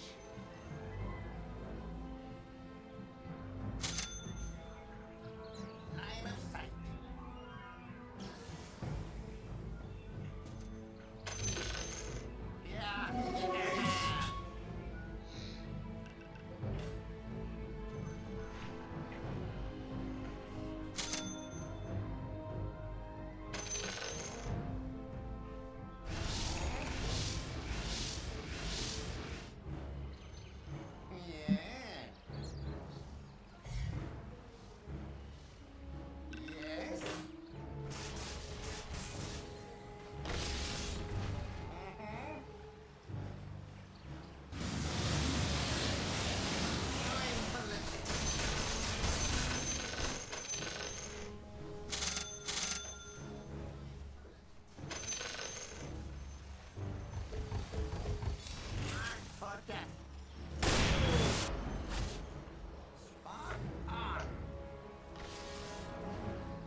A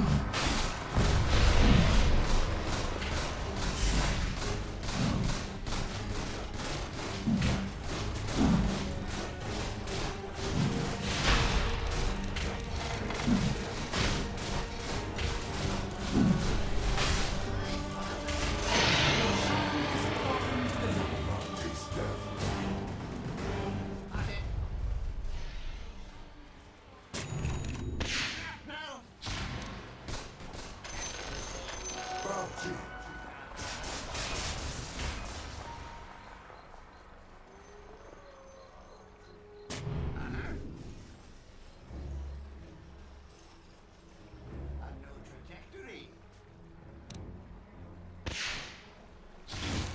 Trick shot.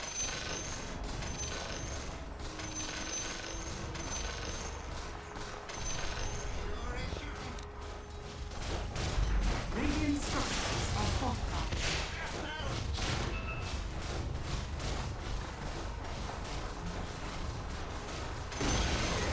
The enemy's bottom tower has fallen. Into the breach.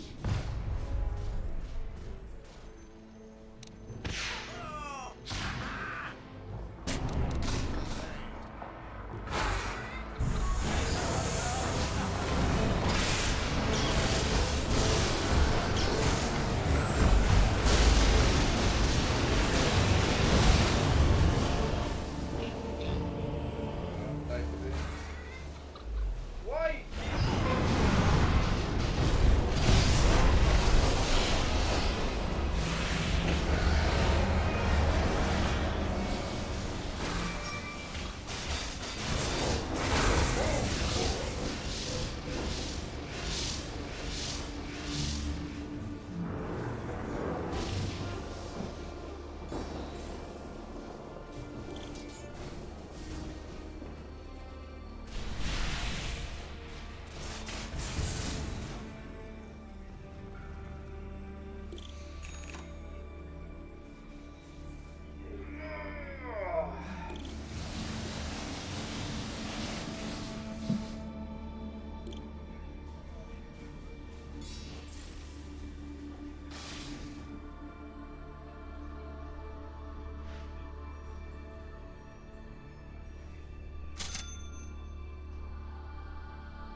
Take this. Spot on. My spotter guides me.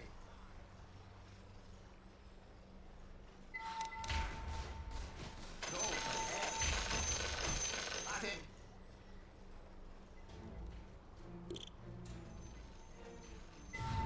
Ah. Oh. Full bore. On target. Now.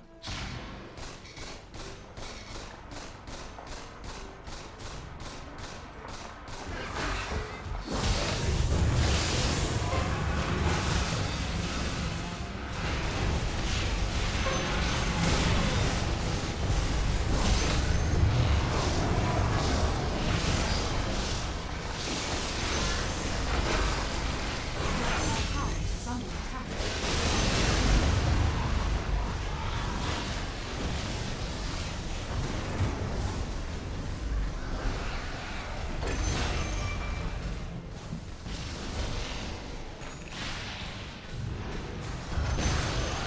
The enemy's bottom tower has fallen.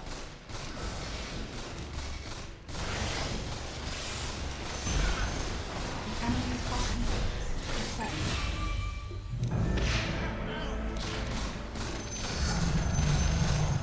The enemy's bottom tower has fallen. The enemy's middle barracks has fallen.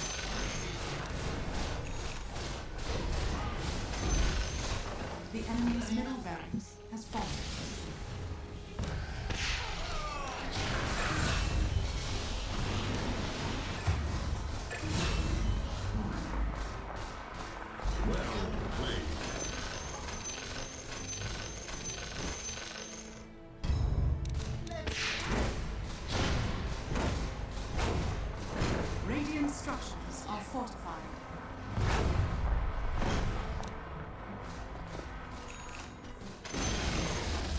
enemy's top tower has fallen. Yeah. Ready? Aim. Yes. Your top tower is under attack.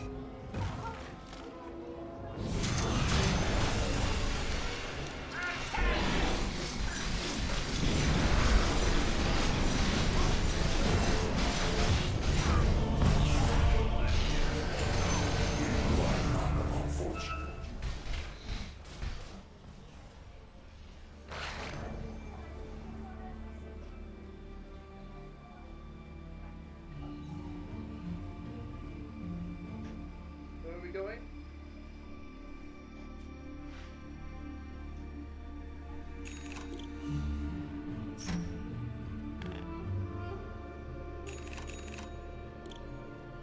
The Juggernaut's power is doubled.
This will come in handy. Yes.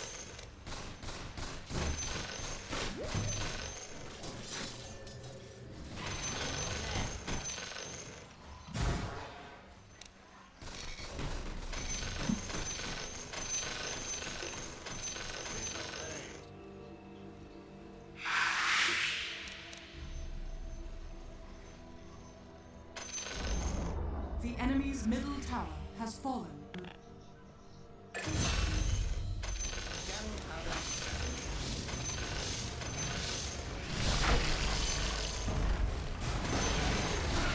enemy's middle tower has fallen. The enemy's top barracks has fallen. The enemy's top barracks has fallen. You now have many.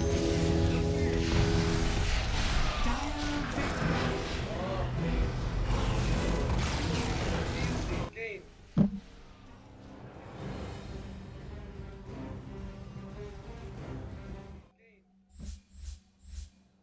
Adjustments to beat the stronger team. Yeah. And maybe right now, they, like you said, they've already powered up, and we'll have to see whether they are really willing to make that change. You know, like the prioritization. Are they going to try to move that away from Whisper and try to help Analog more to make sure that they don't get run over by BB team in this series? I think the offlane duo for Heroic is pretty similar to way P-Vision plays, where Schofield, I'm gonna say, like, they put their offlaner in a really weird position, whether they're going to be dominating the lane completely like they did yesterday with this Marcy plus the Batrider, or he's going to be doing his own thing on the clock, would be very annoying, something that 9 class does really well, compared to the offlane duo of BB team with Miero and Save, who's been so stable in the last, pretty much ever since he joined the scene. Miero, I also think that this meta does favor him, because we're talking about these Helm of the Dominators, the Zoo metas. These are all of his most successful and the best heroes. We're talking about, you know, the Lycans, Beastmasters, Visages as well. So he knows how to micro. Look, those fans are getting passionate out there. They're seeing Heroic on the stage and in their booth, and all they want to do is just get on into this series. BB Team versus Heroic. Game 1. Yeah, we have another elimination on our hands here between BB Team and Heroic. We've talked about the chaos that could potentially ensure for these two, depending on what they get their hands on in the draft. The stability coming from that off lane, especially in the position 4 on the side of BB Team. However, on the side of Heroic, it's the chaos that is somehow stabilizing their lineup in a position 4. I'm never gonna get used to a first phase ban punch. That is so goofy and wacky. Actually, speaking of the 9 class comparison that you made, Lacoste, I think one of the best measures of goofiness in a position 4 in like Chaos is courier kills, because you're just on the enemy side of the map. That's where you're gonna snipe couriers. 9 class is number 1 in the record for I this assume tournament. Schofield's number 2. Why am I not surprised? So the comparison is definitely very accurate. I mean, the counter to that is to pick Marcy, so your couriers don't die easily. That's true. Genius. And it might actually make it through here. Yeah, I think Heroic does have it's first something pick. that's not highlighted enough. You know, whenever you have Marcy, it actually helps the lane a lot because of that. It does, yeah. More of a counter to Heroic, but they snag it.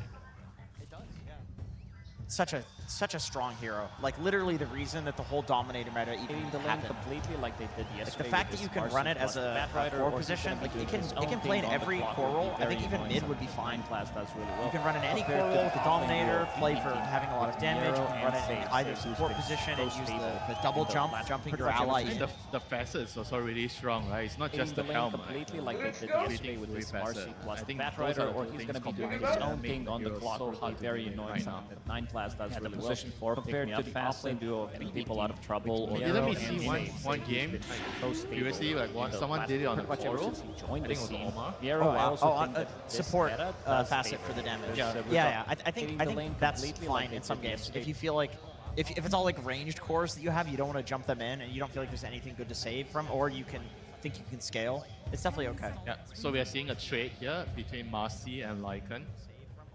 Yeah, the crowd definitely is cheering for the Lycan. They love the howl that he's been doing. I don't know if you guys were tuning in last time he was playing. It's a lot of fun. I do wonder if Heroic are going to get their hands on the Shadow Demon though, because that was something that was a big factor in their series yesterday. I mean, I want to see like how both teams deal with the helm, right? So both teams got the helm hero, and you have to kind of build the draft to deal with it. And I would always kind of favor the Radiant side a little bit more because of the fact that you get the earlier Roshan access and the Tormentor. So I feel like you have to like really plan your draft around that, whether you can actually stop it if you're on the dire side. Is there any way of having heroes that can actually stop it from happening early on?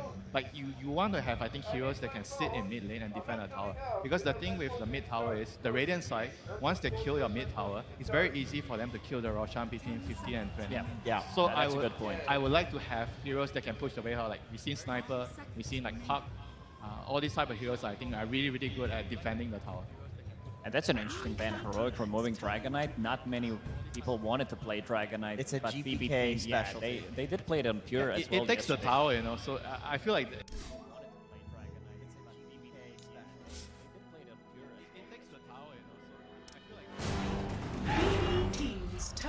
I would like to have heroes that can push away her. Like we see Sniper, we see like Puck. All these type of heroes I think are really, really good at defending the tower. And that's an interesting ban. Heroic removing Dragon Knight. Not many people wanted to play Dragon Knight. It's a but GPK yeah, specialty. they did play it on Pure as well. It takes the tower, you know, so I feel like it has a lot of... it doesn't really defend the tower as well, but it takes your tower, so I think it can make it difficult for the Radiant side to get that early Roshan also. There's a lot of like thought behind this ban here. And BB team taking out the Meepo. Not gonna let Yuma get his specialty. Some teams will wait and ban it in the last phase, but they're not willing to risk it. Heroic does have the pick out of phase for the last pick. Yeah, this will not really be too much of a surprise, the Hood win.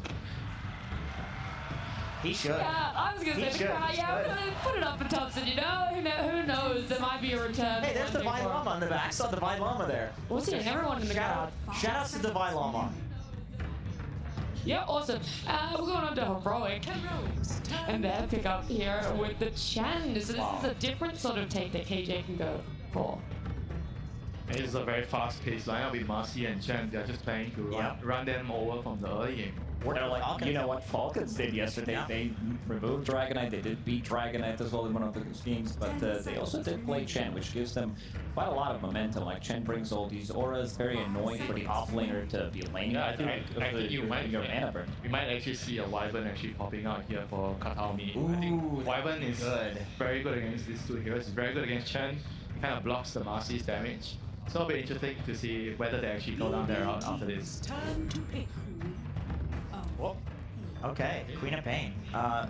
I would say this is quite punishable from her. It's also really good with the Chen, right? Because Chen likes to go mid and pressure and take the tower. Corp always keeps the enemy mid lane low on resources, so it gives you a lot of opportunities to kill the tower. That's a cool point. That's a cool point. I feel like there are heroes that can counter Queen of Pain, and I don't know. She doesn't really like playing into Lycan that much. This is a very interesting one. I mean, Hoodwink is a really low HP hero and very hard to catch. So I do feel like Queen of Pain loves playing against Hoodwink. And the thing with Heroic is Schofield does play Quap. This could be a Quap 4. Could be a Whisper Quap as well, so for now they're just keeping the flex open. Let's see the 2 heroes that BB team is gonna pick.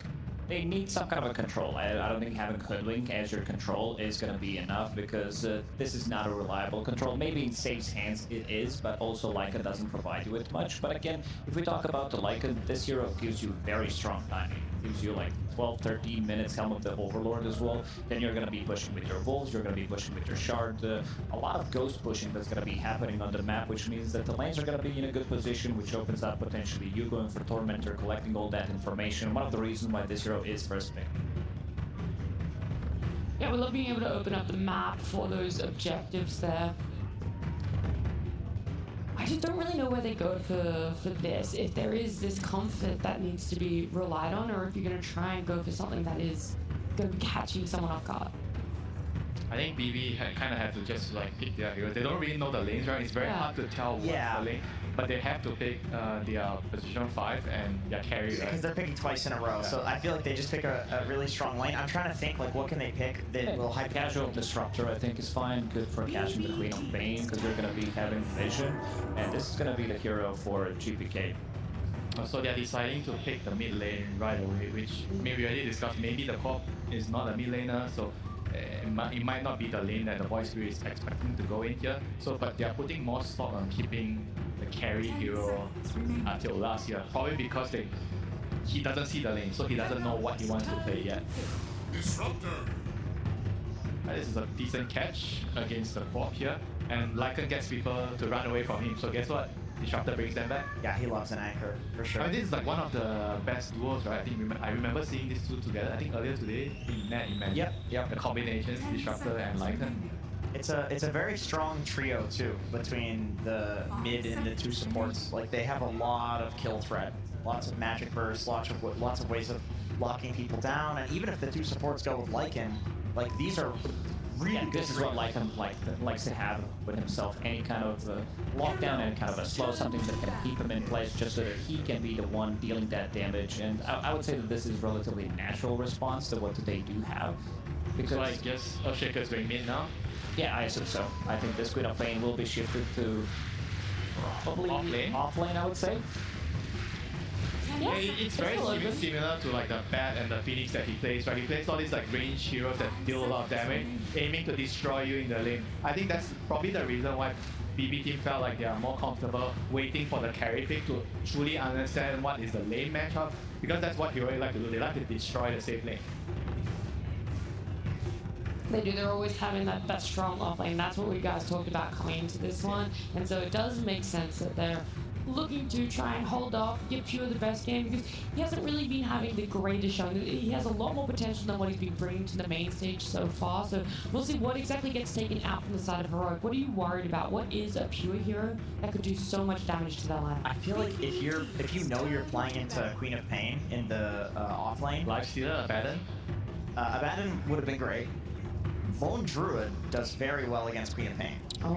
And I feel like that's something you should be afraid of, not necessarily because it's the best, but because it's very good and it's BB team. But does it depend on who's your 4 as well, right? Maybe the right position 4 would enable the Quap against that specific matchup. I don't know if there is a position 4 that enables Quap versus Lone. I mean, some of these melee position 4s, if we're talking about Task potentially coming out, but for now it does seem like they are thinking that this... I mean, Marcy is kind of the same type of the hero if we're talking about melee position 4s, that they do have stance. Queen of Pain, Marcy could be their off-lane duo. Yeah, just pick another carry, right, if they want to. Yeah, that's true. That's what BB seems to think. They're manning up the carries.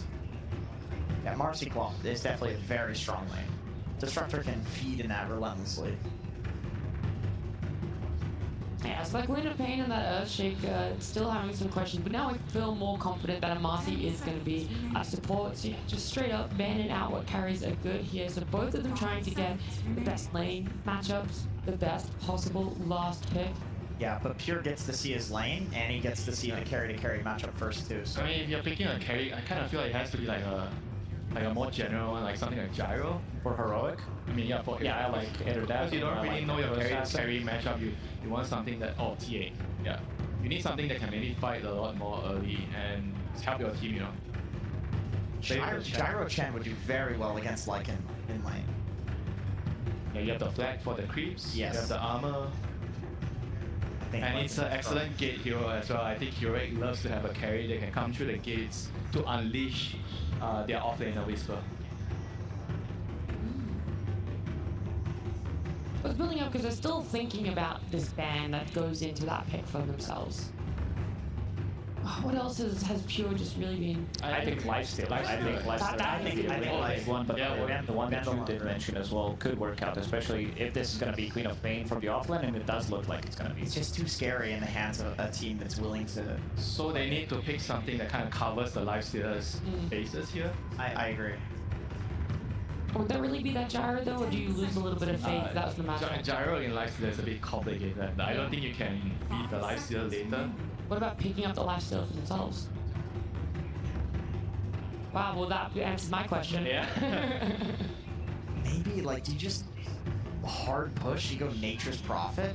You just Nature's Prophet looked so bad from Oral, I gotta say. I think TA Gyro are really good options if they want to speed things up. These are also heroes that allow your supports to be playing around you. So you are not going to be afraid of Lycan. Chen's going to give you protection. Chen's going to be giving you some armor as well. And if you're fighting close to them, these heroes are going to be strong. But they're going to take... Oh, I like that. This is good. This is something that Extreme Gaming did try yesterday as well, to go with the Bristleback, to have a little bit more extra pressure, something that comes online super early, and that did work out for them at the early stages of the game. They did end up losing that game, but Bristle, I gotta say, looked good from the carry roll. I mean, Lifesteal looks pretty nasty here now. And I like the Bristle too. Yeah, like you said, it's an answer to the Lycan. There is Void Spirit who can face you, force you to face in a certain direction, which is always rough for Bristle, but carry Bristle will get a BKB. They do have break mechanic though. And they have break relatively early hoodwink pick that you're gonna be careful about, and you have something to pull him back. You did mention Void Spirit as well, turning him around. I mean, the thing about the Bristol is it kind of enables your whole lineup, right? Because if you don't have the overall last pick, I think the next best thing you could do is just try to make sure you have a draft that covers all your bases. You enable each other's timings, and hopefully you can, pull through. And this anti-mage means it's gonna go totally the other way for people. I see. Okay. I mean, this is a counter the lane. This is a lane dominator against Queen of Pain. Although I will say. Wait, do you change your lane matchup right now? Put the pop on carry and put the Bristol there. I think that's what they're doing. Yeah, they're doing Schofield 4 with on Queen of Pain. In Bristle versus AM. Oh, that's actually a very nice switch up here. Smart. Very smart. Because Bristol loves anti-mage. Yeah, he's not worried. Now, is this anti-mage last pick really lost its value, or is there still a lot of value in having it? I think the value is to win the lane. I feel like the lineup is slow with the anti-mage, but if you can actually win the lane, then it kind of compensates for that fact. But Heroic is noticing that how important is AM needs to win his lane, so they're swapping their heroes down to try to destabilize that. So I think I kind of like what Heroic is doing here, and I feel like this AM won't have time to farm. Yesterday against Falcons, this anti-mage was jungling two in the mid lane, trying to go for the gank. I think this time around things are going to be slightly easier for him, but overall, when you think about how much control they do have against this anti-mage, there's Earthshake. That's pretty much about it. That's true. I like the switch up. I think Heroic has 3 winning lanes. Earthshaker should also do very well against Void Spirit mid. The question is, like, is GPK. He seems to win matchups that he shouldn't. Does that factor in? But I love the switch up. I mean, it's not just the lane, right? After the lanes, they're going to group up with this Shaker and Chen creeps and the BB in front. How is the AM going to stop the push? Like, they're going to lose their towers, they're going to lose Roshan, then the Radiant Cytometer is going to go down. And I feel like AM is going to need too long and he's going to miss his timing in this game. Well, Is there a timing on the side of Heroic now that we're seeing? Is there a moment where you feel like they might lose some power and kind of fall a little bit short? Is there that time limit? I think this is where Lycan comes in, because this hero comes online so quickly, so it's going to be a lot on Miro to be able to do a lot. If he's not shut down, it's going to be him and GPK buying just enough time so that Anti-Mage can be able to push back, because this is not an early game-oriented hero. Even with the Helm of the Dom, I just want to see how good of a start you're going to be having on this AM. Alrighty, we're almost ready to get into our game. Before we do, we're going to head on down to the stage with Tsunami and the coach of Heroic. Prepare for battle. Thank you very much. I am indeed joined by Caps of Heroic, where I've got some questions about what you made Schofield do this game. You picked up the Queen of Pain, decided to turn it into a support. What's the idea here? Well, I think everyone that plays high-level ranked know that Schofield plays a lot as a core, and Queen of Pain is one of the go-tos. He's always playing co-op randomly, and I think he plays really well on the hero, and we needed that for the draft. We're doing that a lot this tournament, and I believe him. I think he's gonna show he's good on the hero. I'm more than happy to see that become a reality, and what you're doing for the draft is working consistently. You put Analog on Shaker. I'm biased, but that has been my favorite hero to see him on. I'm happy you're making it happen. What was the reason in this matchup? They picked the Void Spirit. It is a flex for them, because Spirit already plays, and we figured that if we pick Shaker and we have co-op, we can have two good lanes against Void Spirit on both mid and off lane. So we could double flex and just play for that. It kept him guessing. I need a one-word answer for this last one. Anti-Mage, 25th, 24th pick. Are you scared? Yes or no? Nah. He's not scared. Let's see if it happens as we get into game number 1. And you cannot afford to be scared going this deep into the international. Elimination on the line, but no matter which way this series goes, history is about to be set, Avery. We either have BB Team outdoing their previous performance in 5th, 6th in 2023, or a South American team top 4 for the first time in the history of the international. So many TIs have come and gone, and they have never gotten that far. It would be historic indeed. A lot on the line for these two teams, and one series to prove they are worthy to advance farther here. This is quite a Game 1 draft we have in terms of how much skirmishing, how much teamfight has been prioritized, and already the action commences. First blood to KJ on that bottom lane. Exactly what you want to see if you're a Heroic fan. This is a team that plays better when the action is fast, chaotic, in your face. You don't know what's going on. Classic South American style Dota. And Pure, he's gonna fall as well. Heroic taking this laning phase by storm, just as they intended from the draft. This lane swap is really going to hurt the AM pick, and we saw how much damage this AM suffered yesterday on the hands of Pure. I mean, he had one of the worst lane stages I think he's ever had in his career on this hero in that last pick situation. He got lane swapped into another rough situation again, already suffering. You do not want a repeat of that game if you are BB Team here.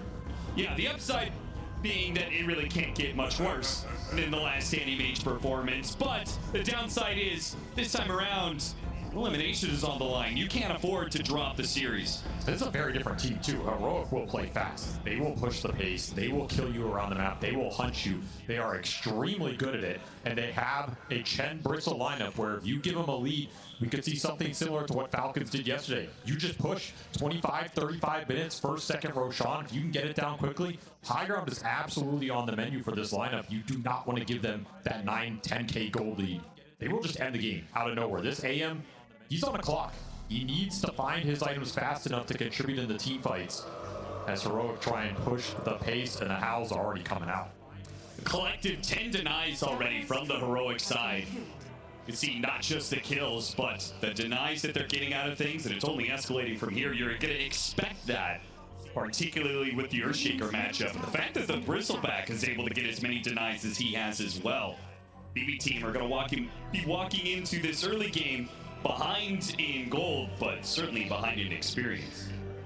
Heroic got the lanes they wanted. They should be confident pulling ahead in this laning phase, particularly with that Shaker matchup mid. You have Shaker against a melee hero. You should absolutely free farm. You should get the denies.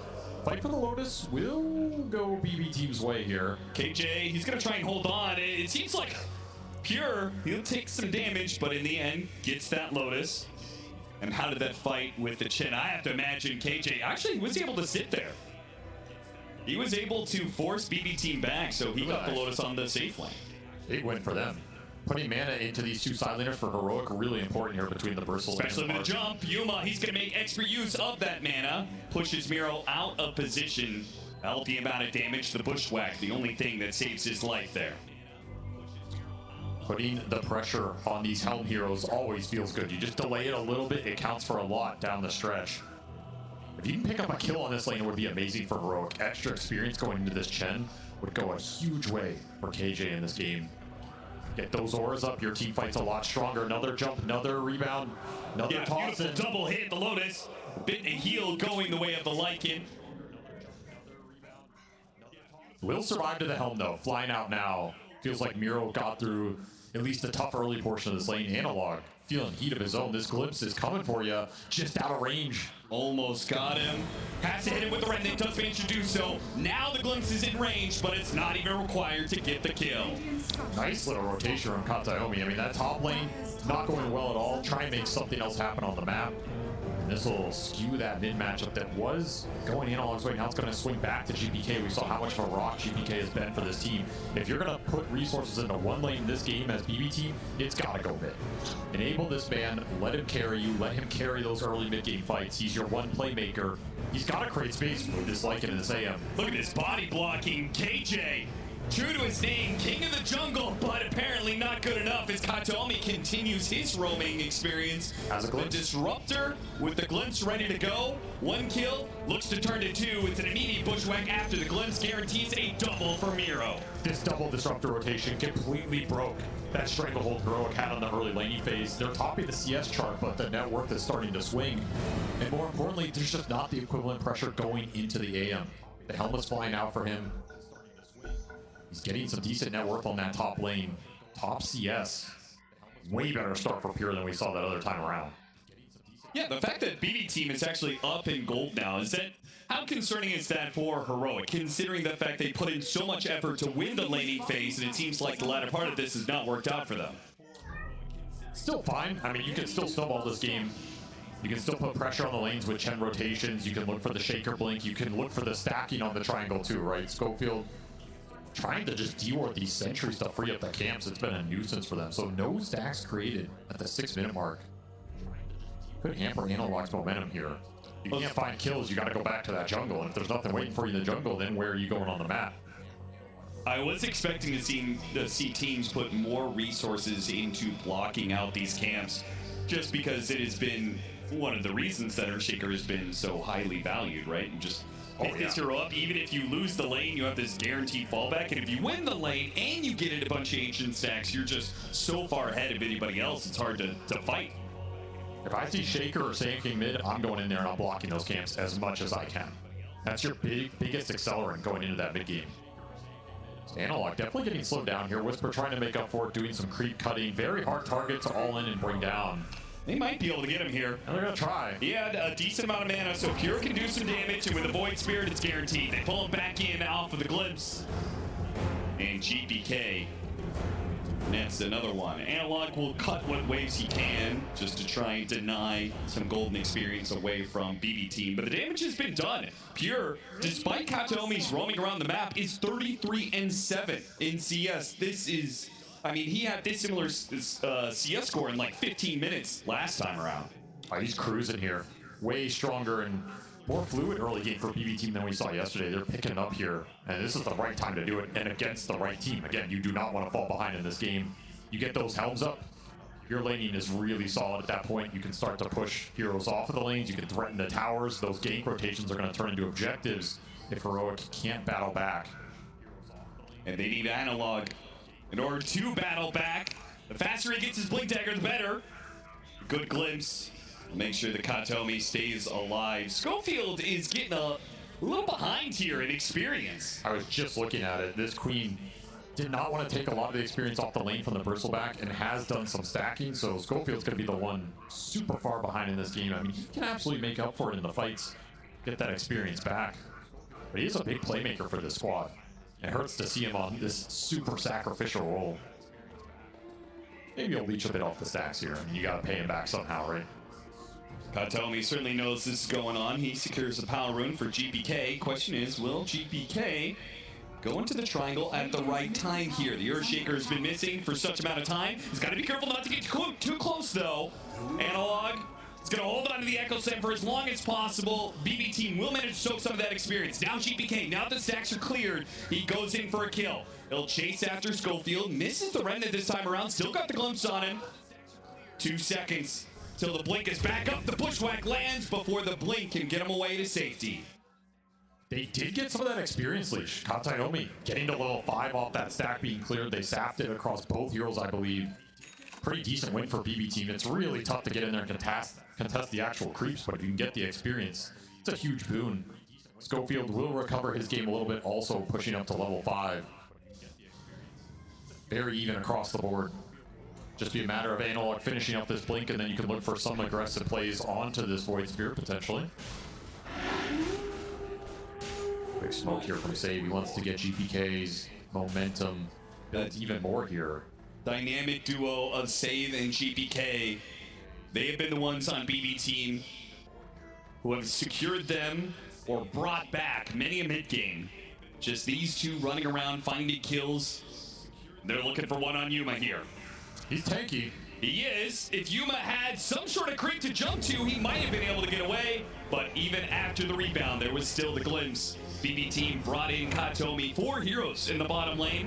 And why not?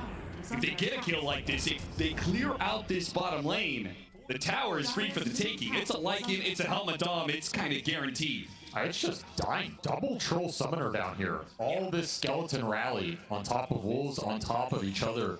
So much tower damage. This tier 1 just got shredded. Radiant's bottom tower has fallen. Trying to secure power runes here.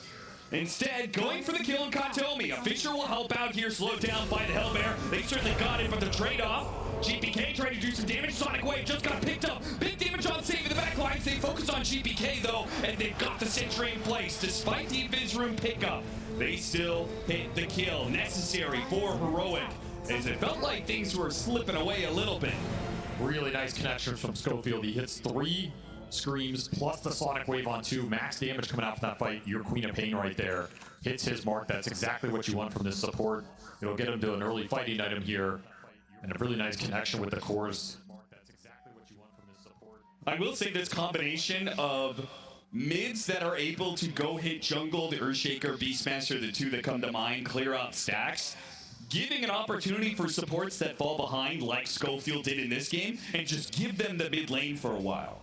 Right? It has done wonders for a lot of these 4 positions that have found themselves a little bit starved in experience trying to give solo to their off lane. I agree. They did a nice job recovering Schofield here, prioritizing and do not want that Sonic Wave on off the bat for too long. Straight up and go is the burst damage. There it is. They got him with the trio of Whisper, Analog, and Schofield. They pick up that kill, but the pressure from BB Team is still on. They may be finding kills around the map for Heroic, but BB Team are taking towers. The rally continues here. Glyph already popped this tower. It's gonna fall really fast, and you use that echo top, so they're very confident to push. In fact, they want more. They want mid and a kill top, looking for the glimpse plus the sharp shot. Managed to get the shot on him. He's gonna be broken into the static storm for the guarantee. Not messing about whatsoever. As Heroic back away after taking the tower of their own, they lose a core. This is a really fast-paced game right now. Everybody's looking for more off of the initial play, and those are generally the games where Disruptor thrives, because you always get that +1. You always get that secondary kill off the little tower of the fight. Katayomi having himself a very strong early game here. Sonic Wave back up for him. Got him, but they used the glimpse, so unfortunately a bit of overlap there. Doesn't matter.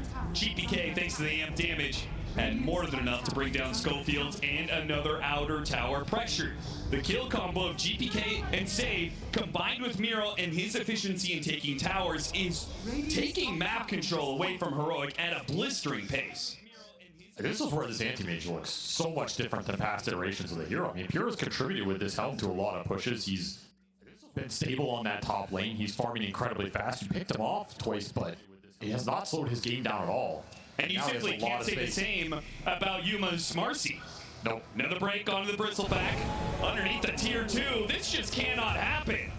Sonic Wave goes out. Already got the disabling. Nice hit from Yuma, though. Lands on top of the Void Spirit. Toss him back into Katomi. They'll finish off the support. But can they get the core? This is a crucial kill. GPK trying to hide away. Goes to the desperate teleport out, but there's a Fissure.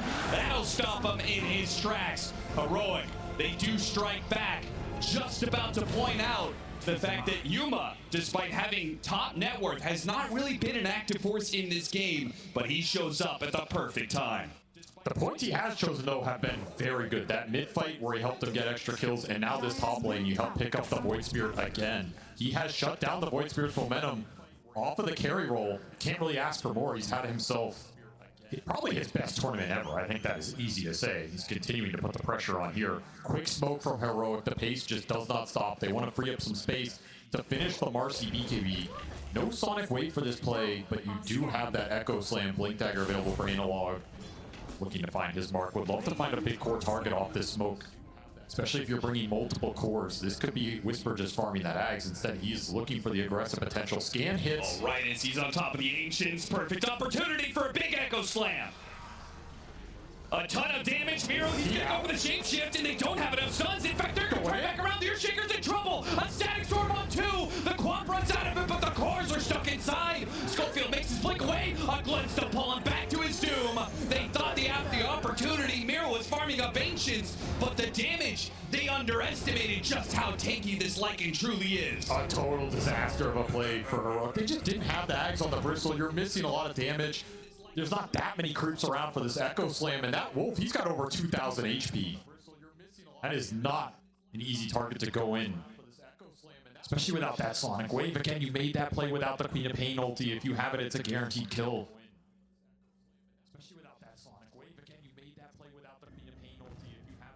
With the Lycan coming online, this Helm of the Overlord, with the Void Spirit picking up a shard soon. We've seen the way that this is just kind of clears out waves or neutral camps wherever he lays this Aether Remnant.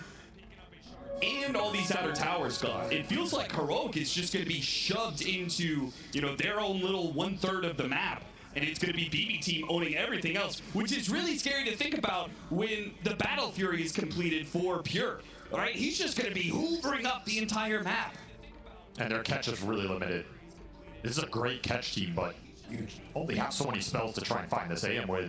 And as you said, there's a lot of units that are going to be on this map for both teams. A lot of Doms in this game. You have Chen Creeps, you have Lycan Wolves, a lot of scouting potential to help you rat if you really want to.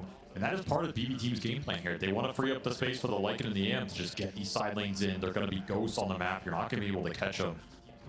This next 10 minutes could be really difficult for Heroic to find the type of team fight they're looking for. If they can find that fight, though, the BKB on Marcy it's good should right now. ensure they win it. Like, I feel like they do win on 5-on-5. It's just unlikely they get the initiation for it as BB Team continues to pick them off around the map.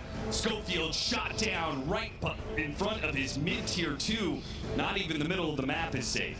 And this is the issue. This kill team can play around that mid lane. You're going to have issues shoving it back out unless you commit multiple cores here. And the whole time you're worrying about this situation, AM's farming out top, Lycan's farming out bottom. Side lanes are getting pushed back in from units. This map is not fun to play right now. Analog will be able to match the Void Spirit's ghost shove that he's able to do with his own Fissure spam. Yeah, but look at how clumped they are. They're afraid to go on GPK, I mean, especially with the shield room. He's just unkillable right now. Yeah. But you're getting corralled. A lot of heroes by this bottom tier 2. You have to regain some map control here. Either smoke out, get some wards, look for the pick off, or back each other up to get these lanes out. You have more information to play off of right now. This is turning into a lane shove game where the AM has free reign, and that is not the style of game you want with this Heroic lineup. No, not at all. Here's that smoke. They have everything available. Sonic Wave gives you the extra damage right now. And that BKB timing on Yuma. really powerful if he can just lay into some cores. It feels like if this smoke doesn't land... I mean, how do you land this smoke, though? This is the issue. You just got to go blind. But if it doesn't land, I feel like they are almost going to be forced into late game scenarios. Right? It just doesn't feel like they're going to ever get enough map control to take over the mid game the way they want to. This might land smoke from BB going straight into them, unaware of the positioning. And it's 2 supports, but they threw it inside the Fisher pit. They do not hit the 2 supports that are on the side, but with thanks to the bristleback cutting in from the side, they should be able to still get them. Schofield makes his blink away, but he's still going to take out in the end. Pretty close. Miro's going to chase after him here. Echo Slam attempted, but GPK's already jumped away with it to simulate. He's got a haste room here. Oh, they're trying to pull him up the Marcy, though. The Fisher goes out, they've got the damage. 2 swings from Yuma, 2 rounds of that ultimate. And the Void Spirit, he may be tanky, but not enough there. Winning a fight right outside the Roshan pit. You couldn't ask for a better situation for Heroic. Very awkward start. They thought the smoke broke because they were doing Rogue, so you had to kind of blink in blind. But it gets the job done. This Shaker's just such a menace in these early team fights. And both the supports going down for BB team early means you lose all your control. Your cores are not that useful if you don't have stuns to back them up. The light gets a threat here. It does force a buyback out of Schofield, but Schofield's happy to commit this buyback to get a fight into that Roshan. It's just such a big win in this game when you were getting ratted onto these side lanes. And Pure not confident enough to go in here with limited resources. Not great mana void targets this game. He doesn't want to be dragging these fights right now. He'd rather have the game just be split up across the map. He was having a great time. Now all of a sudden, Heroic pick up some steam. They're going to get another aura on the Chen as KJ will finish mech on top of the drum. A lot more sustain coming into this already pretty tanky lineup with the 2 brawlers on the front line, plus the Marcy, who now is an Aegis. Momentum shifting back over to Heroic's side after that team fight. The smoke, it worked out beautifully. Now it's time to see if they can actually be a little bit more on the offensive, if they can actually get some of that map control back. Some of the ways they're trying to address this, they've got Schofield going more lockdown in the Rod of Atos. Pure, he got hit by the stun, push back in. So much burst damage. Beautiful connection there. That's a very limited window to hit that. They hit it absolutely on point. Yuma making his presence felt again. And that was Pure getting a little greedy, trying to kill some Chen creeps and Dom creeps. He actually mana voided them too. It just shows you how much it takes to get some of these off the map sometimes. Oh yeah, he's been mana voiding neutral creeps probably every 2 minutes or so. Yep. He hasn't done it off cooldown, but he has done it a number of times this game. Probably feeling like if he can just get to the late game, he'll be able to win it for his team. But farming that area in particular, I think, is dangerous because you know that Heroic, considering they have the Aegis, they're going to go for the Tormentor at some point. They're going to play to that side of the map soon. Straight into the Queen of Pain, rewarded for the buyback earlier, and a nice shard to pick up. Silence could be really influential in this game, especially against the AM against the Void Spirit. This is a super nice game for the Queen of Pain shard, especially when you're on support. Like, you can just aggressively blink in, go for the silence. If you trade your life for a core, that's a win. You're not a core Queen of Pain, who cares? Found the Disruptor. BB team maybe trying too hard to get control of the map. The Disruptor very far forward there. Oh, their momentum has been killed in this game. Heroic starting to take a lot more control than I expected. Save spots KJ, trying to take some Lotuses, and he's got no allies in the area. He's definitely gonna die. And BB team know it too, thanks to this lane ward they have at bottom. Awkward area to end up as the Chen. Yeah. He's getting farmed though. You gotta remember this Chen lineup. At like 30-35 minute mark, you get that third aura item on him. You have Hand to God to back it up. That's a lot of HP for this BB team to get through. They have pretty good single target focus, but their AoE team fight is really lackluster. So they have to pick their mark very well. They have to all in that first core that they see. Potentially even reset the fight after that. Getting 1 kill is not going to get them a team fight victory here. Save, getting a bit of information. Spotting some heroes, maybe trying to block any potential smokes. Off this ward. I would be surprised if BB want to fight right now. It just doesn't look possible. I mean, the way that Katomi is playing into Heroic, I don't know. It's a little different 5, 6, 7 minutes ago, yeah, BB team had full control of the game. They may be able to pick up Analog here. Because, yeah, he is shot down, just too much damage. Playing around that one ward they have down there, super nice find. Felt confident with the shield room plus hand of God, but Radiant's bottom tower is under the attack. vessel off of GPK will negate a lot of that potential healing to come through. It gives you confidence to go for these pickoffs, and that's where this lineup will thrive. Just keep finding solo kill pickoffs. Don't let Heroic group up and take objectives or force the team fight. You're going to be a lot happier around the map. We see what the anti-mage is doing top. He'll instantly get pinged. I mean, you can ping him, but to go and kill this man takes a lot of time, takes resources. Yeah, if you don't kill him right now, he's going to have a Manta, making it even harder to pick him off when you get that jump, like that silence from the quad, for example. Interesting smoke from BB. Going through the gate. Almost like they're reading some sort of play that was going to go on the AM, and they were trying to back him up. Instead, they just run into Whisper. Yeah, it's just a Whisper now. He has a BKB. He pops it now. He's got his team joining him. They've got some stuns on Pure. Pure is the one who has to blink away. And what they get out of it, still 250 gold off of that Helm of the Overlord creep. Something to work with. BB team just out. Continue to farm the map. No reason to take that fight head on. That'll waste the Aegis period here for Yuma. Time's out. The next Roshan potentially in 3 minutes. You're looking at that. Dire's bottom tower is under attack. You really want it if you are Heroic. You gotta gear up for that fight. Could be a fight that BB easily contests if they have some nice item timings for it. I don't know. I mean, you're going to get Aghanim Scepter on the Void Spirit, but is that going to matter if you're matched up against triple BKBs?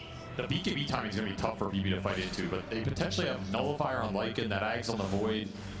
If you can get to another item on the AM, I think that team fight is absolutely doable. Again, you're looking to go in, get a target, or pop BKBs, reset, kite that fight out, re-engage. It's not just an all-in slam. Sure. For Heroic, it's a lot more straightforward. I mean, you can just go in and slam. Yeah, see hero, stun hero, all in. Especially Yuma. If stuns connect on a target and he can get in there with the rebound, he's just going to shred anybody in this game. This Marcy AM matchup is not fun for AM until, 4th, 5th item, you can start to kite the fight out and maybe survive. No, I don't think it's ever good for Marcy. Yeah, I don't think it's ever good, but at least then you have a route to take the fight. Right? Sure. And try and dodge and play away from the Marcy, kill other heroes, kite him out. But Yuma's got to be really confident in this matchup, and if he can finish this Daedalus, which is coming out very soon, it's going to take 2-3 seconds of stun duration. This AM's gone. And there it is. There's the Daedalus and the damage buff up of the Vlads from the Chen. You could also potentially find an Alpha Wolf in this game. You could buff his damage considerably here. Yeah, and Bristleback won't say no to that either, right? We have two big physical damage hitters. And because we see this Bristleback scale up, we've unfortunately seen a battle for Bristleback even, but the Seeing Red passive is no joke going into the late game. Even the Earthshaker. A lot more magic damage out of him, but that Enchant Totem still hits pretty hard. This AM is not going to be protected in this game. So I think you have to almost go 4 or 5 items on Pure before you take the head-on fight. I just don't think he can enter it. Maybe you get a really nice Mana Void target after BKBs are out. It was here, but the Fissure just a little shy. GPK able to get a jump away, and now Schofield is an easy pickings for BBT. Their long-range poke and kill is so nice with this trio. Yeah. Just so low committal. You can't turn that play. There's nothing to turn on. Yeah. Well, much harder for, I think, particularly for Marcy, who is kind of the shortest range core of these initiators. Like, you really need... You can't really contest this, like, 1,500 range that BB team is working with. No shot. The fight for Heroic has to be within Yuma's range, and it has to be centered around that Marcy damage. And every time you overreach or that fight gets stretched out, way harder to connect with your biggest damage source. So more time for BB to split this map. Game continues to be dead even. Well, look at that. I mean, Whisper... He's thinking the same thing. Yeah, I need to get on top of these heroes. He bites up a Blink Dagger. Yuma bites up a Blink Dagger. Double blinks for Heroic, trying to solve the gap close issue. I like it. More mobility in the fight to find your core target. More instant damage follow-up on the stuns from the Shaker. That could be a big problem for you in this game. The blinks should fix that. Analog, he's going to find a gift down here. Yeah, what is this? Pure, once again, farming just a little bit too aggro. They are more than willing to drop double ultimates to get a big kill like this, particularly when Roshan is in that spawn tier. That's a huge find. Absolutely huge. Just gifted. I mean, I think that was a look of surprise from Analog. He's like, wait, this is real AM just sitting here farming. And that Roche will be in 30 seconds time. So Heroic are gonna set up for it, hoping it'll spawn sooner rather than later. That's a really long spawn for them. A little unfortunate here. But it also means they can't just keep trying to take fights. We'll run into some wards, clear out the area. Thanks to a gem on Yuma, not even the Wolves are safe to scout out Heroic. Max spawn. You try and force it now. 15 seconds on the AM. There's a window here. I mean, they have a lot of physical burst to put into this. I also feel like it's easy for them to do it with just 1 or 2 heroes. Not a ton of risk in that regard. Yeah, you just man up here. I mean, again, BB's pit fighting is pretty lackluster. Even if you're clumped in that pit, what's to punish you? Static storm drop on a mass BKB lineup? Who cares? And even the Wolves, if they're not killed by the Marcy, they're converted by the Chen. Schofield, I mean, he's been punished a number of times for these aggressive blinks. Apparently, he just does not care. The smoke wraparound, though, is coming from DBT. Moving up through the river, and Heroic had a lot of heroes inside of this loop right now. This is pretty dangerous. They're just all in for it. Trying to finish up this Roshan now, and they will be able to do so before BBT strike. Now, a Bushwhack grabs a couple, Sonic Wave goes down, and with Whisper blinking up to the high ground, it's hard for BBT to get through. Nevertheless, they get on top of the Static Storm and take away the 2 supports. But do they want to fight this Marcy? After all, he's got BKB, he's got the Aegis, but it looks like Yuma has called it quits. He wants to back away. Whisper doesn't want to do the same. Nullifier placed on the Yuma as he's being hounded by the Wolf, but they go after the Bristleback now, who's just barreling forward still, refusing to back away. Now he pops his BKB, but it's a bit too late. The physical damage, it's stacked up, and he's dead. Gem on the ground. Beautifully played fight from BB team. They got the angle. They take the Chen down first. That's your biggest target. Take the sustained D4s out of the fight. You get the other support on top of that, and then you're able to kite it out. And there's just no ult for Yuma halfway through. He's got to bail in that situation. Yeah, I don't mind Yuma making the call to bail, but why are they not on the same page? Why is Whisper pushing after kills and Yuma backing out? It got very disconnected very early. The start wasn't terrible, but they could not protect their supports, and this Lycan is doing some work in these fights. He's just chasing people down. There's no real control for him. Nobody wants to commit on that target. Big team fight when, even though the Aegis will go to Yuma, he does keep it here. Something Heroic to play around, but not the team fight win they were looking for. I mean, I think the bigger loss, I think the Bristleback dying, you know, that sucks. But I think the loss of the gem, it hurts. It hurts so badly when you're the ones wanting to take team fights. We already saw the last Aegis expire without a big team fight force, right? Oh, they're coming through the gate. Miro, you see this, right? You see what's coming your way. You just took the Tormentor, but he might just sign for it to get the grab on it. Hit him with a stun, lock him down with a Rod of 8 toes, and once again, the Unleashed combined with the Sonic Wave, they've got it. A Bushwhack grab on a 2 though, so he's gonna burst down KJ, and he makes a break for it. He's out of here. Nice little pickup from Save. That is a 7x streak on that Lycan. Yeah, Analog's not messing about. He could have waited for that Ghost Scepter to fade away and just Enchant Totem hit him, but he didn't want to take any chances. That's a very hard exchange to evaluate. I feel like it's kind of worth it for the Lycan. The Shard went to the Hoodwink. That's the one you wanted here. Shards to use that Boomerang to pick up another support kill. Like, that exchange is okay, but that was a big streak on the Lycan. A lot of gold going into the Queen of Pain there. Still, it's time for Pure. Who does have a Butterfly. So he has an answer, kind of, to the Marcy for a little while. But he has to pick his blink target perfectly in the fight. Like, if he blinks in and he just ends up in the middle of the bristle of the Marcy, his fight's over. He has nothing to bail him out of that situation. So he really has to let other heroes go in first. He needs to see the fight develop and come in later. It cannot be the first point of contact for a BB team. And Heroic will take that every time. I mean, if they see Pure, they're jumping in. They're all in him. Marcy is just going to slay him. 2 minutes left on the Aegis, and the lanes are actually kind of in Heroic's favor. They're getting them all over that mid line of the river. Yeah, so See what they can do with it. I mean, it's likely they will try and smoke during this Aegis period. I don't think they are confident enough to push mid tier 2 straight up. That feels a little brazen, given how these fights are going. Whisper trying to catch Analog. He gets him with a blink for it, hits one stun. They need detection. They really want to get this gem back into their favor and should be able to do so. There's just no outrunning this situation. So the gem is back on Heroic's side. That means that they can make these movements without wards or wolves scouting them out as often. That was the easiest gem recovery of their life. Kind of was. Surprised Save was out that far carrying it. Could have given it to GPK or something. I mean, this gem is just so valuable for the wolf scouting. Having confidence about the vision going into the team fight, and you give up pickoffs like this, it's going to lead to objectives for Heroic. They're going to feel a lot more comfortable grouping. So we have free tier 2 top, and as Pure gets a free tier 2 bottom. Santimage picking up the rat action.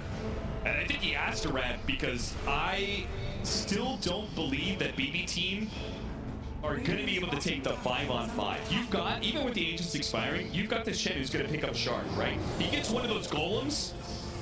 That aura makes this squad, this triple strength core, so tanky. I just kind of don't believe that Pure has the damage to deal with that. He doesn't want to take the fight straight up, but if you can rat, you can put Heroic in an awkward position, maybe get a numbers advantage somewhere, maybe the single core pickoff that we see BB do a bunch of times with the damage from this Hoodwink comes through and gets a hero really low, forces out early BKB. This kind of chaotic situation can create openings for the anti-mage to come into that fight later. Again, you're not looking to go in here and man fight the Marcy, but he can do a lot of damage. He is incredibly farmed in this game. Hella Dominator, Battle Fury anti-mage is doing what it does best, pushing towards that level 25, getting incredibly farmed. There's a full Abyssal Blade. That is something that lets you fight this Marcy. In fact, you probably have the advantage right now with full Abyssal plus Butterfly before the MKB comes out on Yuma. In fact, well, he just finished it actually. He's also very farmed, so. Yeah, I didn't get a fight at this exact time. That's kind of what they're looking for, right? You get this Abyssal, you're, okay, I can go in, I can Abyssal stun this Marcy, I can give us a little bit of a bigger window. Whisper, he's going to be one to break this smoke. They do not want to go into this bristleback, but maybe they have to. Oh, go! They actually can go for it. Still no, the airside hits on Miro. He gets off his BKB, and Yuma does not get a bash. He couldn't get the lockdown. A glimpse back with the BKB lasts just long enough for Analog. A Fisher as they try and retreat backwards here. Yuma does not see the opportunity. They may have to leave behind KJ, whether it's the Void Spirit or a glimpse. Maybe they can protect him still with the Fisher as he gets up to the high ground. Pure with the helmet dong spots him, but Disruptor too far away for now. So in the end, it's Whisper to die. Not much else out of that fight. I guess Schofield did buy back once again. He is certainly not making a whole lot of progress in that network chart. Just huge burst damage coming out on that first target they run into. No bristleback back interaction. They just go heads up, chain stun him off the bushwhack remnant Abyssal. Overwhelming damage. Trying to pick up Save again. Yeah, Save once again not expected. Ooh, at the Sonic wave, he tried to push him back into his team. That's okay. All is forgiven as long as the outcome is still income for Heroic. The crazy thing is they took that bristle down, they have Heroic on the run, and you're still hesitant to straight up chase with the AM. Because you don't want to blink into this Marcy just yet. It'll be 25 for Pure. And that'll be Mana Void cooldown. Nice little talent for him. Think about BKB here. That would give him a lot more confidence to go in early in the fight. Not afraid of the Shaker chain stun potential. Now he can Mana Void even more neutral. It's efficient. The Shaker down bottom, plus the Marcy, maybe looking for a quick pickoff on one of these waves. They will only find illusions. This feels like the point in the game where BB wanted to get to with this lineup, right? You stalled off the early momentum, you fought through those first two Roshans. Now you're getting to the late game with the Anti-Mage, with the Lycan split push. You have a lot of scaling to fall back on. You have a Disruptor Axe you can get into. You have 3 more items on GPK that he can eventually build into here. A lot of room to scale. I feel that way for both sides. I mean, the Void Spirit, known to be quite the menace in the late game, and they've got some very solid supports behind it, but Heroic also have, like, this tri-core lineup. It's not just all in on the Marcy. think their biggest problem is going to be, that man right there, Schofield, and how well he's able to progress. Having to buy back 2 different times, and the sacrifices he took in the laning phase means that he is not scaling the best. But even he is working towards a site device, and as long as he's got levels, he'll have damage. Smoke coming through, BKB done for Pure. He buys out for this moment. A fresh blood right for Analog. This Octarine opting for that over the refresher. They're gonna spawn Whisper, try and burst him down again. Whisper wants to make sure he gets off the BKB first. But it does mean that the commitment from BB team, they can just go in and out. Oh, the Echo Slam whip there. Analog takes a bit of damage from somewhere, stopping his blink forward. He got clipped. Covers them with the Fishers. Miro. Okay, the man's gonna glimpse back. And all in for the Earthshaker. The Mana Void is ready to go. Pure will use it, puts it to use, brings down the mid laner Heroic. Now Schofield in some trouble, looking for his blink back inside the base. Heroic again losing the fight, but also still limiting their losses to 1 or 2 heroes. These fights, they just are not clean one way or the other. Can see what BB team are trying to do though, right? Go and get that target, kite the fight out. They threaten the Chen, you have the BKB Lycan, he gets out of there. There's just no clear jumper target for Heroic. If that Echo Slam lands, it could be a very different story. But Analog is really struggling to find the window here. It's just units constantly on him. There's random damage sources. It's not clean. GBK continuing, just trying to get something out of Heroic right now. Yuma is not a threat without a basher. Like this Void Spirit and this Lycan just keep on going into the fight, and there's nothing to control them during their BKBs. You have to get that BKB piercing disabled for Yuma. I think there's no other way. You have Hex on the Queen now. I mean, most of the control that Heroic have, especially with the Hex online now, is them initially. Them finding the first target and letting the Marcy go in on top of that. I don't think we've seen that for probably 20 minutes. I think it's always difficult to do, right? That is one of the advantages that Lycan gives you. 100%. All these Helmadon creeps plus the Wolves, they just always seem to have vision over you. Combine that with the Disruptor. You have to just smoke and jump off the smoke. That's your best chance in this game. This may be the perfect opportunity. BB team very brazen in their attempts. It is going to be interrupted by GBK here, but if they get the jump on GBK, got him in the Echo Slam. A response from Con tell me it's not good enough. He got a good static storm, but the BKBs are already out. He's going to go for Whisper once again. Hits a bit bad boy. Whisper not dead yet. Gets a little bit of heals out of the Chen, and he's staying alive for now. Pure, he has to back away. Miro's right in the middle. They all jump in, but Echo Slam, no, it doesn't do much. Pure, he finishes off Analog with the lock-in. Rodamatos and BKB is gone for Miro, and so is his life. 2 cores down on the side of BB team for the one of Heroic. Heroic have the advantage for Roshan, but now it's switching over to the other side. Oh, got a shield rune. Right in front of Heroic, the sight device doesn't stop the rune grab here, but they blow it all fire. Oh, what a beautiful bushwhack on it too! They try and blow up Yuma, not quite. He flips after, hits him with a metal bash, and finish him off. Now Whisper, he's up next. Rodamato's holding back for now, but he's gonna blink up. He'll chase after Whisper. And save once again with the bushwhack. A glimpse back, pulling him back to his demise. Marcy working him through. I thought the fight to the buyback. Yuma it has to work for Yuma. And he gets it. A monster kill on the enemy. Stops Katomi as well. And that means Heroic. It was a risk, but it pays off. They have control of the pit. Sick bushwhacks from Save, but BB end up overextending into the Marcy buyback, not ready for Yuma round 2. And Whisper dealt so much damage to that anti-mage. He bursted him down with the Quills, 11 stacks, 2,000 going into Pure. He just could not survive the physical onslaught. The buyback, I think this is coming too late. Oh, Right jumps inside the pit. Can he try to take it? He's got it! GPK, he rips it away from Heroic. And now, it came at a cost. It cost him the buyback. If Yuma dies here, he's in trouble. He has the money. Unleashed, now it's Pure. He's in trouble, gets off the minute to hit by his stun. And if his light goes off, a Fisher to try and stop him, but he's away. And now, danger time. BKB not up for Yuma. He's a dead. A dieback, 2 minutes. Heroic kept the fight on without him, with just 1 core to do it. And being hounded by the Wolf, Miro chases after them all the way back to their fountain, all the way back if necessary. They will find that 3rd core. And Heroic, now on the brink of death. They've been cleaned up all over. And BB team had full control to push as many buildings as they want. What is there to say? One time and time again, this team goes to GPK to make the plays. Absolutely salvaging that team fight, steals the second life away from Yuma, destroys his presence off of the buyback. Will it be enough? Chase down. They pass Cheese over to Pure. It was a beautiful itemization usage. Gives him the strength to keep pushing on, and they just want the game here. As always, Pure has called to end the game. And it's going to be an Earthshaker buyback to try and hold it. Without the Marcy, though, it just feels impossible. No bristleback buyback available. They simply just do not have the damage. Nothing will stop BB Team at this point. Try as he might. He tries to go in with his BKB. They pop the clip, but it is delaying the inevitable. BB Team, they have routed you, they have outfarmed you, and they will take game number 1. What a game one it was. These teams are just here to brawl. There's a lot of creep action going around in the map. I'm sure it's very uncomfortable for Heroic to play, considering how they would prefer to play this game, but that is what you're up against.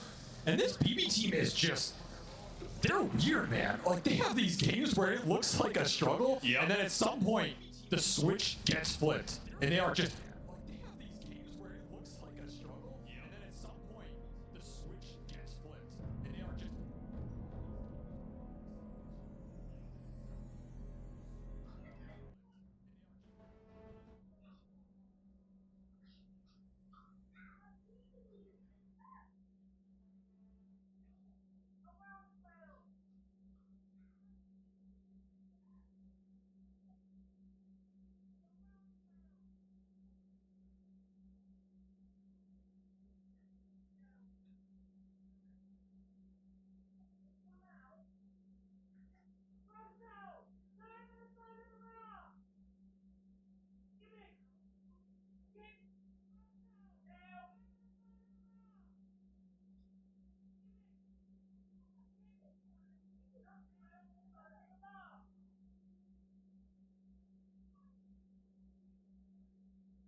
in terms of how it's progressed is support's understanding that if they have a safe lane core that is building into Dom, you have these items that give you regen and like health and stats in the lane, so you can actually leave the lane.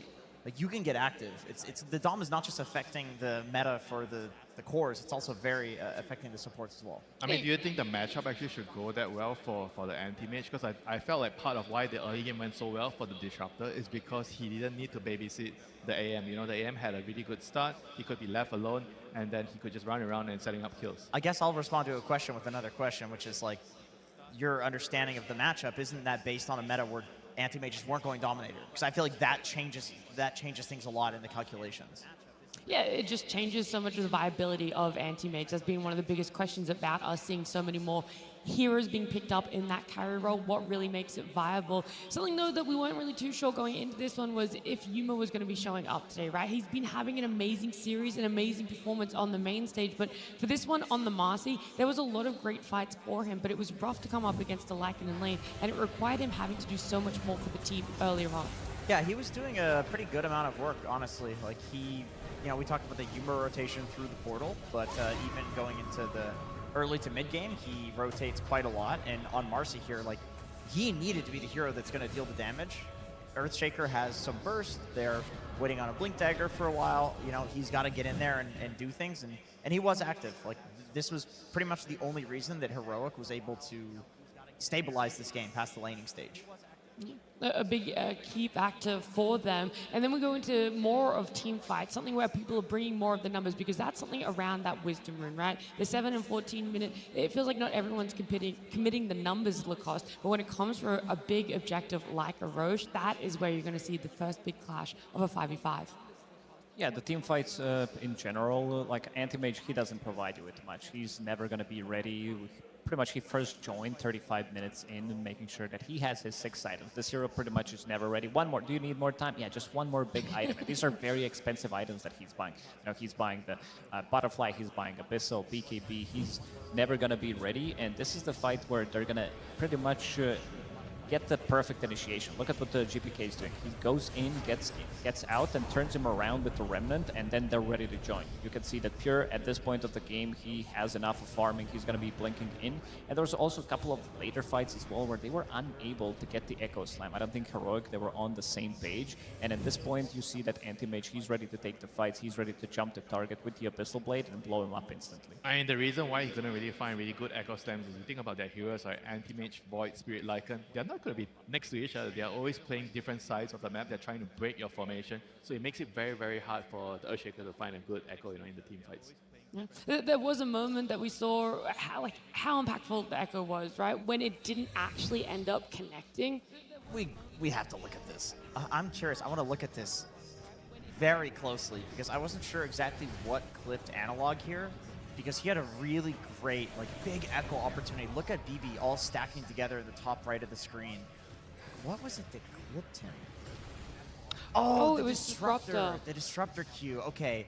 Extremely heads-up play from Katomi then. I mean, we talked about how he performed in the early game, making the rotations for his team.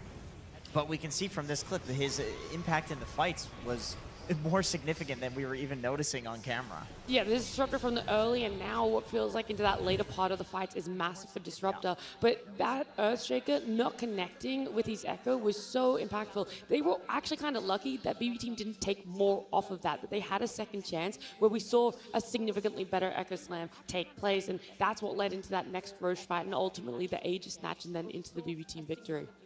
Yeah, we have to take a look at the Aegis Snatch. I mean, that's a given.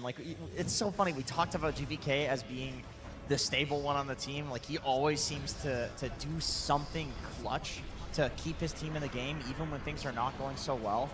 This was such an important moment because Heroic was committing all of these buybacks for the fight. This was their Hail Mary. Yeah. And BB is like, well, okay, we also need to take a Hail Mary. And GPK in these moments, I don't know what it is, but it seems like he always seems to be able to pull it off. I mean, this was like the game ender right here. Once they killed the Marcy again, I think the game was practically over already for Heroic. There's nothing much left they could do in the game. The Anti-Mage is unkillable.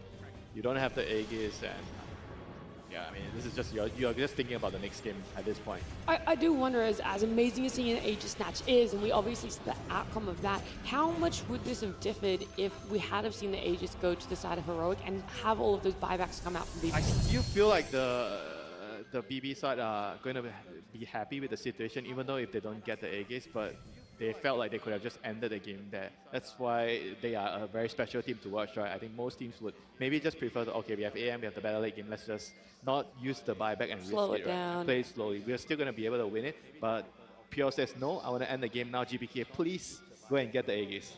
It's because he finally had his items. He's like, guys, I can finally fight. Let's just do it. And of course, GPK going to be our standout player for this game 1. You just can't look past it. Oh, absolutely. I mean, that Aegis steal and also the itemization that he did go for. He understood that they need to be able to punch back at the early stages of the game, so didn't go for Aghanim Scepter. Instead, opted to go for Spirit Vessel. That gives him a little bit more tankability. Gives him extra bit of a damage. Like once you finish off your Spirit Vessel, once you get to tier 2 neutral items with the Strength Treads, you basically have 2000 HP. If he didn't steal that Aegis, I would say that Miero, like he's kind of my MVP because of how well he moves across the map. And this guy, it's pretty much his meta. I think I said it pre-series that this guy enjoys playing these heroes and they got a very good pick for him. And also understanding how far he can push the limits of his hero with that Wolf Pack, getting extra 5 seconds when he gets the kills. And also itemization, like this time around, he didn't go for a relatively early shard that we usually see, opted to go for different items, picking up that AC relatively early on, understanding you're playing against Bristleback, you're playing against Marcy, there's going to be a lot of physical damage coming out, so making sure that the whole team is tanky enough. Yeah, we're going to take a look at this game from a different point of view. We're going to head on over to Purge, who's going to give us some more details. Hi everybody, I know what you're here for. It's about Chen, right? That's why you're here? Yeah, he's one of my favorite heroes sometimes, but something that was really interesting about what King Jungles did this game, he got a completely different facet. Every single Chen player that I've seen grabs the Sagers because it helps them control the early game. But there's little things that are interesting about this early Hellbear. It gives an aura for everybody's attack speed in the early game, and if it dies, it gives your team 120 attack speed. So this means you can actually fight your opponents in the laning stage. And Heroic drafted this knowing that draining the Lycan's mana is not that big of a deal, and instead they can use this Hellbear to fight. If you kill the Hellbear, your heroes attack fast. And so you have to go for hero kills instead. And this allowed them to get a really early first blood here. That big chunk of damage, by the way, was the bodyguard linking these two guys together and save attacking him once. He got attacked a couple extra times. So early first blood gave them a really nice advantage. Look how strong this facet can be when he fights. He contests the Lotus by himself with his summon, and he uses his third skill on him, which is going to give him and his creep 5 bonus armor. So 2 different heroes actually get zoned by him by himself with that facet, and he offsets the minus armor from Lycan just by casting that third skill. So look at the pressure that they're able to put on Miero on the laning stage. It's actually kind of a miracle that he was able to recover and have such a good game, because this lane pressure that came from this different facet on Chen was huge. And when the wolves come in, you steal one of them, the one you have has 300 more HP, so they basically just took away his first skill and all of his skill points. Great lane pressure there by Heroic. And then how this transition was really interesting here. They used this Ogre to stack. Basically, King Jungles focused a lot on farming because he wanted to buy aura items, like plus armor items that made them more resistant against the physical damage that was being done. And something really cool about this, about the Chen that got buffed recently, look at this damage for Clap here. He's level 5 and this thing's doing 250 damage. This is his special one that he summons here. So he's basically using this facet to not only win the lane, but also increase his farm speed and counteract his opponent's minus armor. And then he's using his creeps basically just to push out the lane while they go get ready to do stuff, because now he can do this much faster than Helm of the Dominator can. And by pushing these lanes, what it does is set them up for a perfect Roshan. So they basically just stop every single creep from getting in Roshan while they prep to do this, partially using the lane push, because all of those lanes got pushed in really effectively. So everything they send in there to try to kill it gets destroyed, and that's why they were able to take this Aegis before BB Team was able to respond in time. Great use of map control, the summons and all that. It was a shame it didn't work out good enough, but it was some cool new tech that we got to see. I love to see when a hero has so many viable facets, the way that you can play the lane so differently. Of course, we see that Disruptor really helping Miero the Lycan get back into this one, but it's crazy how different of a game it would have been just based off that one Chen facet. Yeah, he's right. I've never seen that one before. I had no idea that the Ursa Creep did 350 damage when you have it maxed out. That's kind of crazy. I mean, obviously it falls off. But for the early game, if you want to farm, you are going to get your auras faster. Yeah, maybe something that people who like to spam Chen might be starting to pick up for themselves. This arena, by the way, is very full. There's a lot of cheers for both the side of BB Team and Heroic. And someone who's down there right now with our fans is, of course, Tsunami. Thank you very much. Yes, indeed. The house is packed here tonight. But as I had mentioned at the very beginning of the day, it is a bit solemn. We have to have eliminations. Such is the nature of competition. And for every single iconic moment we've had in Dota, there's always been a team on the receiving end of it. So I'm sure Eastern European fans, do you remember the $1 million Dream Coil? S4, Puck, I know. It's tough memories for the Na'Vi fans, but the Alliance fans remember it fondly. Meanwhile, Chinese fans are still haunted by the voice of Seb! And South American fans, yeah, South American fans, we have a lot of these. I mean, there's no TI for South America yet, right? But there's one play that is still in our hearts. Allow me to set the stage, Tsunami. All right. TI11, there's the howl. TI11, Singapore. The smell of chili crab in the air. And more importantly, hope. For Thunder Awaken has made us the farthest they've ever done at a TI. That's it. Liquid, one of the best teams in the world, fighting in the lower bracket, literally for their life. Last game of the best of 3. Income Sacred gets the black hole, Pango inside of it, 1 HP. 1 HP, and every single South American fan skipped a beat as they saw the Pangolier roll away infested by the life stealer of Mickey. All hearts broken, many Liquid fans would cheer, but Thunder Awaken and all of Peru will forever remember this day. But that's what they are, resilient. We are the 1 HP warriors. We're the ones that survive. We're the ones that make it through. 1 game loss means nothing. Heroic can do it this time. Let's go! If there's one team that's going to benefit from a crowd mob, it's Heroic. And these guys have looked fantastic when they've been on that verge of elimination. They've got to be more comfortable, right? And I think hearing all those cheers out there from their fans, that's what's going to bring them that energy. I'm hoping they've had the time to really put their heads in the right space here at Lacrosse. Think about it and come back and be more chaotic than ever. Make sure that we're seeing what South America is really made of.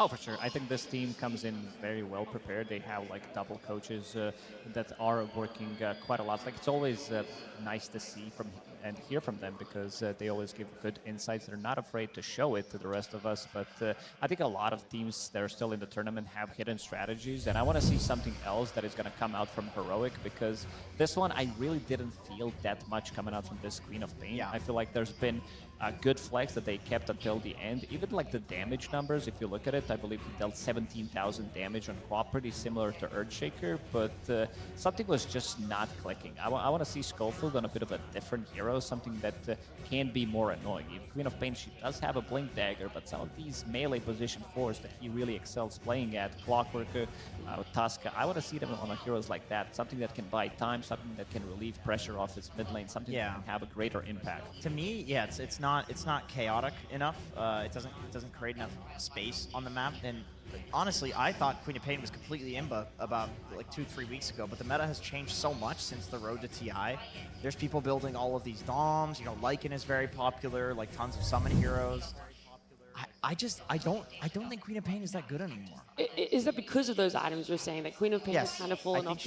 I think. But you also have to look at the reason, right? Why did they want the Queen of Pain there? Because they wanted a hero that could be moved around, flex, and confuse their opponents. But I think they didn't really count for the anti-mage at the end. Or maybe they did, and they figured that, oh, we could just do the co-op support, but it didn't work out. Because for their lineup to work, they really need to get away with like some sort of early game advantage so they can snowball. Yeah. But they just didn't do it in the game. It felt like it was leading up to that for the support Queen of Pain, but we see double buybacks throughout the duration of this game, and I think that's going to slow. It doesn't matter what hero you play, that's going to be. Well, Schofield's going to do that regardless, no matter what hero he's playing. Okay, all right. You know, maybe I'm a little bit misguided on that one.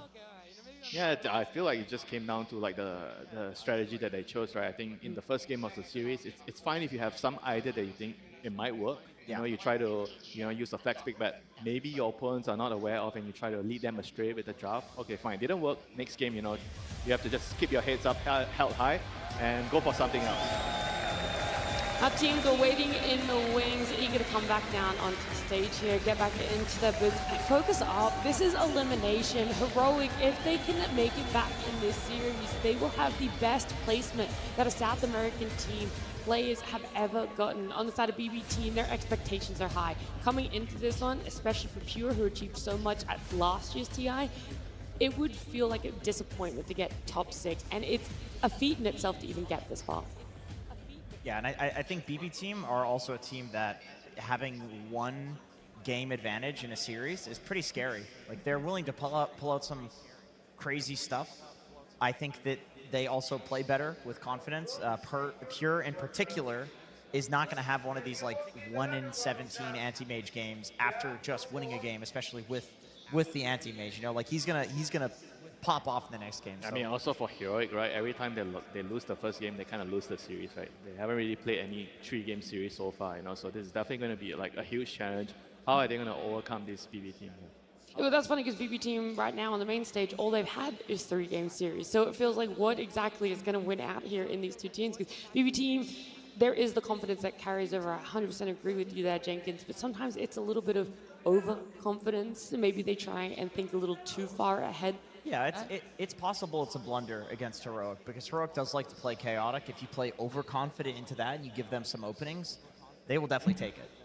One scary thing about BB Team is whenever we talk about them, this is the one scary team that has an extremely good early stages of the game. We haven't really seen that so far at the TI. I would say that this is something that they've been lacking, but if they can start doing that as well, that they've been doing ever since they've been formed pretty much as a squad, this is going to be a very, very scary team. They already are, but imagine if they can really push the limits, win the laning stage, have that 5k gold advantage 15 minutes into the game. Yeah, you're right. This is a team that is extremely aggressive and knows how to close out the games early. Historically, they've dominated lanes and then snowballed that into a dominating game, but that's just not how it's been so far. I felt like they've been a lot more patient than like compared to like a couple of months before, right? I feel like whenever they were having this sort of lead before a couple of months ago,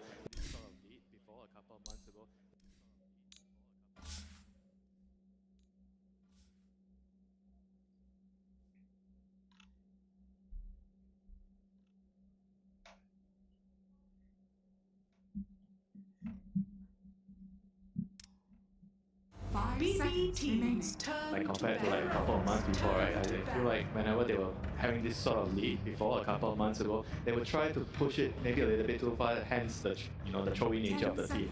And in this event, I feel like they have sort of like addressed that, played more defensive when they could just sit back and farm. And when they muted Pure's mic. Yeah, and when they needed to go aggressive, they would have tried to use their buybacks and do something aggressive. So I felt like I like that balance, I like that change, and it certainly paid off so far.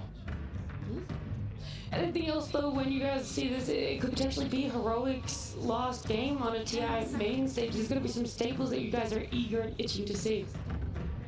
I mean, I got it, Pudge. You're dangling it in front of me. I want to see the Pudge if that could come on. Like, I would love to see an early phase Meepo. It wouldn't even surprise me if BB is expecting this and that they first phase ban like these cheesy specialty heroes. I feel like Heroic backs against the wall. Like, they're going to take risks that we have not seen before. Because this is them right about to be eliminated. Yeah, if they have to play like a normal game, I think it's going to be difficult for them. They have to throw things off the balance and try to surprise them. Just first pick them, Meepo. Just whip it out. I actually wouldn't mind seeing KJ going back on that Shadow Demon as well. I know he still had a really good early game for the Chen, but there was so much when it came to team fights on the way of trying to pick up that hero. But we don't want to discuss Theorycraft anymore. Our elimination series continues between these two teams.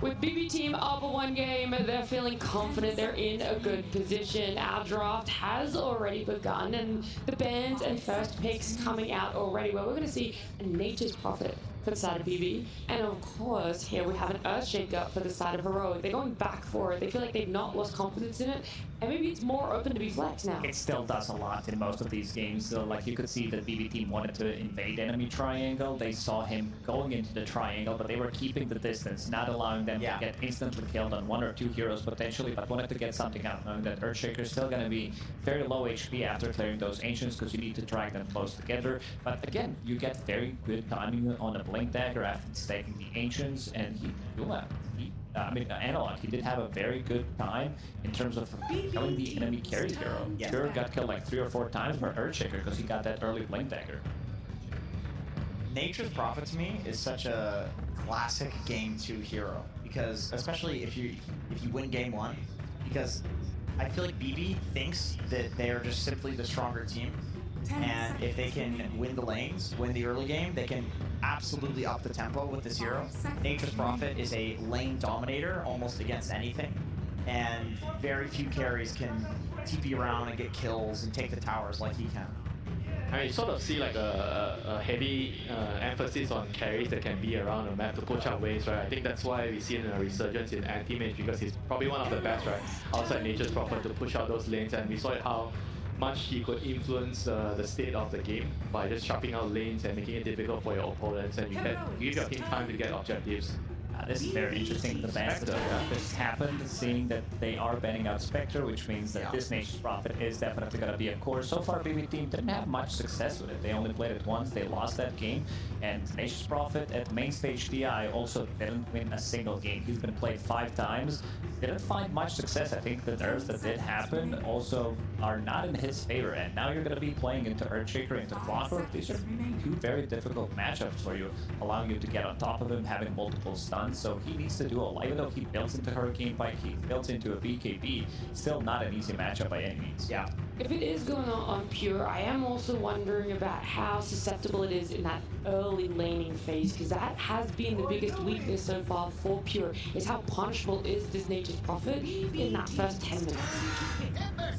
It will depend on the core that he's playing against, because Clockwork needs a core that will like actually jump on top with him and kill the Nature's Prophet. Although, great Timber pick, excellent against Clockwork, high strength hero, excellent against Earthshaker, high strength hero. 0% win rate though in the main stage. Yeah, but why are they showing here right now? That's like the question, right? Like, if they wanted a hero like Timber, wouldn't he be better at 80? Unless there's something that's going on here, you know, like maybe one of the heroes. I think this is a statement from BB team. They are picking a hero that has 0% win rate on main stage and 0% win rate, 0 out of 8 games, road to the TI playoffs and main stage. The reason I'm confused is because they chose to ban the pub, right? So they seem to think that the Earthshaker is not going to be mid.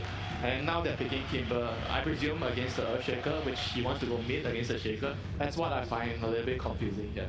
I mean, one argument is Nero is level 30 Timber.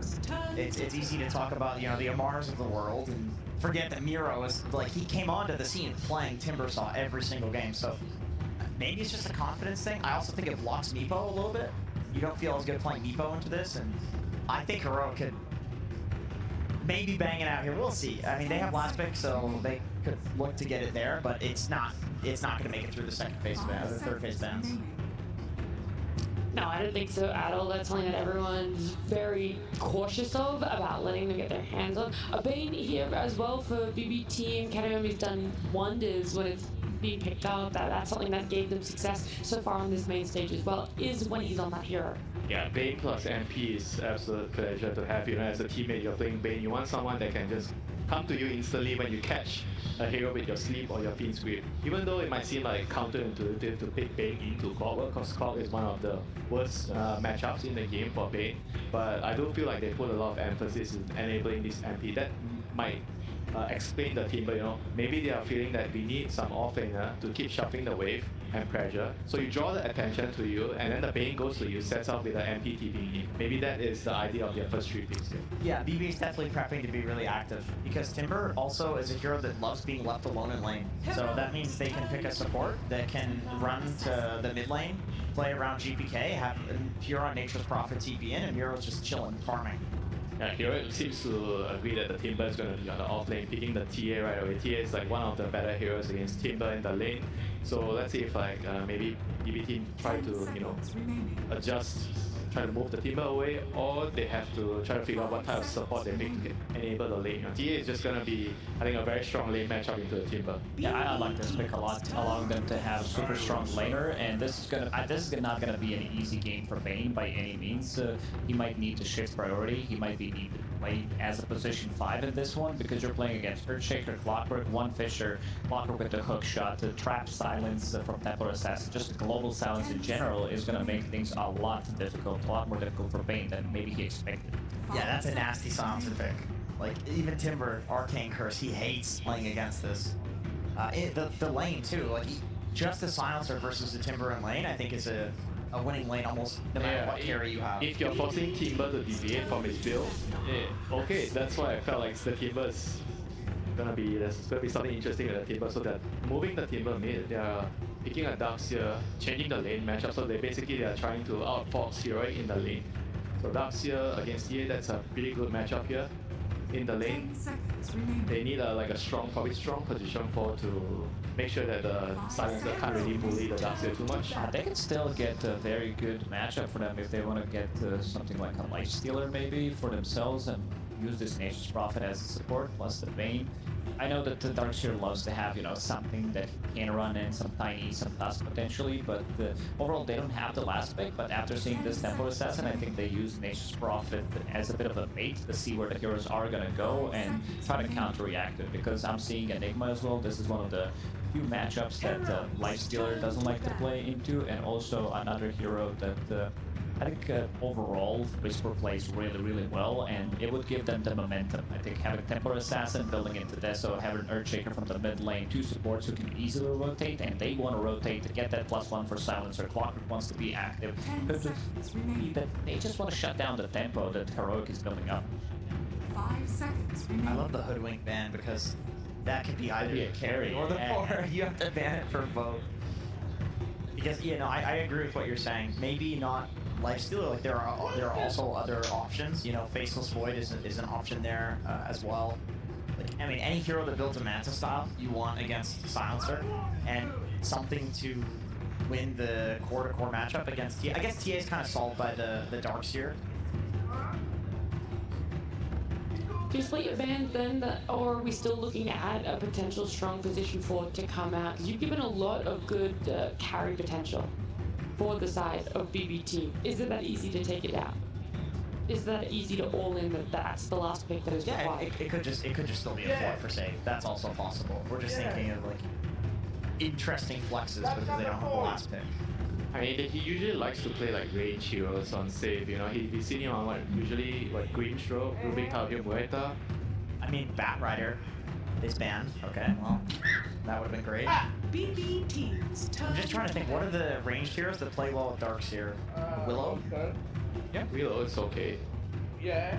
It's like Bat and Willow are the two good ones that you can actually Ion Shell. Yeah, but at the same time, I feel like they want more than one initiator. Right now, there's only Bane, right? If your core is going to be MP, Timber, and Darkseer, you kind of want more stuns and catch for your lineup.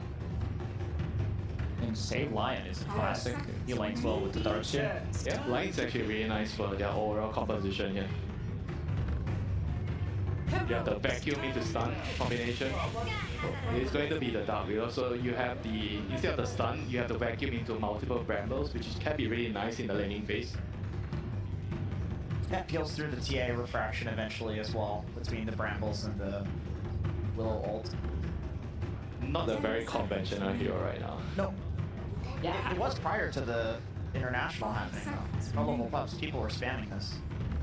That was before the nerfs, I think.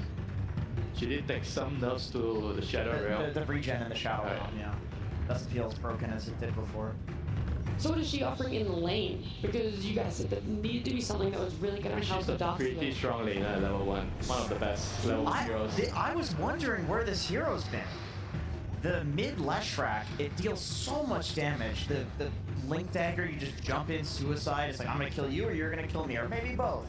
Oh, they definitely upgraded the draft from the previous game. This draft kind of plays itself out. You're never going to be lacking damage. You have enough stuns. You have a global presence. You have very good scaling. You have heroes that come online super fast. Lashrai going for the Blink Dagger. You have Templar Assassin with your Dragon Lance there. So it does feel like they're going to be ready relatively early on to be able to punch back against what BBT is bringing in this one.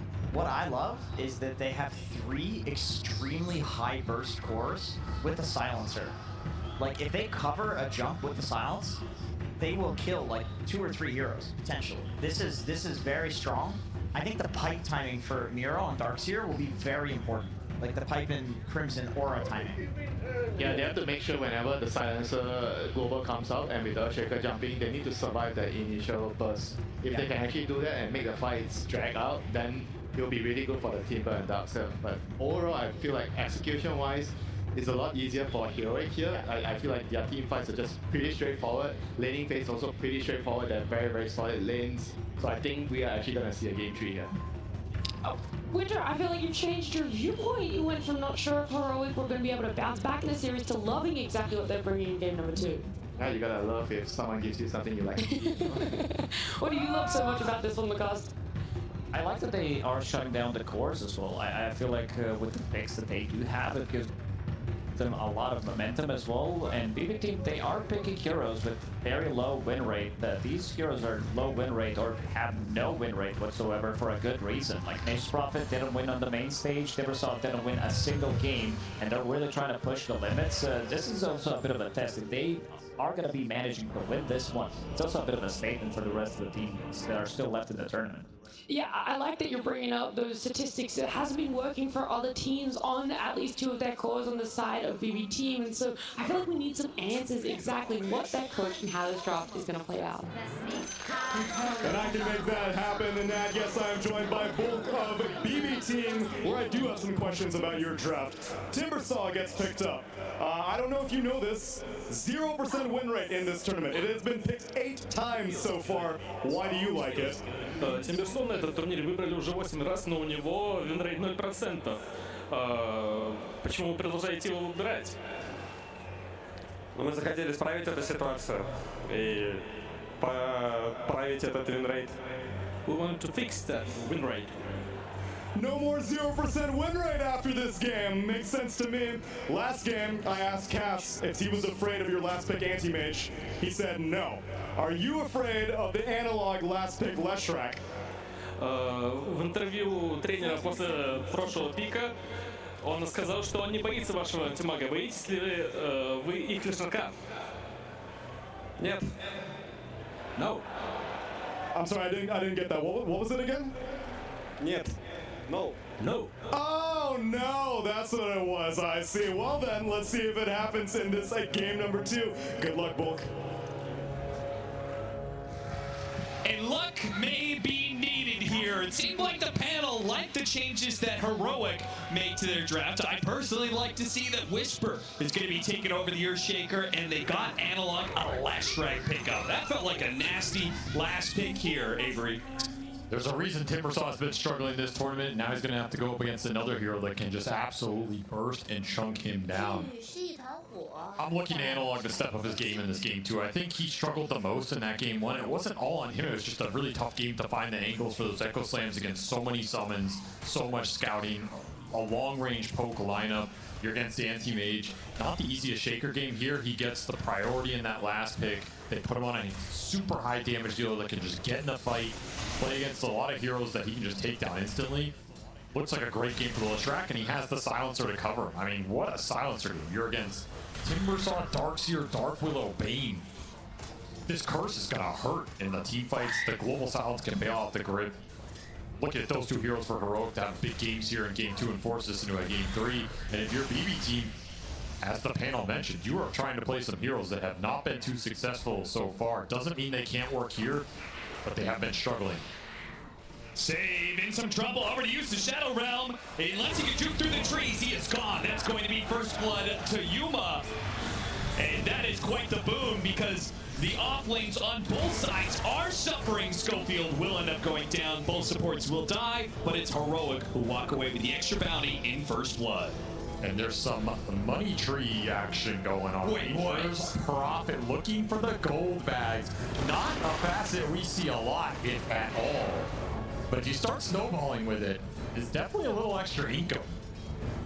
I did not have this on my TI bingo card. No, I didn't either. I do remember that it was so bad they had to buff it up. But it seemed like the numbers still weren't quite right. I guess in this matchup, it does kind of look like a free lane for them. So if you don't need the extra lane sustain out of the heal, why not, right? It's a double range matchup against a double melee matchup. Like, surely you should win this scot-free. Oh, flat vacuum, pull back in, trying to go for KJ Fairy Fire. Oh, he walks back into the Ion Shell and will be run down and saved. He's already healed up enough. Refraction from Yuma is quickly burned through. And he'll have to back away GPK, no rebuttal here. Schofield, meanwhile, a Fairy Fire of his own is going to be popped to stay alive. And his double melee offlane's really suffering against the double range, plus the presence from this Furion. Look towards Pure to have a big game for BB Team. He can set the pace, he can drive tempo around the map, he can TP into all these plays, give you the extra gold off the money tree sprouts. Those can go either way too, you know, anybody can pick up those bags, so you really want to snowball off this facet if you can. At least have some bigger presence in the earlier team fighting. Particularly if the other lanes are going to be a struggle. This Darkseer lane is not going the best for BB Team. And Yuma has had an incredible start on this TA. Despite some of the early skirmishing going both ways, he's absolutely free farming down there. And they picked up the early kill. So it's going to be another strong laning phase for Heroic. The Leshrack's going to free farm, the TA is pretty much going to free farm down there. And if they can get something out of this double melee off lane, it's another really good start to a game where they can pick up the pace. Be very interesting to see who rotates supports into mid lane first in this game as well, because you are really eyeing these 6 and 8 minute power runes, and this is an explosive matchup. Start taking some of these later points in Edict, just so much damage on isolated targets fighting for those runes, or if you get an early haste or arcane, Leshrack can be devastating with it. And frankly, if the Earthshaker is already kind of struggling, and he can maybe do some Fisher shenanigans to pull the lane back, why not move the Clockwork, say, into this mid lane and try and help the Lesh win that matchup? I think Schofield has the most freedom here to decide what he wants to do. Trying to deny the water rune. Miro chased down. The teleport will be canceled. A little bit surprising there. They were a bit low. Schofield brought low by the Nightmare. Katomi continues to menace this opposing support. He just cannot seem to use his cogs effectively at all. Every single time he tries to go for the cog hit, he just gets nightmared and hit a whole bunch. They're now playing this early game. Will at least deny the water rune out from GPK. It's a little minor win on that mid lane. That was his goal here, but another slow start for Schofield. And once more have to make it up. And this is not a game where you're going to get a huge amount of stacks up with this clock. No, you want to fall back on that. You have to find some action around the map. Action continuing in this lane. KJ not respecting the Shadow Realm Ion Shell combination. And maybe Yuma can, if he gets the kill on the court, it will all be worth it. But it's taking a lot of time off of lane. He still has got to the treads pick up. That'll help give him some extra movement speed to get the kill, and he does not get caught in the brambles. Perfectly manages his way through. Whisper, alone in lane, does not die. He still has some stick charges and a Lotus to burn through. Third kill on this lane for Heroic, and a lot of solo experience going into the TA. Honestly, I think KJ, he's more than happy with that exchange. This TA is going to be ginormous. Already almost level 5. Level 6 on the Leshrack mid as well. I mean, it's Whisper being sacrificed up here a little bit, but this lane was going to be the toughest lane no matter what. You pick these heroes for the mid game, not their laning prowess. You just have to survive through it here. It was that's English. I didn't speak Filipino. Considering how well Yuma is doing, I halfway expected the silencer KJ to go through the gate, maybe help out this top lane, but he's opted against it, instead playing for power runes. They're just too weak up top. Too many resources got burned out there. That play is not available. You can look for the mid clash, however. Again, these power runes are super valuable for the Leshrack if you can secure them. I love that, though. They already have the ward in place. They will run down KJ first, go back for the power rune, which spawns top. Works out well for them. Analog would have gotten it otherwise, but instead Katomi gets an F damage, and he's going to pull Leshrack underneath the tower. Now it's going to be Clockwork who wakes up that Leshrack. Leshrack going back in with a dive ball, keeping doing massive damage on Katomi. One kill and trying to get out. No stuns left. Saber's already blown everything there, so Analog will be able to get away. Support for support trade-off. Money bags collected for Pure. Happy about that. Analog, did he overstep in the river? He certainly did. Not having dive ball, getting he's in trouble. Sounds goes out though, and now GPK is the one who has overextended himself. Analog, he'll tick out.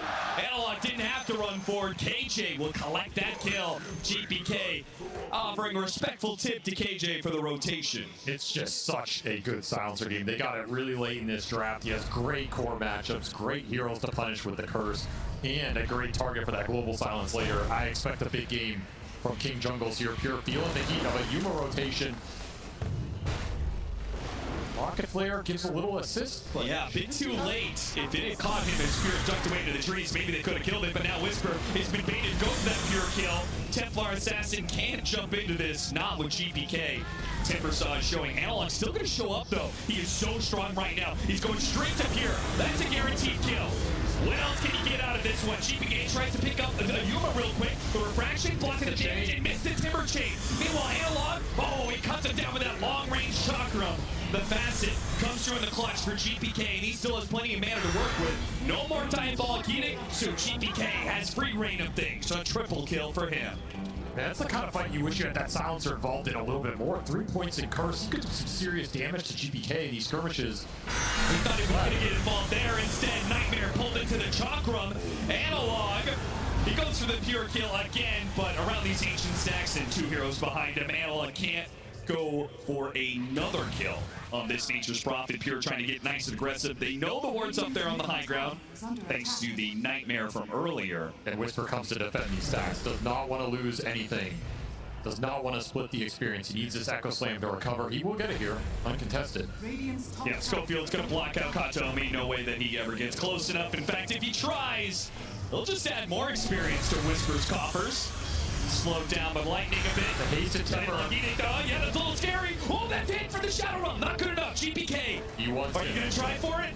Timber chain up, and he runs him down.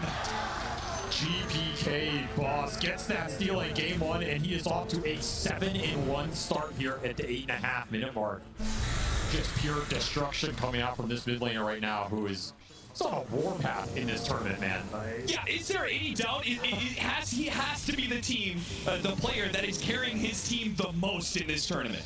He is MVP in my mind right now. BB team are not here without his plays on the main stage. He'll have to go back to heal, but man, what a start for him.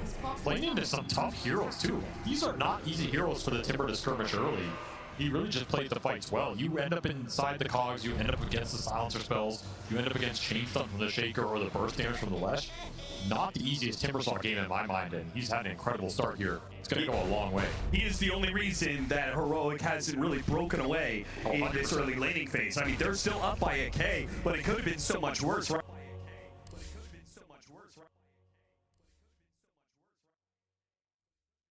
Into Analog. Now second in net worth, and Yuma is topping out the charts. This is a perfect pace for Heroic. They love this style of gameplay, and this draft is built for it. You just showed so many heroes, though. Yuma, he's left alone in this bottom lane and run down by a simple 1-2 punch of a Miro wall and save with the Bedlam. That is going to cost Heroic a decent amount. Gotta respect this Helm creep with the Darkseer Ion Shell and the potential Vax Stomp that can come out. It's been a while since we've seen this combination, but it'll be live in this game. And all that space that the Timbersaw created allowed Miro to catch back up. He was doing farming. He was doing big stacks in the jungle, so this Darkseer's absolutely back in this game. They're trying to pick up the pace themselves. Quell and Blade pick up, but the Grief is on top of him with the Ion Shell. Echo Slam does go out. If they can trade this out to get the kill on Pure, it'd be massive. Whisper doesn't have enough damage by him. Oh, what a Cox hit! A Sprout over to the other side. Enchant Totem to stop him, though. And Pure, he's dead. He's aggressive. He's tried to be. Multiple of these rotations have resulted in his death, and Whisper is taunting him all the way to the grave. You got to have some respect for BB team. They went in this game, and they're trying to play Heroic style of Dota. They are just taking the clash, just getting aggressive. But this is a terrifying team to play this fast against because they'll take it to you every single time. They'll take it to you.